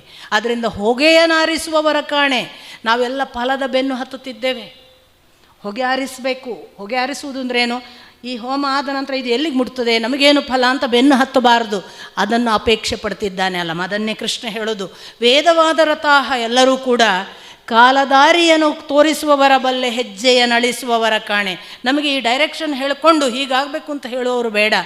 ಹೆಜ್ಜೆಯೇ ಇಲ್ಲದಂತೆ ಹೇಗೆ ಬದುಕುವುದು, ಪ್ರತಿಫಲವೇ ಇಲ್ಲದೆ ಬದುಕುವುದು ಹೇಗೆ, ಇದನ್ನು ತೋರಿಸಬೇಕು. ಈ ದೃಷ್ಟಿಯಲ್ಲಿ ಕೃಷ್ಣ ಹೇಳ್ತಾನೆ, ಈ ಯಾವ ವೇದವಾದ ರಥರೆಲ್ಲ ಇದ್ದಾರೆ ಅವರು ಪದೇ ಪದೇ ನಿನ್ನನ್ನು ಕರ್ಮಕಾಂಡಕ್ಕೆ ದೂಡಿ ಇದನ್ನು ಮಾಡು ಇದನ್ನು ಮಾಡು ಅಂತ ಹೇಳುವವರ ಬೆನ್ನು ಹತ್ತಬೇಡ. ಯಾಕೆ? ತ್ರೈಗುಣ್ಯ ವಿಷಯ ವೇದ, ನಿಸ್ತ್ರೈಗುಣ್ಯೋ ಭವ ಅರ್ಜುನ. ಈ ವೇದಗಳ ರಥದಲ್ಲಿ ಮುಳುಗಿದವರೆಲ್ಲ ಅವ್ಯವಸಾಯಾತ್ಮಿಕ ಬುದ್ಧಿ ಯಾರಿದ್ದಾರೆ, ಪರಿಶ್ರಮವಿಲ್ಲದೆ ವೇದವನ್ನು ನಮಗೆ ಹೇಳಿ ಕರ್ಮಕಾಂಡವನ್ನೇ ಪ್ರಧಾನ ಅಂತ ಮಾಡಿ ಅದರ ಅನುಷ್ಠಾನವನ್ನು ಮರೆಯಿಸಿ ಅದರ ಉಪಾಸನೆಯ ಭಾಗವಾದ ಉಪನಿಷತ್ತನ್ನು ಹೇಳದೇ ಇರುವ ತ್ರಿಗುಣಗಳಲ್ಲೇ ಮುಳುಗುವಂತೆ ಮಾಡ್ತಾರಲ್ಲ. ಯಾಕೆಂದರೆ ಯಾರು ಕರ್ಮಫಲದ ಬೆನ್ನು ಹತ್ತುತ್ತಾರೆ ಅವರಿಗೆಲ್ಲ ತ್ರಿಗುಣಗಳು ಅನಿವಾರ್ಯ, ಸಾತ್ವಿಕ ರಾಜಸ ತಾಮಸ. ಒಂದು ಒಳ್ಳೆಯ ಉದ್ದೇಶಕ್ಕೆ ಹೋಮ ಮಾಡಬಹುದು ನೀವು. ಹೋಮ ಅನ್ನೋದನ್ನು ಕರ್ಮ ಅಂತ ಭಾವಿಸಿ. ಯಾವುದೇ ಕರ್ಮ, ನಾನೊಂದು ಒಳ್ಳೆಯ ಕರ್ಮ ಮಾಡಿದರೆ ನನಗೆ ಇಂಥ ಫಲ ಬೇಕು ಅಂತ ಭಾವಿಸಿ, ಅದು ಸಾತ್ವಿಕ ಕರ್ಮ. ನನಗೆ ಮಧ್ಯಮ ಫಲ ಯಾವುದೋ, ನನಗೆ ಹೆಸರು ಬರಬೇಕು, ನನ್ನನ್ನು ಜನ ಗುರುತಿಸಬೇಕು, ರಾಜಸ. ನಾನು ಮಾಡಿದ್ರಿಂದ ಅವ ಹಾಳಾಗಿ ಹೋಗಬೇಕು ಅಂತ ಮಾಡುವ ಕರ್ಮ, ಅದು ತಾಮಸ. ಈ ಮೂರು ಬಿಟ್ಟು ಕರ್ಮ ಮಾಡುವುದಿದೆಯಲ್ಲ, ಫಲದ ಅಪೇಕ್ಷೆ ಇಲ್ಲದೆ ಅದು ನನ್ನನ್ನು ನಾನು ಅರ್ಪಿಸಿಕೊಳ್ಳುವುದು ಭಗವಂತನಿಗಾಗಿ, ಅವನು ಏನು ಮಾಡ್ತಾನೋ ಮಾಡಲಿ ಅನ್ನುವ ಕರ್ಮಫಲ, ಅದು ಕರ್ಮ ಫಲವಲ್ಲ. ಯಾಕೆ? ನಮ್ಮ ಮನೆಗೆ ಅಪ್ಪ ಏನಾದ್ರು ತಂದು ಕೊಡೋದಿದ್ರೆ ನಮಗೆ we have got all the rights to ask, ಯಾಕೆ ಅಪ್ಪ ತರಲಿಲ್ಲ ಅಂತ. ಅದೇ ಪಕ್ಕದ ಮನೆಯನ್ನು ತಂದು ಕೊಡಲಿಲ್ಲಾರೆ ಕೇಳೋ ಹಕ್ಕಿಲ್ಲ. ಹಾಗಾಗಿ ಭಗವಂತನಿಗೆ ಅರ್ಪಿಸಿಕೊಳ್ಳೋದು we have got all the rights to surrender ourselves. ಆದರೆ ಇನ್ಯಾರಿಗೂ ಅರ್ಪಿಸಿಕೊಳ್ಳಿಕ್ಕೆ ಭಗವಂತ ಎಂದು ಹೇಳಲಿಲ್ಲ. ಆ ದೃಷ್ಟಿಯಲ್ಲಿ ಭಗವಂತನ ಹತ್ರ ಹೋಗುವುದು ಫಲಾಕಾಂಕ್ಷೆ ಅಲ್ಲ. ಅದನ್ನು ಮಾಡದೇ ಇದ್ದರೆ ನೀನು ನಿಸ್ತ್ರೈಗುಣ್ಯನಾಗುವುದಿಲ್ಲ, ನೀನು ತ್ರಿಗುಣಕ್ಕೆ ಒಳಗಾಗ್ತಿ, ನೀನು ನಿಸ್ತ್ರೈಗುಣ್ಯೋ ಭವಾರ್ಜುನ ಅಂತ ಕೃಷ್ಣ ಹೇಳಿದ. ಈ ನಿಸ್ತ್ರೈಗುಣ್ಯೋ ಭವಾರ್ಜುನ ಅಂತ ಹೇಳಿ ನೋಡಿ, ಯಾಕೆ he is a best master ಅಂತಂದರೆ, ಯಾವುದನ್ನು ಕೂಡ ಒಂದು ಮಾತು ಹೇಳಿ ಅದಕ್ಕೆ ಎಕ್ಸ್ಪ್ಲನೇಷನ್ ಕೊಡದೆ ಕೃಷ್ಣ ಬಿಡೋದಿಲ್ಲ. ಅದನ್ನು ಏಟು ಸಡ್ ಬಿಡಿಸಿ ಬಿಡಿಸಿ ಹೀಗಪ್ಪ ಅಂತ ನಮ್ಮ ಮುಂದೆ ಪ್ರಸ್ತುತಪಡಿಸುವ ಕ್ರಮ ಇದೆಯಲ್ಲ, ಈಸ್ ಅ ಗುಡ್ ಮಾಸ್ಟರ್ ಅಂತ ನಾವು ಯಾರನ್ನು ಹೇಳ್ಬೋದು? ಅದು ಕೃಷ್ಣ. ಅವನು ಮಾತ್ರ ಅಷ್ಟು ಚೆನ್ನಾಗಿ ನಮ್ಮ ಮುಂದೆ ಹರಡಿ ಹರಡಿ ಹರಡಿ ವಿವರಿಸ್ತಾನೆ. ಅವ ಹೇಳ್ತಾನೆ, ನೋಡು ಹೀಗೆ ಮಾಡುವುದು ಹೇಗೆ ಹೇಗೆ ಗೊತ್ತಾ? ಕರ್ಮಫಲಕ್ಕೆ ಅಂಟಿಕೊಳ್ಳಬೇಡ. ಕರ್ಮಫಲಕ್ಕೆ ಅಂಟಿಕೊಂಡಿ ಅಂತಂದರೆ ನೀನು ಇದರಲ್ಲೇ ಉಳೀತಿ. ಕರ್ಮಫಲಕ್ಕೆ ಅಂಟಿಕೊಂಡಿರೋದ್ರಿಂದ ನಿನಗೆ ದೇಹಭಾವ, ನಿನಗೆ ಕರ್ಮಫಲದ ಆಚೆಗೆ ಹೋಗಬೇಕು ಅಂತ ನೀನು ನಿನ್ನನ್ನು ಪ್ರಿಪೇರ್ ಮಾಡು. ಹೇಗೆ? ಇದು ಎಲ್ಲವೂ ನಾನು ಮಾಡುವುದಲ್ಲ, ನನ್ನಿಂದ ಮಾಡಿಸ್ತಿದ್ದಾನೆ, ಅವನು ಮಾಡಿಸಿದ ಹಾಗೆ ಮಾಡಿಸ್ತೇನೆ, ಅವನು ಮಾಡಿದ್ದರ ಫಲವೂ ಕೂಡ ಅವನಿಗೆ ಸಂಬಂಧಪಟ್ಟದ್ದು, ಅವನು ಏನು ಕೊಡ್ತಾನೋ ಕೊಡಲಿ ಅನ್ನುವ ಭಾವದಿಂದ ಮಾಡು. ಕರ್ಮಣಿಯೇವ ಅಧಿಕಾರಹತೆ ಮಾ ಕರ್ಮ ಫಲ ಹೇತುರ್ಭುಹು ಅಲ್ವಾ? ಮಾತೆ ಸಂಗೋಸ್ತ್ವ ಕರ್ಮಣಿ. ಅಲ್ಲಿ ಹೇಳಿದ ಕರ್ಮಕ್ಕೆ ಫಲವನ್ನು ಅಪೇಕ್ಷೆ ಪಡಬೇಡ, ಕರ್ಮ ಮಾಡು. ನಿನಗೆ ಕರ್ಮಕ್ಕೆ ಮಾತ್ರ ಅಧಿಕಾರ. ನೀನು ಏನು ಮಾಡ್ತೀಯೋ ಅದನ್ನು ಅವನಿಗೆ ಅರ್ಪಿಸಿ ಮಾಡು. ಏನು ಫಲ ಅಂತಾರೆ? ಇದನ್ನು ಹೇಳಿದ ಕೂಡಲೇ ಬಹಳ ಜನ ಏನು ಹಾಗಾದ್ರೆ ಕೆಲಸ ಮಾಡೋದು ಬೇಡವಾ ಅಲ್ವಾ? ಕೆಲಸ ಮಾಡೋ ಉಮೇದೇ ಹೋಗಿಬಿಟ್ಟಿತ್ತಪ್ಪ, ನಮಗೇನು ಬೇಡ, ಯಾಕೆ ಮಾಡೋದು? ನಮ್ಗೆ ಸಂಬಳ ಬೇಕು ಅಂತಲೇ ನಾವು ದುಡಿಯೋದು, ನಮ್ಗೆ ಹೆಸರು ಬೇಕು ಅಂತಲೇ ನಾವು ಇಂತಿಂಥ ಕೆಲಸ ಮಾಡಿದ್ದು, ನಮಗೊಂದು 4 ಜನರ ಮುಂದೆ ನಮ್ಮ ಸಂಸಾರ ಚೆನ್ನಾಗಿ ಡಿಗ್ನಿಫೈಡ್ ಆಗಿ ತೋರಿಸ್ಬೇಕು ನಾವು, ಇದೆಲ್ಲ ಬೇಡವಾ? ಇದೇ ಆಗಬೇಕು ಅಂತ ಹೊರಡಿ. ಅದು ಎಂಥ ಪರಿಶ್ರಮದ ಕೆಲಸ, ಎಂಥ ಸ್ಟ್ರಗಲ್. ಅಯಾಚಿತವಾಗಿ ಇದೆಲ್ಲ ಬರಬೇಕು. ಬಂದರೆ ನಾವು ಅಪೇಕ್ಷಿಸಿ ಅಲ್ಲ, ನಾನು ಮಾಡಿದ ಪರಿಶ್ರಮಕ್ಕೆ ಅವನು ಮೆಚ್ಚಿ ಕೊಡಬೇಕು. ಕೊಟ್ಟು ಅದು ಗೊತ್ತಾಗಬೇಕು, ನಾನು ಮಾಡಿದ್ದನ್ನು ಮೆಚ್ಚಿ ಇದೆಲ್ಲ ನನಗೆ ಬಂದಿದೆ, ನಾನು ಇದಕ್ಕೆ ಸಾಧನ ಅಷ್ಟೇ ಅಂತ. ಹೊರತು ನಾನು ಪರೀಕ್ಷೆಯಲ್ಲಿ ರ್ಯಾಂಕ್ ಬರಬೇಕು ಅಂತಲೇ ಓದಿದರೆ ರಾತ್ರಿ ಹಗಲು ನಿದ್ದೆ ಬೆಟ್ಟ ಮಗುವಿನ ಕಥೆ ಎಂಥದ್ದು ಹೇಳಿ? ಆಯಿತು ಪರಿಶ್ರಮ, ನಾನು ರ್ಯಾಂಕ್ ಬರಬೇಕು ಅಂತಲೇ ಪರಿಶ್ರಮ, ಪರಿಶ್ರಮದ ಫಲದ ಹಿಂದೆ ಹೋಗಿ ರ್ಯಾಂಕ್ ಬರಲಿಲ್ಲ ಅಂದರೆ ಸುಯಿಸೈಡ್ ಕಡೆಗೆ, ಅಥವಾ ನಾನು ಎಕ್ಸ್ಪೆಕ್ಟ್ ಮಾಡಿದ ಮಾರ್ಕ್ಸ್ ಬರಲಿಲ್ಲ ಅಂದರೆ ಮನೆಯಲ್ಲಿ ಹೇಗೆ ಅನ್ನೋದು ಮುಖ ತೋರಿಸೋದು ಹೇಗೆ ಅಂತ ಆತ್ಮಹತ್ಯೆ, ಅಥವಾ ಓಡಿ ಹೋಗೋದು. ಎಲ್ಲವೂ ಕರ್ಮಫಲದ ಬೆನ್ನು ಹತ್ತಿದವರ ಪರಿಪಾಠ ಅಥವಾ ಪ್ರಾಯಶ್ಚಿತ್ತಗಳು. ಈ ಅವಸ್ಥೆ ಬರಬಾರ್ದು ಅಂತಿದ್ದರೆ ಕೃಷ್ಣ ಹೇಳಿದ್ದು ಬಹಳ ಸತ್ಯ. ಇದನ್ನೇ ಬಸವಣ್ಣ ಹೇಳಿದ್ದು, ಕಾಯಕವೇ ಕೈಲಾಸ, ಕೆಲಸವೇ ಕೈಲಾಸ, ಫಲ ಅಲ್ಲ. ಮಾಡು, ಅದನ್ನು ಮಾಡು. ಮಾಡುವಾಗ ಇನ್ನೊಂದನ್ನು ಯೋಚಿಸಬೇಡ, ಕೆಲಸ ಮಾಡು. ಎಷ್ಟು ನಿಷ್ಠೆಯಿಂದ ಮಾಡ್ತೀವಿ ಅಷ್ಟಷ್ಟು ಒಳ್ಳೆಯದು. ಮಾಡುವುದರಲ್ಲಿ ನಿಷ್ಠೆ ತಪ್ಪು ಬೇಡ, ಶ್ರದ್ಧೆ ಹೇಳ್ತಾ ಹೋಗ್ತಾನೆ ಕೃಷ್ಣ. ಸೊ ಕರ್ಮದಲ್ಲಿ ಫಲವಿಲ್ಲದೆ ಮಾಡು. ನಾನು ಕರ್ಮಕ್ಕೆ ಕಾರಣ ಅನ್ನುವ ಹೇತು ಅನ್ನುವ ಭಾವ ಬೇಡ. ಮತ್ತು ಹಾಗಾದರೆ ನೆಕ್ಸ್ಟ್ ಇಮಿಡಿಯೇಟ್ ಕೃಷ್ಣ ಹೇಳ್ತಾನೆ, ನಾವು ಮಾಡುವ ಕ್ವೆಶ್ಚನ್ ಇದೆಯಲ್ಲ, ಮಾತೆ ಸಂಗೋಸ್ತುವ ಕರ್ಮಣಿ, ಹಾಗಂತ ಏನು ಫಲದ ಬೆನ್ನು ಹತ್ತಬಾರ್ದು ಅಂತಾರೆ. ಹಾಗಾದ್ರೆ ಕೆಲಸವೇ ಮಾಡೋದಿರೋಣ. ಮಾತೆ ಸಂಗೋಸ್ತ್ವ ಕರ್ಮಣಿ, ಅಕರ್ಮದ ಜೊತೆಗೆ ಸ್ನೇಹ ಮಾಡಿಕೊಳ್ಳಬೇಡ, ಕೆಲಸ ಮಾಡುವುದಿಲ್ಲ ಅನ್ನೋ ಹೆಜ್ಜೆ ಇಡಬೇಡ. ಯಾಕೆ ಹೇಳಿದ ಕೃಷ್ಣ? ಒಂದು ಕಡೆ ತತ್ವಶಾಸ್ತ್ರದ ದೇಹಭಾಗ ಸುಳ್ಳು ಅಂದ, ನೆಕ್ಸ್ಟ್ ಕರ್ಮದ ಬೆನ್ನು ಹತ್ತದೆ ಕೆಲಸ ಮಾಡು ಅಂದ. ಯಾಕೆ? ಅವ ಕರ್ಮದ ಕೆಲಸ ಯಾವುದನ್ನು ಹೇಳಿದ್ದಲ್ಲ, ಭಿಕ್ಷಾಟನೆ ಮಾಡ್ತೇನೆ ಅಂತ. ಅಲ್ಲಿ ಫಲದ ಅಪೇಕ್ಷೆ ಬಂತಲ್ಲ ಯುದ್ಧದಲ್ಲಿ, ಆ ಫಲದ ಅಪೇಕ್ಷೆಯನ್ನು ಬಿಟ್ಟು ನೀನು ಇದರಲ್ಲಿ ಬಾ, ನಿನ್ನ ಕರ್ಮಕ್ಕೆ ಫಲದ ಯೋಚನೆ ಮಾಡದೆ ಯುದ್ಧ ಮಾಡು ಅನ್ನೋದು ಹೇಳಬೇಕಿತ್ತು. ಇನ್ನು ಮುಂದೆ ಹೇಳ್ತಾನೆ, ಅಷ್ಟು ಮಾತ್ರ ಅಲ್ಲ, ಕರ್ಮವನ್ನು ಮಾಡುವಾಗ ಯೋಗಸು ಕರ್ಮ, ಯೋಗ ಕರ್ಮಸು ಕೌಶಲಂ ಅಂತ ಒಂದೇ ಮಾತು ಹೇಳಿದೆ. ತಿಳಿದು ಮಾಡುವ ಕರ್ಮ ಯೋಗವಾಗಿ ಬಿಡ್ತದೆ. ನಿನ್ನ ಕರ್ಮ ಭಗವಂತನ ಕರ್ಮ ಯಾವಾಗ ಆಗ್ತದೆ ಅಂದರೆ ಈ ಜ್ಞಾನದಿಂದ ಮಾಡಿದಾಗ, ಈ ಪರಿಜ್ಞಾನದಿಂದ ಮಾಡು. ಆಗ ನಿನಗೆ ಪ್ರತಿಯೊಂದರಲ್ಲೂ ಕೂಡ ಒಂದು ನಿರ್ಲೇಪ ಭಾವ ಇರ್ತದೆ. ಬಂದರೂ ಸಂತೋಷ ಪಡಲ್ಲ, ಬಾರದೇ ಇದ್ದರೂ ದುಃಖ ಪಡಲ್ಲ, ಒಂದು ಥರದ ಸಮಚಿತ್ತ ಅವಸ್ಥೆ ಬರ್ತದೆ. ನಿನ್ನ ಮನಸ್ಸು ಸಮಾಧಿಸ್ಥ ಭಾವದಿಂದ ಎಲ್ಲವನ್ನು ಬಂದಂತೆ ಸ್ವೀಕರಿಸ್ತದೆ. ಇಂಥದೊಂದು ಸಮಾಧಿಸ್ಥ ಅವಸ್ಥೆಗೆ ಬಾ. ಅರ್ಜುನ ಸಾಮಾನ್ಯನಾಗಿದ್ದರೆ ಕೆಲಸದ ಬಗ್ಗೆ ಪ್ರಶ್ನೆ ಕೇಳಬೇಕಿತ್ತು. ಅರ್ಜುನ ಸಾಮಾನ್ಯನಾಗಿದ್ದರೆ ದೇಹ ಯಾಕೇನು ಶಾಶ್ವತ ಅಲ್ಲ ಅಂತ ಪ್ರಶ್ನೆ ಕೇಳಬೇಕಿತ್ತು. ಸ್ಥಿತಪ್ರಜ್ಞಸ್ಯ ಕಾ ಭಾಷಾ. ನೋಡಿ, ಅವನು ಕೇಳಿದ್ದು ಒಂದು ಕೊನೆಯ ಮಾತು, ಸ್ಥಿತಪ್ರಜ್ಞ ಭಾವದಿಂದ, ಸಮಾಧಿ ಭಾವದಿಂದ ಎಲ್ಲದರ ಜೊತೆಗೆ ಇರು ಅನ್ನುವ ಆ ಕೃಷ್ಣನ ಮಾತನ್ನು ಹಿಡ್ಕೊಂಡು ಬಿಟ್ಟ, ಉಳಿದದೆಲ್ಲ ಬಿಟ್ಟ. ಅರ್ಜುನನ ಒಳಗೊಬ್ಬ ಎಂಥ ಜ್ಞಾನಿ, ಎಂಥ ಹಸಿದ ಬೆಳೆಯುವ ಹುಡುಗ ಇದ್ದಾನೆ ಅನ್ನೋದಕ್ಕೆ ಈ ಪ್ರಶ್ನೆ ಸಾಕ್ಷಿ. ಸ್ಥಿತಪ್ರಜ್ಞಸ್ಯ ಕಾ ಭಾಷಾ, ಅವನ ಭಾಷೆ ಅಥವಾ ಅವನಿರುವ ರೀತಿ ಯಾವುದು? ಆಮೇಲೆ ಅವನು ಕಿಮ್ ಆಸೀತ ಕಿಂ ವ್ರಜೇತ ಕಿಂ, ಅವನು ಹೇಗೆ ಕೂತ್ಕೊಳ್ತಾನೆ, ಹೇಗೆ ನಡೀತಾನೆ. ಸ್ಥಿತಧೀಹಿ ಮುನಿ, ಅವನು ಸಮಾಧಿಸ್ತಸ್ಯ ಕೇಶವ, ಅವನ ಸಮಾಧಿಯಲ್ಲಿರುವಾಗ ಹೇಗಿರ್ತಾನೆ? ಅವನ ಸಮಾಧಿ ಅಂದರೆ ಏನು?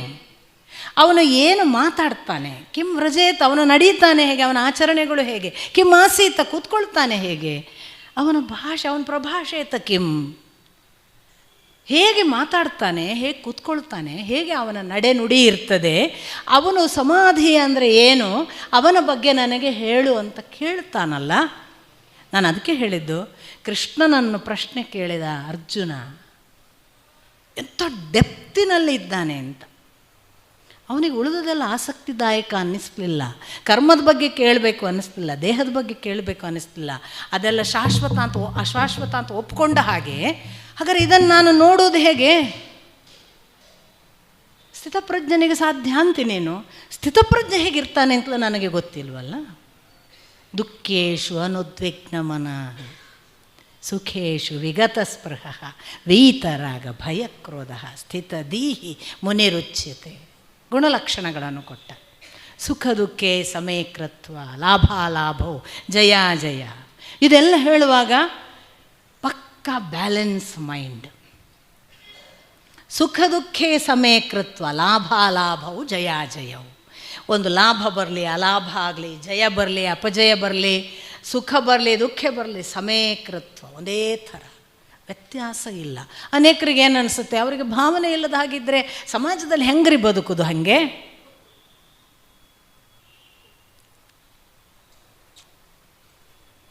ನೋಡಿ, ಸ್ಥಿತಪ್ರಜ್ಞನ ಸಮಾಧಿಸ್ಥ ಅವಸ್ಥೆ ಅಥವಾ ಸಮತ್ವ ಸ್ಥಿತಿಯಲ್ಲಿ ಭಾವನೆಗಳು ಇಲ್ಲದೇ ಇರುವುದಿಲ್ಲ. ಇಲ್ಲೊಂದು ದುಃಖವಾಗಿದೆ. ಈ ಮನುಷ್ಯನ ಒಂದು ದುಃಖಕ್ಕೆ ಅವನ ಮಗನ ಮರಣ ಕಾರಣವಾಗಿದೆ. ಮಗನ ಸಾವಿಗೆ ಇವರು ಅಳ್ತಿದ್ದಾರೆ.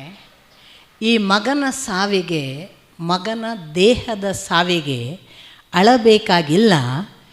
ಇವನ ಒಳಗಿನ ಜೀವ ಭಗವಂತನನ್ನು ಸೇರಿದೆ.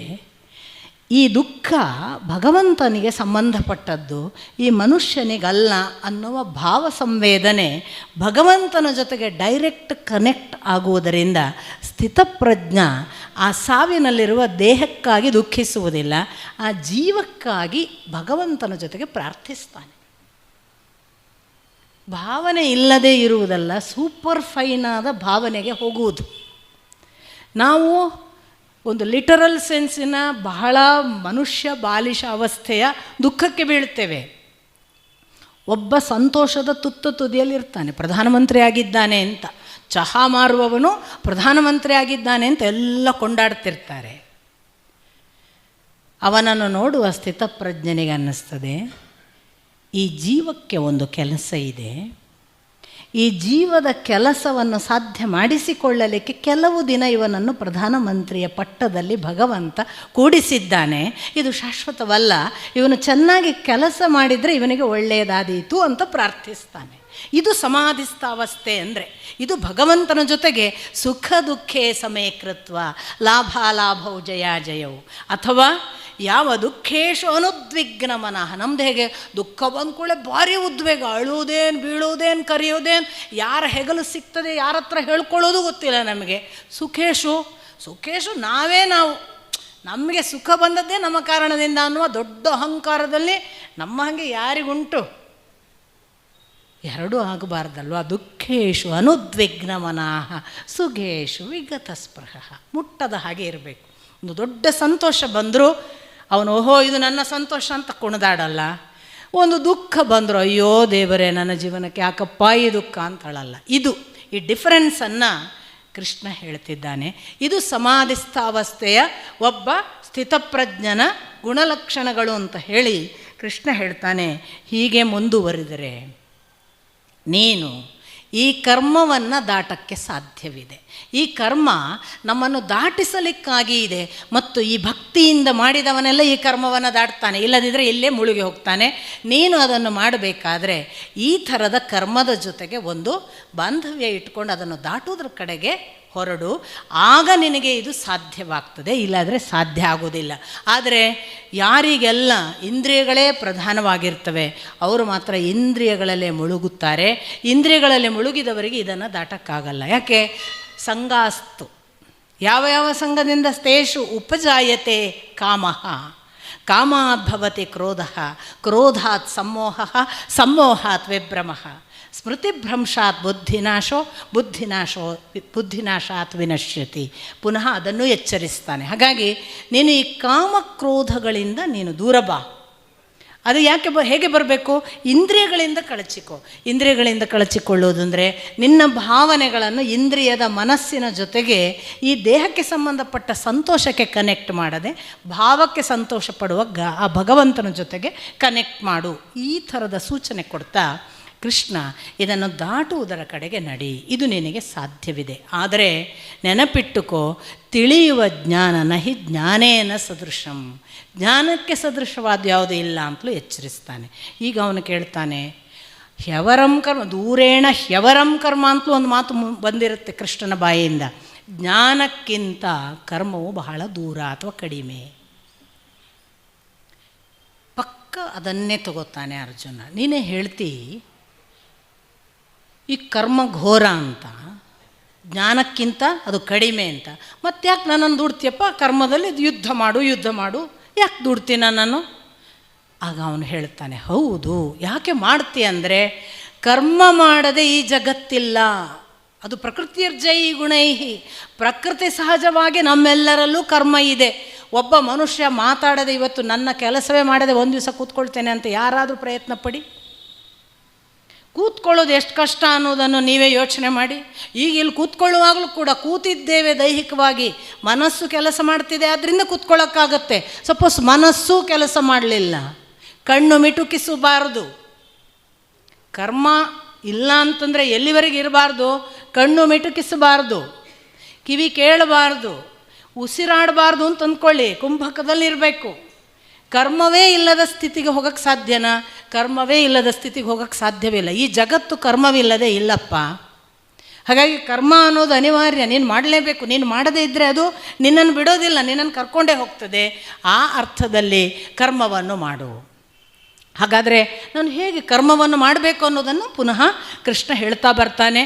ಒಂದೊಂದು ಕರ್ಮವನ್ನು ಮಾಡುವಾಗ ಈ ಕರ್ಮವನ್ನು ಜ್ಞಾನಯಜ್ಞ ಅಂತ ಮಾಡುವವರಿದ್ದಾರೆ, ಇದನ್ನು ಧ್ಯಾನಯಜ್ಞ ಅಂತ ಮಾಡುವವರಿದ್ದಾರೆ, ಇದನ್ನು ಕರ್ಮಯಜ್ಞ ಅಂತ ಮಾಡುವರು. ದೈಹಿಕವಾಗಿ ಇಂದ್ರಿಯ ಭೂತವಾಗಿ ಮಾಡಿದರೆ ಅದು ಕರ್ಮಯಜ್ಞ. ದೇವರ ಜ್ಞಾನದ ದಾರಿಯಲ್ಲಿ ಮಾಡಿದರೆ ಅಧ್ಯಯನ, ಅಧ್ಯಾಪನ, ತಪಸ್ಸು, ಹೋಮ, ಹವನ ಇವೆಲ್ಲ ಜ್ಞಾನಯಜ್ಞ. ಇನ್ನು ಪ್ರಾಣಾಯಾಮ, ಮೌನವಾಗಿ ಕೂತ್ಕೊಳ್ಳೋದೆ, ಇದೆಲ್ಲ ಧ್ಯಾನಯಜ್ಞ. ಎಲ್ಲ ಥರದ ಯಜ್ಞವೂ ಸಾಧ್ಯ. ಆದರೆ ಈ ಯಜ್ಞಗಳನ್ನು ಯಾರ್ಯಾರು ಯಾವ ಯಾವ ಧರ್ಮದವರು, ಧರ್ಮ ಅಂದಾಗ ಕೃಷ್ಣ ಸ್ವಧರ್ಮವನ್ನು ಹೇಳ್ತಾನೆ. ಸ್ವಧರ್ಮಕ್ಕನುಗುಣವಾದ ಕರ್ಮ ಮಾಡು. ಸ್ವಧರ್ಮೇ ನಿಧನಂ ಶ್ರೇಯ ಪರಧರ್ಮೋ ಭಯಾವಹ. ಯಾರ್ಯಾರು ಯಾವ ಯಾವ ಧರ್ಮದಲ್ಲಿ ಇದ್ದಾರೋ ಆಯಾ ಕರ್ಮವನ್ನೇ ಮಾಡಬೇಕು. ಯಾವ ಧರ್ಮ ನಮ್ಮದಲ್ಲವೋ ಆ ಕೆಲಸವನ್ನು ಮಾಡಬಾರದು. ಇದ್ಯಾವುದು ಧರ್ಮ? ಈ ಧರ್ಮದ ಬಗ್ಗೆ ನಮಗೆ ಗೊತ್ತಿಲ್ಲ. ನಮ್ಮಲ್ಲಿ ಒಂದು ಮಾತು ಇದೆ ನೋಡಿ, ನಾವು ಬಹಳ ಬಹಳ ಸರಳವಾಗಿ ಎಲ್ಲರೂ ಬಳಸ್ತೇವೆ, ಅಂತರಂಗ ಧರ್ಮ, ಮನೋಧರ್ಮ. ಇಲ್ಲಿ ರಿಲಿಜನ್ ಅನ್ನೋ ಅರ್ಥ ಅಲ್ಲ. ನಮಗೆ ನಮ್ಮ ಗುಣನಡತೆಗೆ ಹೊಂದುವ ಒಂದು ಜಾಯಮಾನಕ್ಕೆ ಧರ್ಮ ಅಂತ ಹೆಸರು. ನಮ್ಮ ಗುಣನಡತೆಗೆ ಹೊಂದುವ ಜಾಯಮಾನ ಅದು ನನ್ನನ್ನು ಇಂಥದೇ ಕೆಲಸ ಮಾಡುವುದಕ್ಕೆ ಆಸಕ್ತಿ ಅಂತ ಹುಟ್ಟಿಸಿ ಕರ್ಕೊಂಡೋಗ್ತದೆ. ಈಗ ಉದಾಹರಣೆಗೆ, ನನ್ನಲ್ಲಿ ಕೂತ್ಕೊಂಡಲ್ಲೇ ಎದ್ದಲ್ಲೆಲ್ಲ ಅನ್ಯಾಯದ ವಿರುದ್ಧ ಸಿಡಿದೇಳಬೇಕು, ಹೋರಾಟ ಮಾಡಬೇಕು ಅನ್ನುವ ಜಾಯಮಾನವೇ ನನ್ನ ಧರ್ಮವಾದರೆ ನಾನು ಹುಟ್ಟಿದ್ದು ಯಾವ ಮನೆ ಲೆಕ್ಕ ಅಲ್ಲ. ನನ್ನ ಧರ್ಮಕ್ಕೆ ಕ್ಷಾತ್ರ ಧರ್ಮ ಇದೆ. ಅಥವಾ ನನ್ನ ಒಳಗೆ ಯಾವ ಮನೆಯಲ್ಲಿ ಹುಟ್ಟಿದ್ದನೋ ಗೊತ್ತಿಲ್ಲ, ನನ್ನ ಯಾರು ಹಿರಿಯರು ಯಾವ ಜಾತಿಯೋ ನನಗೆ ಗೊತ್ತಿಲ್ಲ. ಆದರೆ ನನಗೆ ನಿರಂತರವಾಗಿ ಅಧ್ಯಯನ, ಅಧ್ಯಾಪನ, ಭಗವಂತನ ಕಡೆ ಹೋಗಬೇಕು, ಅಲ್ಲಿ ದೇವರ ತತ್ವವನ್ನು ತಿಳಿಬೇಕು, ಈ ಹಸಿವೆ ಹುಟ್ಟಿನಿಂದ ಇದ್ದರೆ ನನ್ನಲ್ಲಿ ಬ್ರಾಹ್ಮಣ ಧರ್ಮ. ಇನ್ಯಾವುದೋ ಒಬ್ಬನಿಗೆ ಕೂತ್ರೆ ನಿತ್ರೆ ಲೆಕ್ಕಾಚಾರ. ಅವರು ಇವತ್ತು ಬಂದರು, ಏನು ಲಾಭ? ನಾಳೆ ಅವ್ರ ಮನೆಗೆ ಯಾಕೆ ಹೋಗಬೇಕು, ಏನು ಲಾಭ? ಈ ಲೆಕ್ಕಾಚಾರದಲ್ಲೇ ಬದುಕುವ ಜಾಯಮಾನ ಇದ್ದರೆ ಅದು ಅವನ ವೈಶ್ಯ ಧರ್ಮ, ಗುಣಕ್ಕನುಗುಣವಾಗಿ.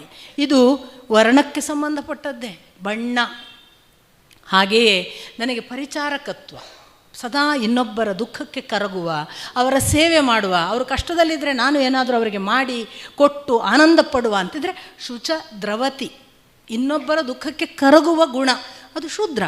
ಈ ಧರ್ಮ ಇದರಲ್ಲಿ 4 ಎಲ್ಲರಲ್ಲೂ ಇದೆ, ದಯವಿಟ್ಟು ಅನ್ಯಥಾ ಭಾವಿಸಬಾರ್ದು. ಎಲ್ಲರಲ್ಲೂ 4 ಇದೆ. ನಮ್ಮಲ್ಲಿ ಡಾಮಿನೇಟಿಂಗ್ ಯಾವುದು ಅದು ನಮ್ಮ ಧರ್ಮ ಅಷ್ಟೇ. 3 ಉಳಿದದ್ದು ಇದೆ ನನ್ನಲ್ಲಿ.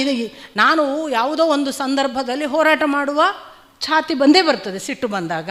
ಇನ್ಯಾವುದೋ ಸಂದರ್ಭದಲ್ಲಿ ಬಹಳ ಲೆಕ್ಕಾಚಾರ, ನಾವು ಮನೇಲಿ ಕೂತು ಅಡುಗೆ ಮಾಡೋರು ಕೂಡ ಲೆಕ್ಕಾಚಾರ ಮಾಡೋದಿಲ್ಲ. ಇವತ್ತಿಷ್ಟು ತರಕಾರಿಗೆ ಹಣ ಖರ್ಚಾಯಿತು, ಆಗುತ್ತೆ, ವ್ಯವಹಾರ ಬಂದೇ ಬರುತ್ತೆ. ವ್ಯವಹಾರ ಇಲ್ಲದೆ ಏನಿದೆ?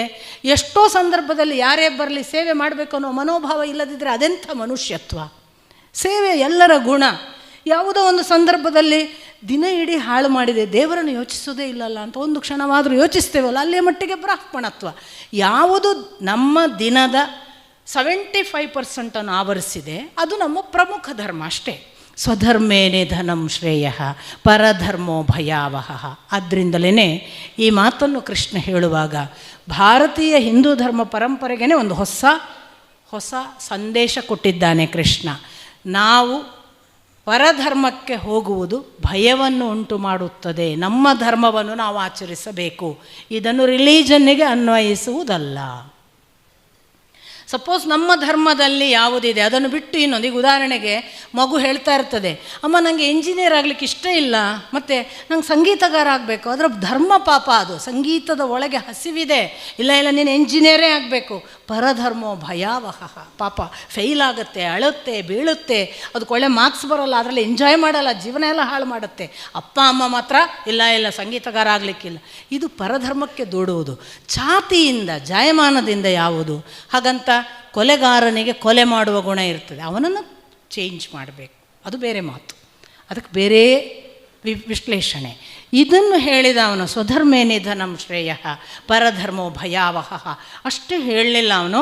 ಇದರಲ್ಲಿ ನೀನು ನಡೆಯುವಾಗ ಕರ್ಮ ಬ್ಯಾಲೆನ್ಸ್ ಮಾಡ್ಕೊಳ್ತಾ ಧರ್ಮದ ಜೊತೆಗೆ ಹೊಂದಿಸ್ಕೊಂಡ ನೀನು ಬೆಳೀತಾ ನೀನು ಒಂದು ಹಂತಕ್ಕೆ ಬಂದರೆ ನಿನಗೇನೆ ಗೊತ್ತಾಗಲಿಕ್ಕೆ ಶುರುವಾಗ್ತದೆ ನಿನ್ನ ಧರ್ಮ ಯಾವುದು ಅಂತ.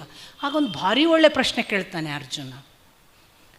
ಅನಿಚ್ಛಿನ್ನಮಪಿ ಬಲಾದಿವ ನಿಯೋಜತಿ.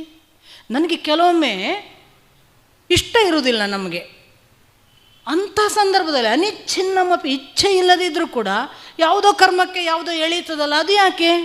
ಹೌದಲ್ವ? ಬೇರೆಯವರು ಎಳೆದು ತಗೊಂಡೋಗಿ ಎಂಜಿನಿಯರ್ ಮಾಡೋದು ಬೇರೆ, ಅದೊಂದು ಆಯಿತು. ನಮಗೆ ಇಷ್ಟ ಇರೋದಿಲ್ಲ ಕೆಲವೊಮ್ಮೆ, ಗೊತ್ತೇ ಇಲ್ಲದೆ ಆ ಕೆಲಸಕ್ಕೆ ಹೋಗ್ತೇವೆ. ಉದಾಹರಣೆಗೆ ನನಗೆ ಗೊತ್ತಿರುವ ಹಾಗೆ ಮೆಜಾರಿಟಿ ಗೊತ್ತೇ ಇಲ್ಲದೆ ಕುಡಿಲಿಕ್ಕೆ ಹೋಗಿಬಿಡ್ತಾರೆ. ಅವರಿಗೆ ಗೊತ್ತಿಲ್ಲ. ಮತ್ತು ಕೆಲವೊಮ್ಮೆ ಅವರನ್ನು ಕೇಳಿದರೆ ನನಗೆ ಆ್ಯಕ್ಚುಲಿ ಇಷ್ಟ ಇರಲಿಲ್ಲ, ಅದು ಎಂತ ಆಯಿತು ಗೊತ್ತಿಲ್ಲ, ಹೋದೆ ಅಂತ. ಆಮೇಲೆ ಹೊರಗೆ ಬರಲಿಕ್ಕಾಗದೆ ಒದ್ದಾಡ್ತಾರೆ. ಅನಿಚ್ಛಿನ್ನಂ ಅಪಿ ಬಲಾದಿವ ನಿಯೋಜತೆ. ನನ್ನನ್ನು ಯಾರೋ ಕರ್ಕೊಂಡು ಹೋಗಿ ಮಾಡಿಸಿದ ಹಾಗೆ, ಬಲಾತ್ಕಾರದಿಂದ ಮಾಡಿಸಿದ ಹಾಗೆ ನಡೆದು ಬಿಡ್ತದಲ್ಲ. ಯಾವುದರಿಂದ? ಕಾಮಯೇಷ ಕ್ರೋಧಯೇಷ ರಜೋಗುಣ ಸಮುದ್ಭವ. ಯಾಕಾಗತ್ತೆ ಹೀಗೆ ಗೊತ್ತಾ? ಕೃಷ್ಣ ಕೇಳ್ತಾನೆ. ಯಾಕೆ ಹೀಗಾಗತ್ತೆ ಗೊತ್ತಾ? ಯಾಕೆ ಹೀಗಾಗುತ್ತೆ ಅಂದರೆ ನಿನ್ನ ಒಳಗೆ ರಜೋಗುಣ ಸಮುದ್ಭವವಾದ ಕಾಮ ಮತ್ತು ಕ್ರೋಧ ಇದೆ. ಕಾಮ ಮೊದಲನೆಯ ಭವಿ, ಕ್ರೋಧ ಎರಡನೆಯ ಭವಿ.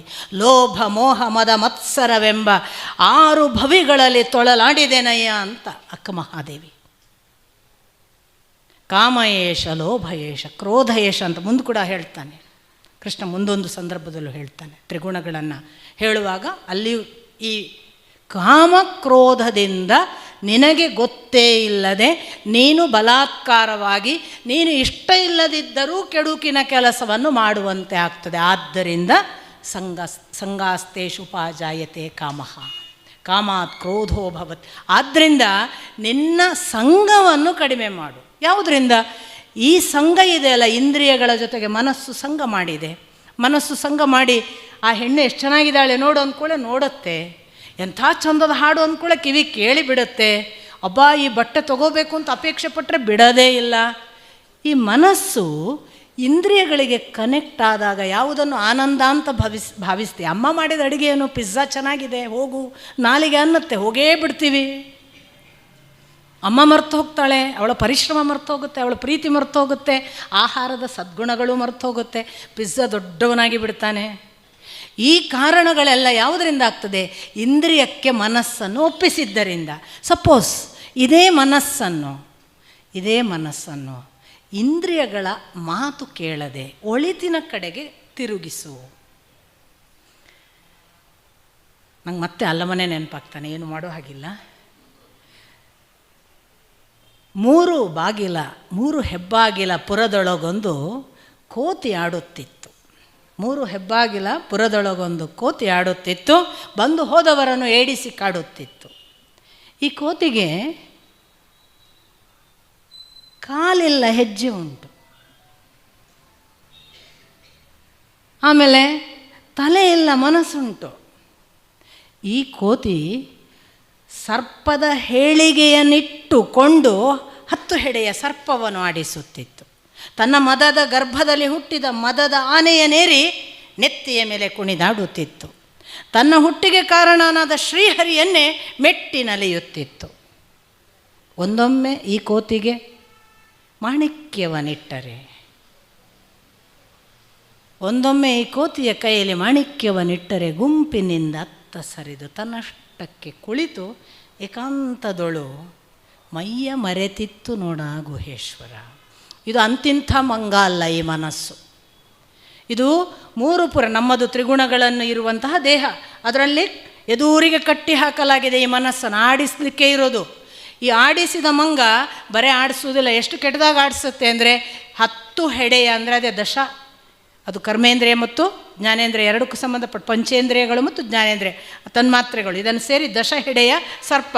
ಅದನ್ನು ಆಡಿಸೋದು ಇದೆ, ಬೇಕಾದ ಹಾಗೆ ಕನೆಕ್ಟ್ ಮಾಡಿಕೊಂಡಾಗ ಇಂದ್ರಿಯಗಳ ಮೂಲಕ ಆಟ ಆಡಿಸ್ತದೆ ನಮ್ಮನ್ನು. ಈ ಎಲ್ಲ ಆದ ಮೇಲೆ ನಿಧಾನಕ್ಕೆ ಇಂದ್ರಿಯಗಳ ಜೊತೆಗೆ ಆಟ ಆಡೋದನ್ನು ಮಾತ್ರ ಮಾಡದೆ ಮದದಿಂದ ನಮ್ಮ ಆನೆ ಇದೆಯಲ್ಲ, ನಮ್ಮ ಅಹಂಕಾರ ಎಂಬ ಆನೆ, ಅದರ ನೆತ್ತಿಯ ಮೇಲೆ ಕೂತು ನಮ್ಮ ಅಹಂಕಾರಕ್ಕೆ ಬೇಕಾದದ್ದನ್ನೆಲ್ಲ ಆಡಿಸ್ತದೆ. ಮತ್ತು ಅಷ್ಟೇ ಮಾಡೋದಿಲ್ಲ, ಇದು ನಡೆದಾಡಿದ್ದು ಎಲ್ಲಿ ಹೋದ್ದು ಅಂತ ಗೊತ್ತೇ ಆಗಲ್ಲ, ಕಾಲಿಲ್ಲ, ಹೆಜ್ಜೆ ಉಂಟು, ಗೊತ್ತೇ ಆಗಲ್ಲ, ಎಲ್ಲೆಲ್ಲಿ ಹೋಗಿ ಬರುತ್ತೆ. ನಾವು ಹೇಳ್ತೀವಲ್ಲ, ಮನಸ್ಸು ಹೋಗಿ ಬಂದದ್ದು ಗೊತ್ತೇ ಆಗಲಿಲ್ಲ ಮರ, ಎಲ್ಲೆಲ್ಲೋ ಹೋಗುವಂತು ಅಂತ. ಅದೇ ಹೆಜ್ಜೆ ಉಂಟು, ಕಾಲಿಲ್ಲ. ಆಮೇಲೆ ಇದಕ್ಕೆ ಎಲ್ಲ ಕಡೆ ಓಡಾಡುವ ಮನಸ್ಸುಂಟು, ಆದರೆ ತಲೆ ಇಲ್ಲ. ನಮಗೆ ಅದರದ್ದೇ ತಲೆ ಯಾಕೆ ಹೇಳಿದರೆ, ಬುದ್ಧಿ ಹೇಳಿದ್ದನ್ನು ಮಾಡೋದು. ಅದು ಬುದ್ಧಿ ಹೇಳಿದ್ದನ್ನು ಕೆಲವೊಮ್ಮೆ ಅಲ್ಲ ಮಾಡಿಸುವ ಕೆಪಾಸಿಟಿ ಉಂಟು, ಬಟ್ ಅದು ಅದರದ್ದೇ ಸ್ವಂತ ಅಲ್ಲ. ಆಮೇಲೆ ಅದು ಹಾಗೆ ಹೀಗೆ ಮಾತ್ರ ಮಾಡೋದಿಲ್ಲ, ಹರಿಯ ನೆತ್ತಿಯ ಮೇಲೂ ಕುಣಿದಾಡ್ತಾನೆ. ನಮ್ಮ ನಿಜಕ್ಕೂ ಕಾರಣನಾದವನಿದ್ದಾನಲ್ಲ ಈ ಜೀವಸತ್ವ, ಅವನನ್ನು ಕೂಡ ಎಷ್ಟು ಸಾರಿ ಸೋಲಿಸ್ತದೆ, ತಾನೇ ಗೆಲ್ಲುತ್ತೆ.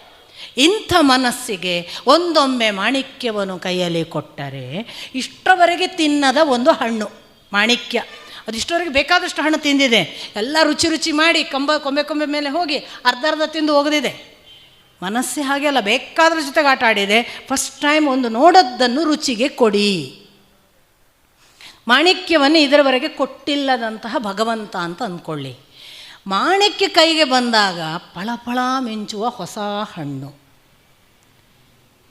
ಬಾಯಿ ಹಾಕಿದರೆ ಕಚ್ಚಲಿಕ್ಕಾಗದೆ ಘನ.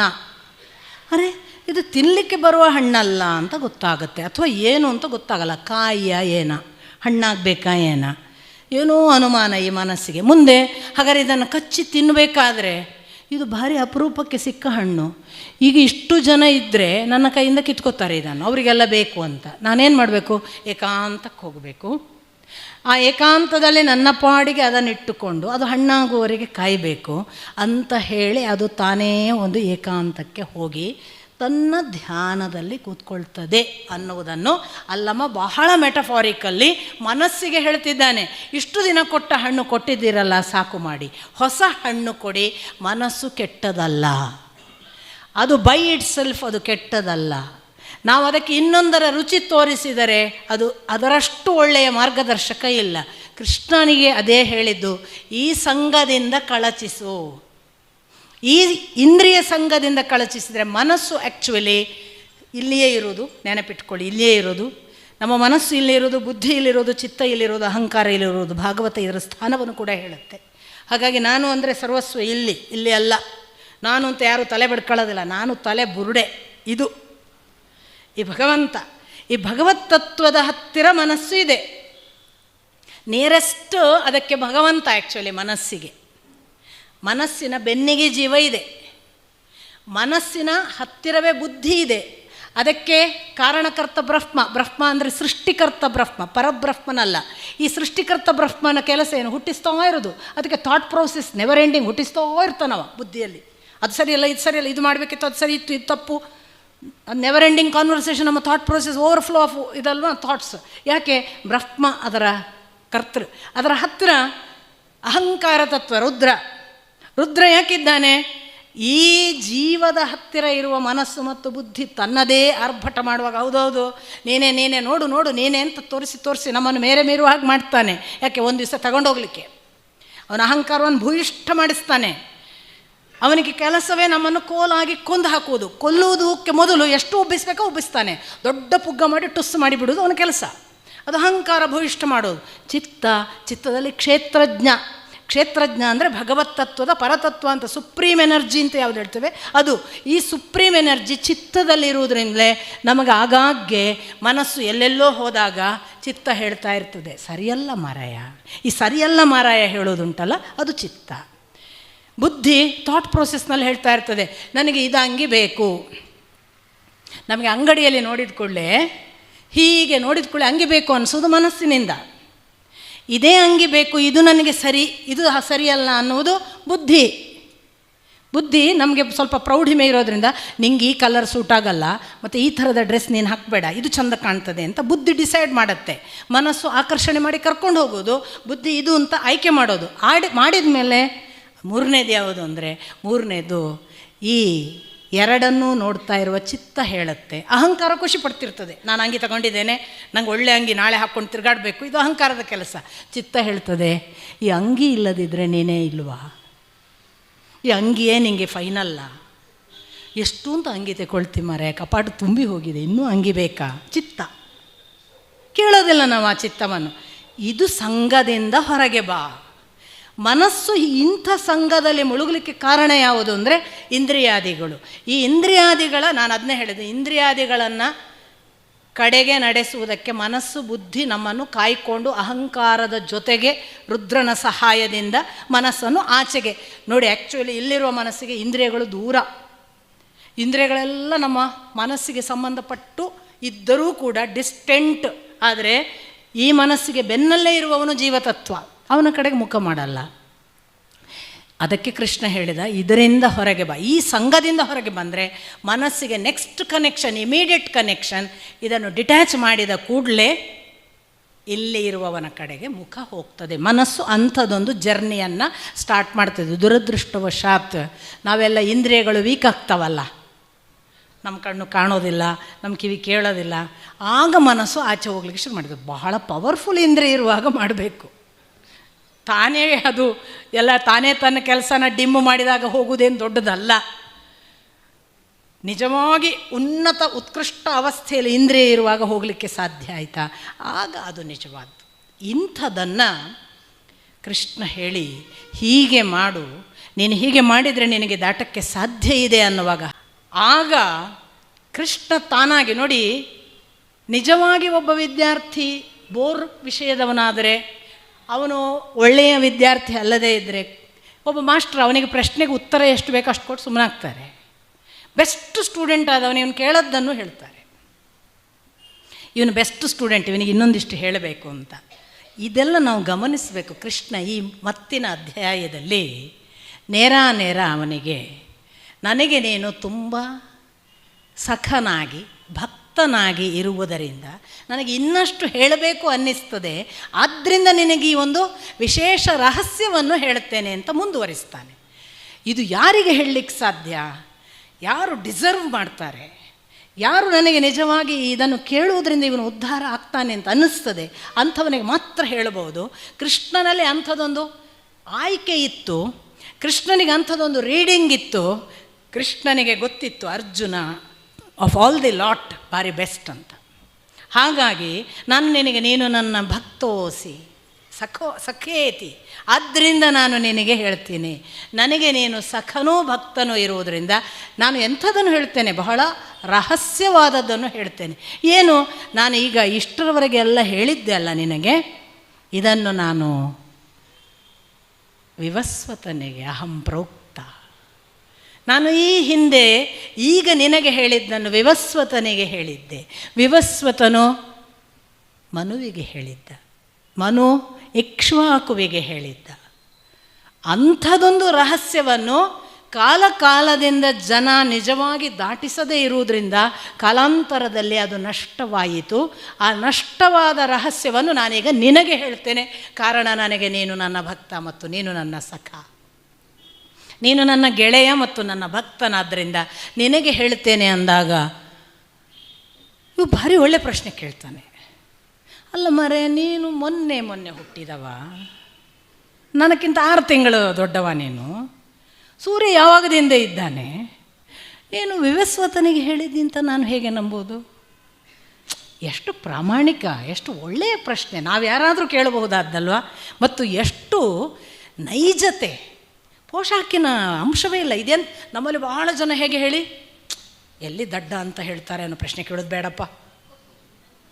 ದಡ್ಡ ಅನ್ನಿಸ್ಕೊಳ್ಳೋರೆ ಪ್ರಶ್ನೆ ಕೇಳಿದ್ರೆ ಏನು ತೊಂದರೆ ಅಂತ ಇಲ್ಲವೇ ಇಲ್ಲ. ದಡ್ಡ ಅನ್ನಿಸ್ಕೊಂಡ್ಬಿಟ್ರೆ 4 ಜನ ನಕ್ಕರೆ, ಪ್ರಶ್ನೆ ಕೇಳೋರು ಉತ್ತರ ಹೇಳೋರು ಬೈದರೆ, ಅರೆ ಡಿಸ್ಟ್ರಾಯ್ ಆಗಲಿಕ್ಕೆ ಪ್ರಶ್ನೆ ಕೇಳಬೇಕು. ನಾವು ಏನು ಇದ್ದೇವೆ ಅದು ಇಲ್ಲ ನಾಶವಾಗಲಿಕ್ಕೇ ಪ್ರಶ್ನೆ ಕೇಳಬೇಕು. ಅದು ಬಿಟ್ಟು ಪ್ರಶ್ನೆ ಕೇಳುವುದೇ ಸ್ವಲ್ಪ ನಾನು ಕೇಳೋದು ನಿಮಗೆ ಸಿಲ್ಲಿ ಅನ್ನಿಸ್ತದೆ ಏನಾ ಅಂತಲೇ ಶುರು ಮಾಡೋದರೆ, ನೀವೇ ಮೊದಲೇ ಸಿಲ್ಲಿ ಯಾಕೆ ಹೇಳ್ತೀರಿ? ಬಟ್ ನಮ್ಮ ಆ್ಯಟಿಟ್ಯೂಡ್ ಹಾಗೆ, ಒಂದು ಚೂರು ಅಂಥ ಭಾವವೇ ಇಲ್ಲ ನೋಡಿ. ಅಲ್ಲ ಮರೆ, ಮೊನ್ನೆ ಹುಟ್ಟಿದೀಯ ನೀನು, ನಾನೊಟ್ಟಿಗೆ ಹುಟ್ಟಿದವ. ಕೃಷ್ಣ, ನೀನು ನನ್ನೊಟ್ಟಿಗೆ ಹುಟ್ಟಿದವ, ನಿನ್ನಕ್ಕಿಂತ ಮೊದಲು ಅವನು ಹುಟ್ಟಿದ್ದಾನೆ, ನೀನು ಅವನಿಗೆ ಹೇಳಿದಿಂತ ನಾನು ಹೇಗೆ ನಂಬೋದು ಅಂತ ಕೇಳಿದ ಅರ್ಜುನ. ಭಾಳ ಅದ್ಭುತವಾದ ಪ್ರಶ್ನೆ. ಯಾಕೆ ಗೊತ್ತಾ, ಇಡೀ ದೊಡ್ಡ ರಹಸ್ಯವನ್ನು ಕೃಷ್ಣನಿಂದ ಓಪನ್ ಮಾಡಿಸ್ಕೊಳ್ಳಿಕ್ಕೆ ಬೇಕಾದ ಪ್ರಶ್ನೆ. ಹೇಗೆ ನಾನು ಹೇಳಿದ್ದೆ ಅನ್ನೋದನ್ನು ಹೇಳಬೇಕಾದ್ರೆ ನಾನು ಯಾರು ಅಂತ ಹೇಳಬೇಕು. ಈಗ ಕೃಷ್ಣ, ಬಹೂನಿ ಜನ್ಮಾನಿ ಮೇ ವ್ಯತೀತಾನಿ ತವ ಚ ಅರ್ಜುನ ತಾನಿ ಅಹಂ ವೇದ ಸರ್ವಾಣಿ ನ ತ್ವಂ ವೇತ್ತ ಪರಂತಪ. ಎಷ್ಟು ಚಂದವಾದ ಉತ್ತರ, ಎಷ್ಟು ಒಳ್ಳೆಯ ಪ್ರಶ್ನೆಗೆ. ನೀನು ಮೊನ್ನೆ ಹುಟ್ಟಿದವ, ಅವರಿಗೆಲ್ಲ ಹೇಳಿದ್ದಿ ಅಂತ ನಾನು ಹೇಗೆ ನಂಬೋದು? ಬಹೂನಿ ಜನ್ಮಾನಿ ಮೇ ವ್ಯತೀತಾನಿ, ನಾನು ಬಹಳ ಜನ್ಮಗಳನ್ನು ಕಳೆದಿದ್ದೇನೆ, ಇದೇ ಒಂದು ಜನ್ಮವಲ್ಲ. ಅಷ್ಟೇ ಹೇಳಿದರೆ ಕೃಷ್ಣ ದೊಡ್ಡವನಾಗ್ತಿರಲಿಲ್ಲ. ಕೃಷ್ಣ ಎಲ್ಲಿ ದೊಡ್ಡವನಾಗೋದಂದರೆ ತವಚ ಅರ್ಜುನ, ನೀನೂ ಕೂಡ ಅರ್ಜುನ. ನಾನು ಮಾತ್ರ ಬಹಳ ಜನ್ಮವನ್ನು ಕಳೆದು ಬಂದ ದೊಡ್ಡವನಲ್ಲ, ನೀನೂ ಕೂಡ ಅನೇಕ ಜನ್ಮವನ್ನು ಕಳೆದು ಬಂದವನು. ಆದರೆ ವ್ಯತ್ಯಾಸ ಏನು ಗೊತ್ತಾ? ತಾನೇ ಅಹಂ ಸರ್ವಂ ವೇದ ಸರ್ವಾಣಿ ವೇದ, ನಾನು ಅವು ಎಲ್ಲವುಗಳನ್ನು ತಿಳಿದಿದ್ದೇನೆ. ನ ತ್ವಂ ವೇತ್ತ ಪರಂತ, ಆದರೆ ನಿನಗದು ಗೊತ್ತಿಲ್ಲ. ಇಷ್ಟೇ ಡಿಫರೆನ್ಸ್. ನನಗೆ ನಿನಗೆ ಏನು ಡಿಫರೆನ್ಸ್ ಅಂದರೆ, ನಾವಿಬ್ಬರೂ ಬಹಳ ಬಾರಿ ಹುಟ್ಟಿ ಬಂದಿದ್ದೇವೆ. ಹೀಗೆ ಹುಟ್ಟಿ ಬಂದಿರುವ ಆ ಚರಿತ್ರೆಯ ಅಷ್ಟೂ ಸಂಗತಿಗಳು ನನಗೆ ಗೊತ್ತು, ನಿನಗೆ ಗೊತ್ತಿಲ್ಲ. ಇಷ್ಟೇ ವ್ಯತ್ಯಾಸ. ಸನಕ ಸನಂದನಾದಿಗಳು, ನಾನು ಈಗಾಗಲೇ ಹೇಳಿದ ಶಾಂತಿ ಪರ್ವದ ದಾನ ಧರ್ಮ ಮೋಕ್ಷ ಧರ್ಮ ಪರ್ವದಲ್ಲಿ ಇಡೀ ಮನುಷ್ಯ ಜನ್ಮಕ್ಕೆ ಪೂರ್ವ ಹಿನ್ನೆಲೆ ಎಷ್ಟು ಬಾರಿ ಹುಟ್ಟುತ್ತಾರೆ ಅವರು. ಒಂದು ಬೀಯಿಂಗ್, ಗಿಳಿ ಬಂದು ಮನೆ ಮಾಡುವಾಗ ನೇರ ಮನುಷ್ಯ ಫಾರ್ಮಿಗೆ ಬರೋದಲ್ಲ, ಅದು ಎಷ್ಟು ಫಾರ್ಮ್ಗಳನ್ನು ಚೇಂಜ್ ಮಾಡ್ತದೆ, ಹೇಗೆ ಆಮೇಲೆ ದಾಟ್ತದೆ, ಅದು ಬಹಳ ಚೆನ್ನಾಗಿ ಒಂದು ವಿಜ್ಞಾನವಾಗಿ ಹೇಳ್ತಾರೆ. ಇದನ್ನೇ ಅಜಗಣ್ಣನ ವಚನದಲ್ಲಿ ಸ್ವೇದಜ 21 ಲಕ್ಷ, ಅಂಡಜ 21 ಲಕ್ಷ, ಉದ್ಭಿಜ್ಜ 21 ಲಕ್ಷ, ಜರಾಯುಜ 21 ಲಕ್ಷ, ಇಂತಿಪ್ಪ 84 ಲಕ್ಷ ಯೋನಿಯಲ್ಲಿ ಬಂದೆ ಅಂತ ಒಂದು ವಚನ. ತಂದೆ ನೀ ತಂದೆ ನಾ ಬಂದೆ ನಾನಿನ್ನ ಹಿಂದೆ, ಕಾಮದಲ್ಲಿ ನೀ ತಂದೆ ಕ್ರೋಧದಲ್ಲಿ ನೀ ತಂದೆ, ಮಾಯ ಮದ ಮತ್ಸರದಲ್ಲಿ ನೀ ತಂದೆ, ಹಿಂದಿನ ಜನ್ಮ ಹೇಗಾದರಾಗಲಿ ಇಂದೆನ್ನ ಸಲಹೋ ಪುರಂದರ ವಿಠಲ ಹೇಳುವಾಗ 84 ಲಕ್ಷ ಯೋನಿಯಲ್ಲಿ ನೀ ತಂದೆ. ಅಕ್ಕ ಮಹಾದೇವಿ ಹೇಳ್ತಾಳೆ, ಮನುಜಂಗೆ 84 ಲಕ್ಷ ಯೋನಿ. ಅಲ್ಲಮ್ಮ ಹೇಳ್ತಾನೆ, 84 ಲಕ್ಷದ ಯೋನಿಯ ವಿಚಿತ್ರವನ್ನು ಕಂಡೆ ಅಂತ ಬಸವಣ್ಣ ಹೇಳ್ತಾನೆ, ಸೂರ್ದಾಸ್ ಹೇಳ್ತಾರೆ, ಕಬೀರ್ ದಾಸ್ ಹೇಳ್ತಾರೆ.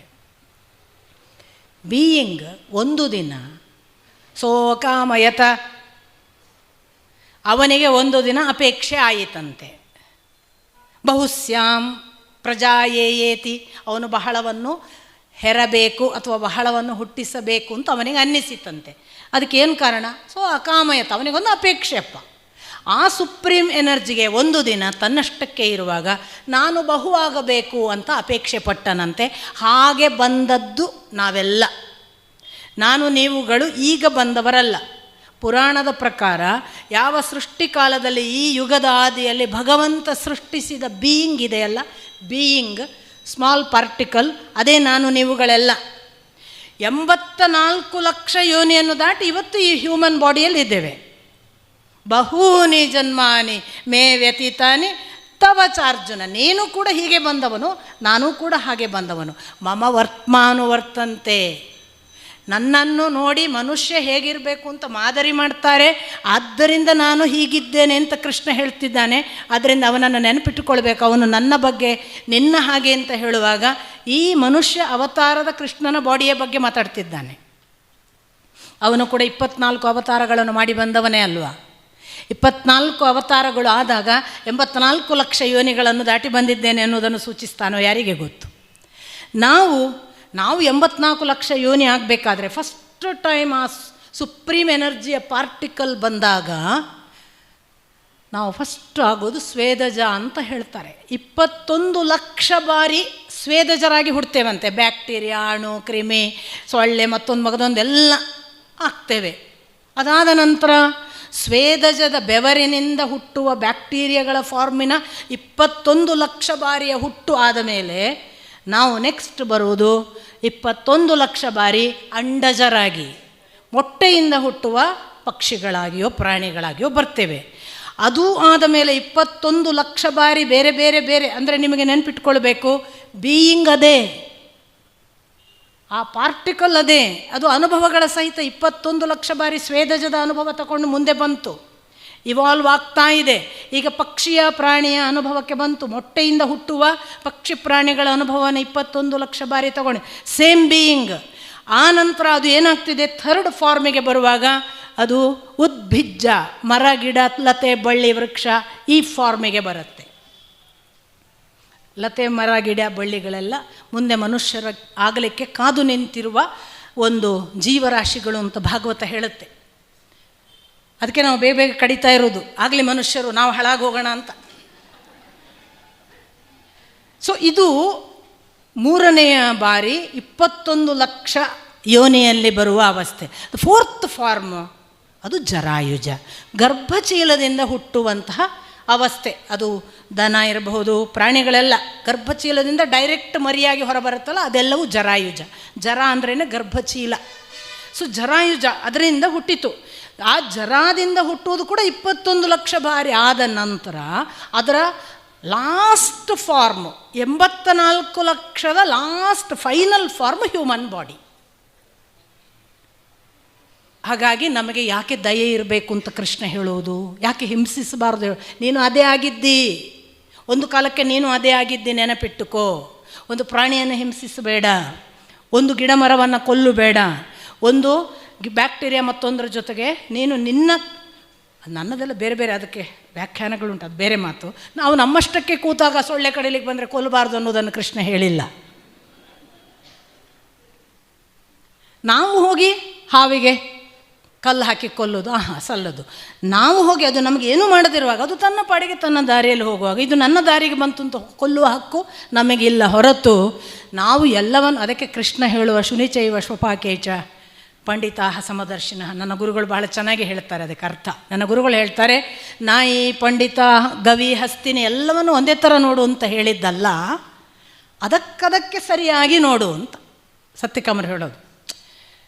ಎಲ್ಲವನ್ನು ಈಕ್ವಲ್ ಮಾಡಿ ನೋಡು ಅಂತ ಕೃಷ್ಣ ಹೇಳಿದ್ದಲ್ಲ. ಒಬ್ಬ ಪಂಡಿತನಿಗೆ ಗೊತ್ತಿರುತ್ತೆ ಅದರದರ ಅರ್ಹತೆಗಳು ಏನು, ಅದರದರ ಅರ್ಹತೆಗಳಿಗೆ ಅನುಗುಣವಾಗಿ ಅದನ್ನು ನೋಡುವ ಶಕ್ತಿ ಶಕ್ತಿ ಅವನಿಗೆ ಬಂದಿರುತ್ತೆ. ಸೊ ಆ ಅರ್ಥದಲ್ಲಿ ಬಹೂನಿ ಮೇ ಜನ್ಮ ವ್ಯತೀತಾನೆ, ತುಂಬ ಜನ್ಮ ಕಳೆದಿದ್ದೇನೆ, ನೀನು ಕೂಡ. ನೀನು 24 ಲಕ್ಷ ಯೋನಿಯಲ್ಲಿ 84 ಲಕ್ಷ ಯೋನಿಯಲ್ಲಿ ಬಂದಿದ್ದೀಯಾ, ಈಗ ಹ್ಯೂಮನ್ ಫಾರ್ಮ್. ನಾನು ಇನ್ನೂ ಸ್ವಲ್ಪ ವಿಸ್ತರಿಸ್ತೇನೆ. ಈ 84 ಲಕ್ಷ ಯೋನಿಯ ಕೊನೆಯ ಫಾರ್ಮಿನಲ್ಲಿ ಮನುಷ್ಯ ಬರುವುದುಂಟಲ್ಲ, ಒಂದೇ ಸಾರಿ ಅಲ್ಲ. ಅದು ಹೇಗೆ ಪ್ರಾಣಿಯಲ್ಲೂ ನಾವು ರಿಪೀಟ್ ಆಗ್ತೇವೆ, ಪ್ರಾಣಿಯಲ್ಲೂ 24 ಲಕ್ಷ ಬಾರಿ ಬರುವಾಗ ರಿಪೀಟ್ ಆಗುತ್ತೆ. ಮನುಷ್ಯನಲ್ಲಿ ಕೊನೆಯ ಬಾರಿ 7 ಸಾರಿ. ಇದು ನನ್ನದೇ ಒಂದು ಅನಾಲಿಸಿಸ್, ನನ್ನ ಅನುಭವದಿಂದ ನಾನು ನೋಡಿದ ಸಂಗತಿಯಾಗಿ ನಾನು ಹೇಳಿದೆ. ಆದರೆ ನನಗೆ ಅದಕ್ಕೆ ಆಧಾರ ಸಿಕ್ಕಿತು, ಅದು ಬೇರೆ ಮಾತು. ಮನುಷ್ಯನ ಫಾರ್ಮಿನಲ್ಲಿ 7 ಬಾರಿ ಬರ್ತಾನೆ.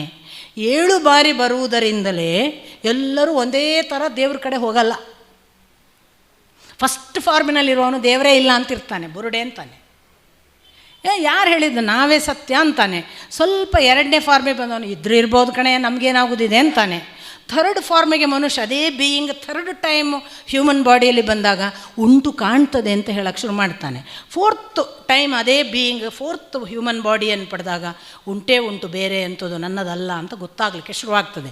5th ಟೈಮಿಗೆ ಬಂದಾಗ ಇದು ಆಗಲೇಬೇಕು, ಅದು ಏನು ಅಂತ ನೋಡಿಯೇ ಬಿಡ್ತೇನೆ. 6th ಟೈಮು ನನ್ನ ಜೀವನ ಇದ್ದರೆ ಅದು ಅವನನ್ನು ನೋಡಿಯೇ ಮುಕ್ತಾಯ ಆಗೋದು ಅಂತ. ಅಂಥ ಅವಸ್ಥೆ ತಲುಪಿದ 7ನೇ ಫಾರ್ಮಿಗೆ ಬಂದರೆ ಅವನನ್ನೇ ನೋಡುವ ಒಂದು ಅರ್ಜುನನ ಸಾಧ್ಯತೆ ಬರ್ತದೆ. ಅದು ಬಹೂನಿ ಜನ್ಮಾನಿ ಮೇ ವ್ಯತೀತಾನಿ. ಇದು ಒಂದೆರಡು ಅಂಶ ಅಲ್ಲ. ಇದನ್ನು ಮನುಷ್ಯ ಫಾರ್ಮ್ ಮಾತ್ರ 7 ಅನ್ನೋದಕ್ಕೆ ನನಗೆ ಇರುವ ಆಧಾರಗಳು ನಾವು ಮಾತಿನಲ್ಲಿ ಬಳಸ್ತೇವೆ. 7 ಜನ್ಮಕ್ಕೂ ಗಂಡ ಹೆಂಡತಿಯರಾಗಿ ಹುಟ್ಟೋಣ ಅಲ್ವಾ, ಹಾಗಾದರೆ 7 ಸಾರಿ ಹುಡ್ತೇವೆ ಅಂತಾಯಿತು. ಮತ್ತು ಸಪ್ತಪದಿಯನ್ನು ತುಳಿಯುವುದು, ಆಮೇಲೆ ನಾವು 7 ಬಾರಿ 7 ಥರದವರು ಇದ್ದೇವೆ ಅಂತ ಹೇಳ್ತೇವೆ. ನಮ್ಮ ಹಾಗೆ 7 ಥರ ಇದ್ದಾರೆ. ಇದು ಒಂದು ಭಾಗ, ರೂಢಿಯ ಮಾತು. ಇನ್ನೊಂದು, ಕೋಣನ ಕೊಂಬಿನೊಳೊಂದು ಸೇದುವ ಬಾವಿ, ಸೇದುವ 770 ಬಾವಿ ಅಂತ ಲೆಕ್ಕ ಕೊಡ್ತಾನೆ ಅಲ್ಲಮ್ಮ. ಕೋಣ ಅಂದರೆ ಅಜ್ಞಾನ, ಅಜ್ಞಾನದ ಕೋಡು ಅಹಂಕಾರ. ಅಜ್ಞಾನದ ಅಹಂಕಾರದ ಕೋಡಿನ ಈ ಮನುಷ್ಯ ಜನ್ಮ, ಬಾವಿ ಅಂದರೆ ಜೀವನ. ಈ ಜೀವನ ಎಷ್ಟು? 770 ಬಾವಿ ಅಂತ ಲೆಕ್ಕ ಕೊಡ್ತಾನೆ. ಏನು 770? ಅಲ್ಲಮ್ಮ ಮಾತ್ರ ಇಷ್ಟು ಪರ್ಫೆಕ್ಟ್ ಲೆಕ್ಕ ಕೊಡೋದು. ನಮ್ಮ ಅಧ್ಯಾತ್ಮ ಪರಂಪರೆಯಲ್ಲಿ ಸನಕ ಸನಂದನಾದಿಗಳು ಕೊಡ್ತಾರೆ, ಬಿಟ್ಟರೆ ಅಲ್ಲಮ್ಮ ಕೊಡೋದು. ಏನು 770 ಬಾವಿ ಅಂದರೆ 110 ಅವನ ಎವರೇಜ್ ಒಂದು ಬಾಡಿಗೆ ಇಟ್ಟಿದ್ದಾನೆ ಲೆಕ್ಕ. ಎವರೇಜ್ 110 × 7 ಅದು ಮಾಡಿದಾಗ 770 ಬಾವಿ. ಈ 770 ಬಾವಿ ಪ್ರತಿಯೊಬ್ಬರಿಗೂ ಉಂಟು. ನಮಗೆಲ್ಲರಿಗೂ 770 ವರ್ಷ ಸಿಗುತ್ತೆ. ಸಪೋಸ್ ಆ ಬಾವಿಯಲ್ಲೊಂದು ತಿರುಗುವ ಬುಗರಿ, ಸಪೋಸ್ ನಮ್ಮ ಜೀವನದಲ್ಲಿ ನಾವು ಮಾಯೆಗೆ ಒಲಿದು ಬಿಟ್ಟರೆ, ತಿರುಗುವ ಬುಗುರಿ ಅಂದರೆ ಹುಟ್ಟು ಸಾವಿನ ಚಕ್ರ. ನಾವು ಅದಕ್ಕೆ ಒಪ್ಪಿಸಿಕೊಂಡ್ರೆ ಅದರ ಮೇಲೆ ಸೂಳೆ ಮಲಗಿದ್ದಾಳೆ, ಮಾಯೆ ಮೋಹ. ಆ ಮಾಯೆಯನ್ನು ಮಾಡುವ ಸೂಳೆಗೆ ಒಲಿದು ಬಿಟ್ಟರೆ ಗುಹೇಶ್ವರ ಲಿಂಗ ಅಲ್ಲಿಲ್ಲ ಕಾಣಿರೋ, ಸಿಕ್ಕಲ್ಲ. ಸಿಗಬೇಕಾದ್ರೆ ನೆರೆ ಕೆನ್ನೆಗೆ ತೆರೆಗಲ್ಲಕ ಶರೀರ ಗುಡು ಹೋಗದ ಮುನ್ನ, ಮುಪ್ಪಿನಿಂದ ಒಪ್ಪ ಅಳಿಯದ ಮುನ್ನ, ಶಿವನ ನೆನೆಯಿರೋ ಈ ಜನ್ಮ ಬದುಕಿಲ್ಲ. ಅದನ್ನು ಕೃಷ್ಣ ಹೇಳಿದ, ಬಹೂನೇ ಜನ್ಮಾನಿ ಮೇ ವ್ಯತೀತಾನೆ. ನಾನು ಇವತ್ತು ಬಂದವನಲ್ಲ ಕಣಯ್ಯ, ನೀನೂ ಕೂಡ ಅಲ್ಲ. ಸನಕ ಸನಂದನಾದಿಗಳು ಹೇಳಿದರು, ಮನುಷ್ಯನ ಜೀವಿತಾವಧಿಯಲ್ಲಿ 800 ವರ್ಷ ಅಂತ. ಅಂದರೆ 7 ಫಾರ್ಮಿಗೆ ಅವರು 800 ವರ್ಷ ಅಂತಾರೆ. 800 ವರ್ಷಕ್ಕೊಮ್ಮೆ ಈ ಬೀಯಿಂಗ್ ಉತ್ಕರ್ಷ ಅವಸ್ಥೆಗೆ ಹೋಗ್ತದೆ, ಹಾಗೆಲ್ಲ ಭಗವಂತನನ್ನು ಮುಟ್ತದೆ ಅನ್ನೋ ಒಂದು ಸೈನ್ಸನ್ನೇ ಹೇಳ್ತಾರೆ ಸನಕ ಸನಂದನಾದಿಗಳು. ಅದನ್ನು ಹೇಳುವವರು ಭೀಷ್ಮಾಚಾರ್ಯರು ಯುಧಿಷ್ಠಿರನಿಗೆ. ಇಂಥದ್ದೊಂದು ಸೈನ್ಸನ್ನು ಮುಂದೆ ಕೃಷ್ಣ ಹೇಳುವವನಿದ್ದಾನೆ. ಅದು ವಾಸ್ತವಿಕ ಭಗವದ್ಗೀತೆ ಹೇಳಲಿಕ್ಕಿರುವ ರಹಸ್ಯ. ಅದನ್ನು ಮತ್ತೆ ನಾಳೆ ನೋಡೋಣ. ನಮಸ್ಕಾರ.